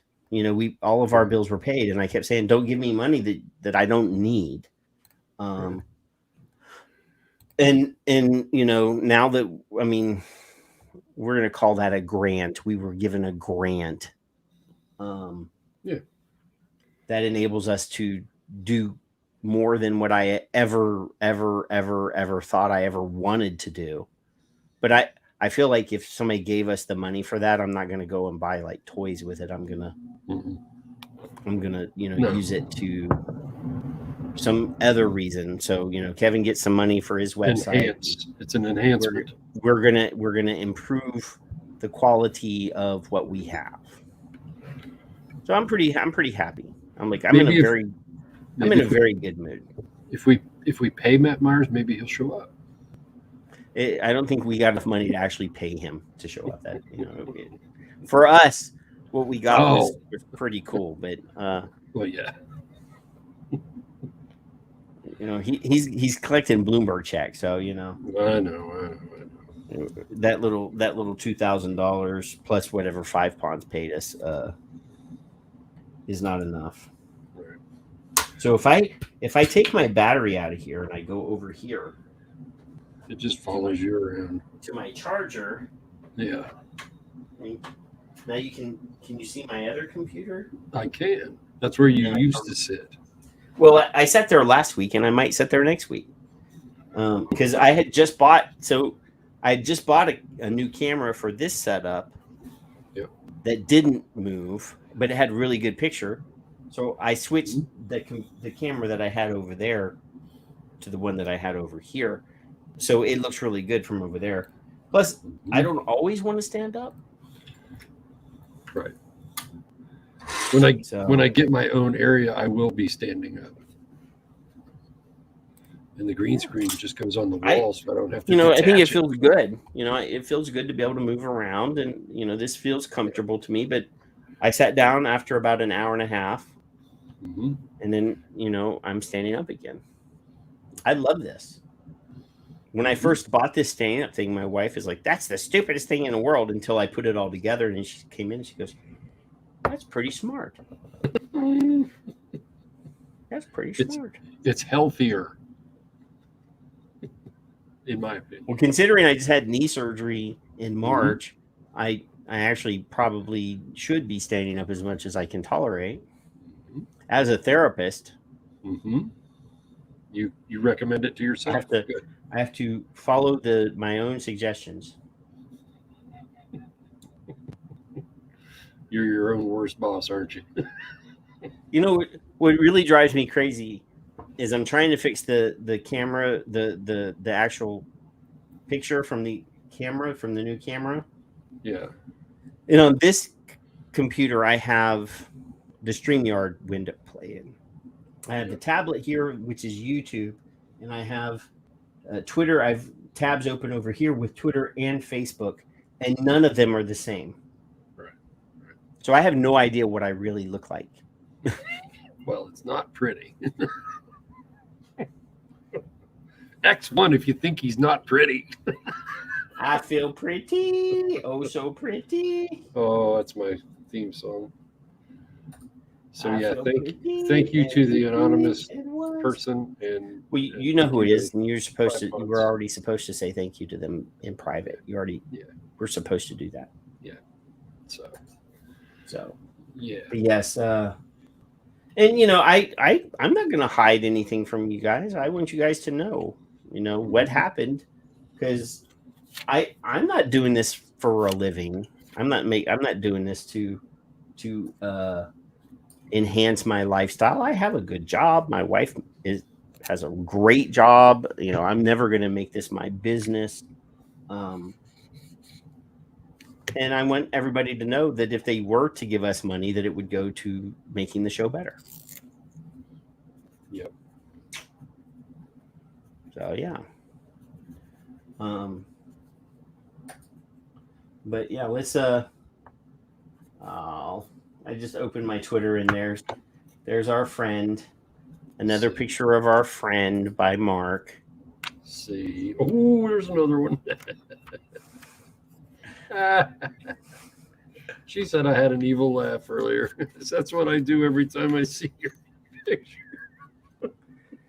Mark here got up to get a drink. Sorry, TV Guys Weeble didn't make it to the end of your show. Her work tried to call her in. She said no. I could tell she was liking watching the show. Glad she said she was so tired she needed to have fun. Good.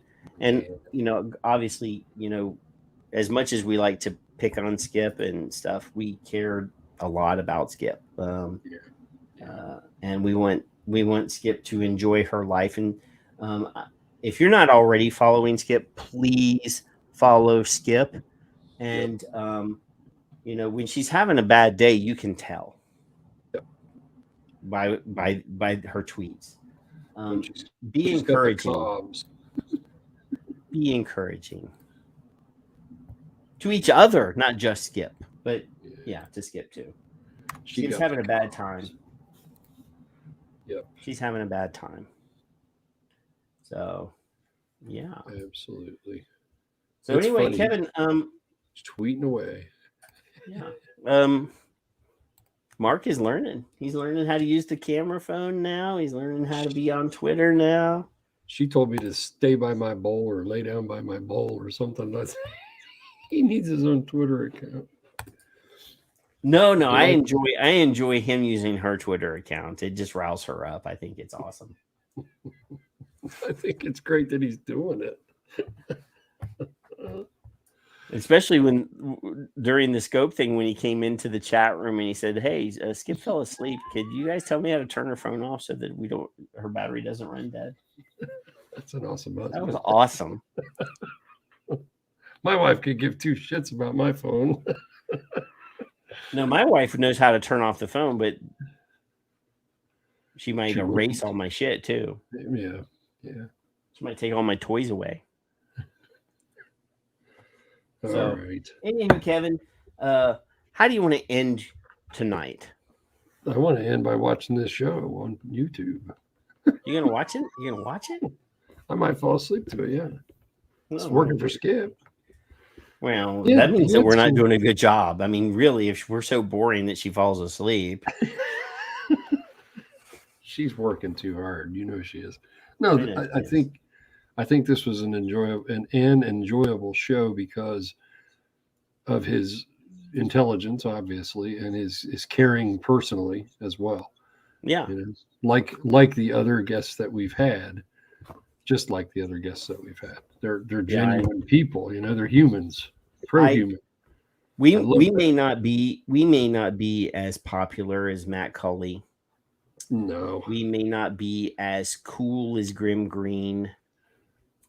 We may not have the level of respect in the community as Dimitri, but we have, and I will stand by this statement, the fucking best show content in any vaping community, any measure of the vaping YouTubes and the vaping videos. We have the best fucking shows, and we have the best fucking audience. Yes, we do.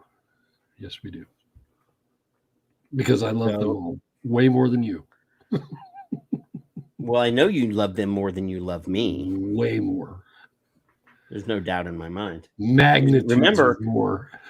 And did I show this last week or was that this week?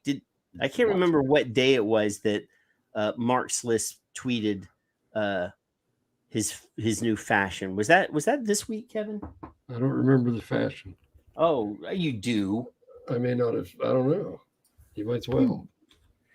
You remember? I do. Oh. You remember?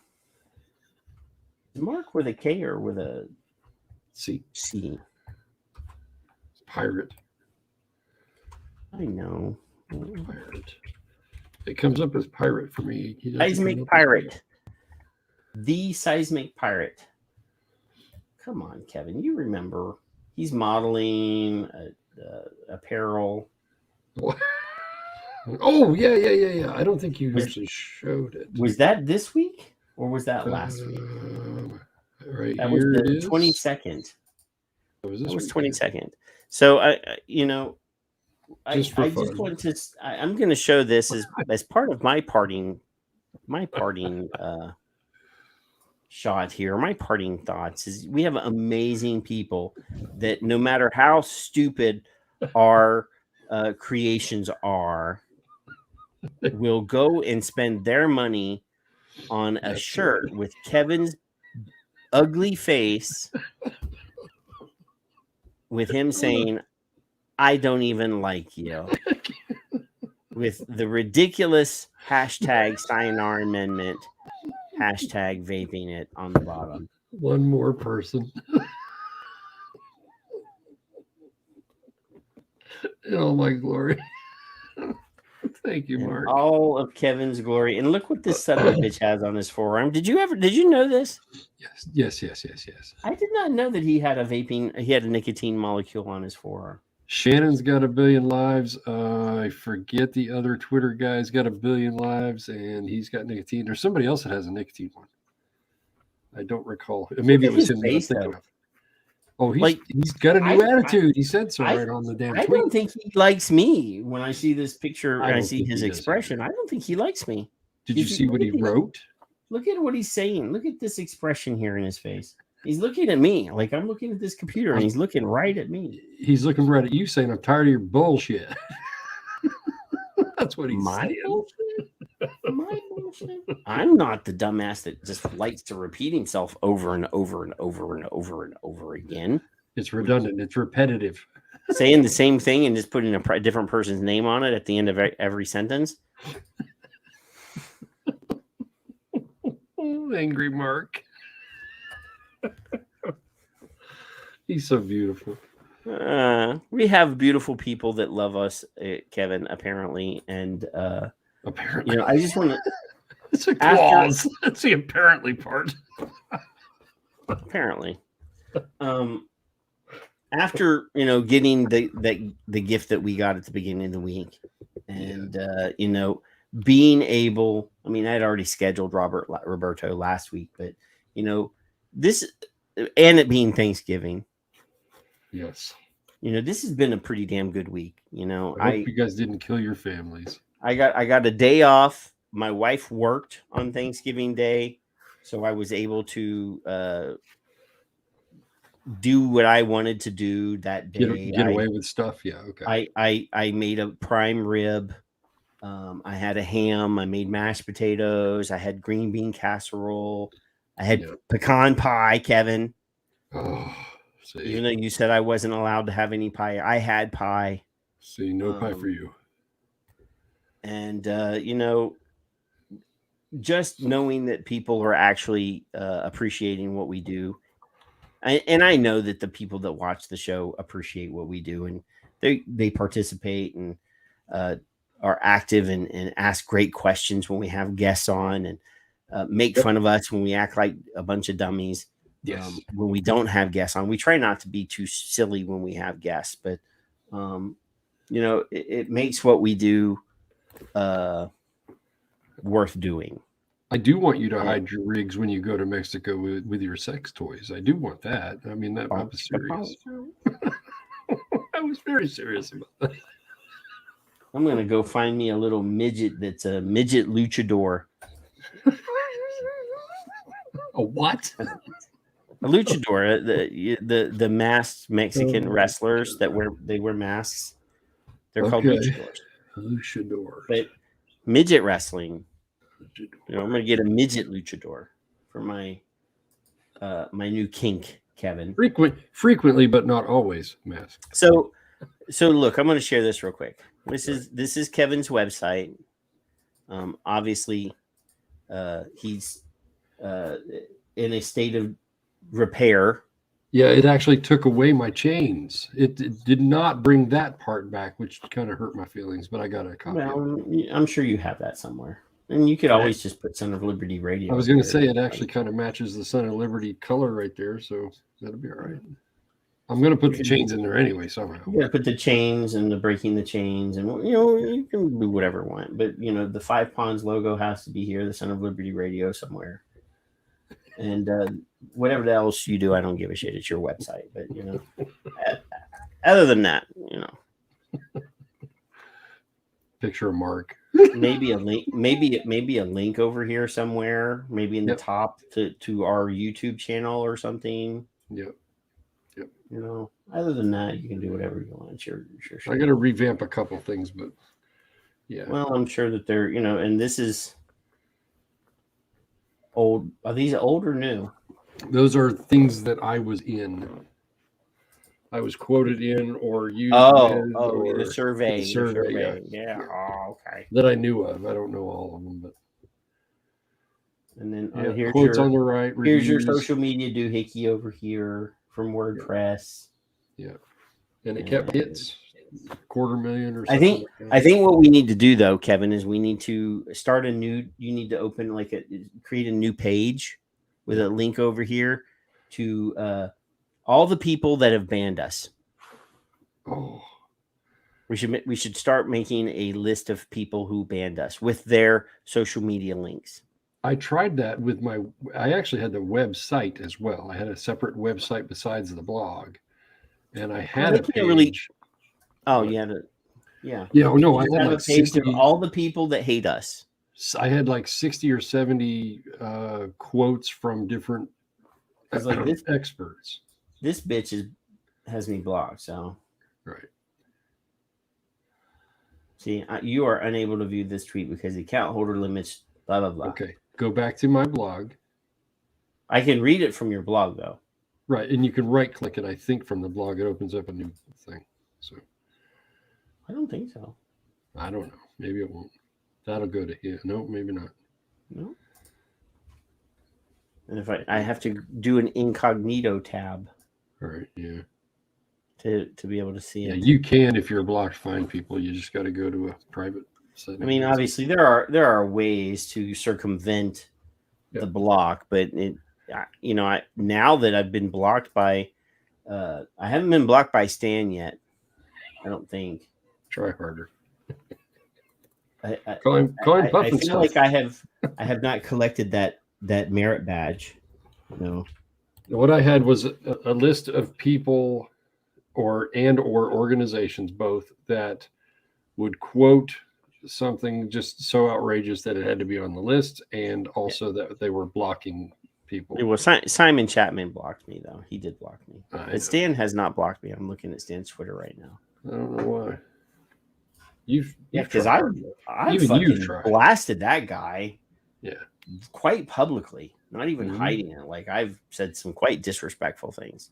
I've even pointed out that he's a pervy guy. He's a touchy-feely fucking bastard. Not only that, but he does spend a lot, not only glancing at women's breasts, but he does spend a lot of time in interviews and in videos talking about teenage boy erections, which I think people should be paying attention to because he's done several talks about how vaping prevents teenage boys from having erections.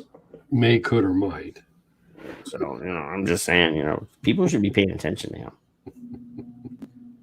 Because that pervy old dude's probably got little boys like buried in his foundations of his house or something. Does he have a clown mask? Besides the one he already wears? Serial killers and those types of people try to use their first, middle, and last names. They have 3 names, except for Sirhan, which was a weird name anyway. But Mark David Chapman, those guys have 3 names. Lee Harvey Oswald. So I'm thinking, we should find out what his middle name is. Puffin-stuff. But anyway, I'm glad you guys came. I'm glad that we were able to bring Roberto on. He's very smart and entertaining, and makes very Kevin feel inadequate. That's right. I'm married to it. You're what? I'm used to it. I'm married. Well, I don't know though. I mean, you shouldn't be used to being inadequate though, Kevin. I mean, that's it's kind of don't want to admit that you're inadequate. Whatever. It'll be all right. You know what they say though, Kevin? What? What do they say? Fuck them. that sex at your age is like shooting pool with a piece of rope.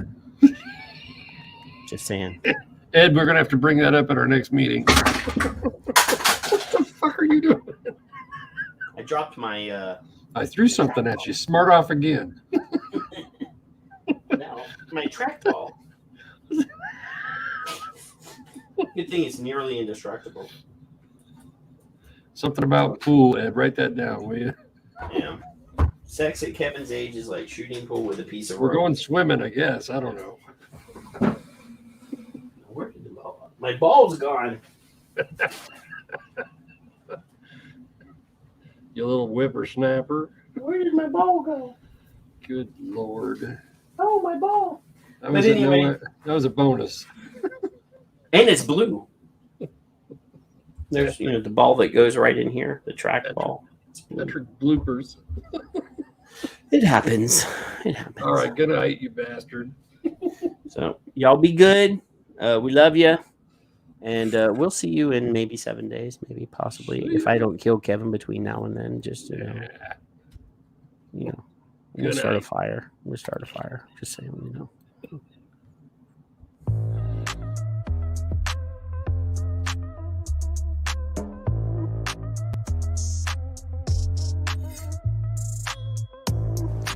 Vaping is better than smoking. Technically, yes. But so what?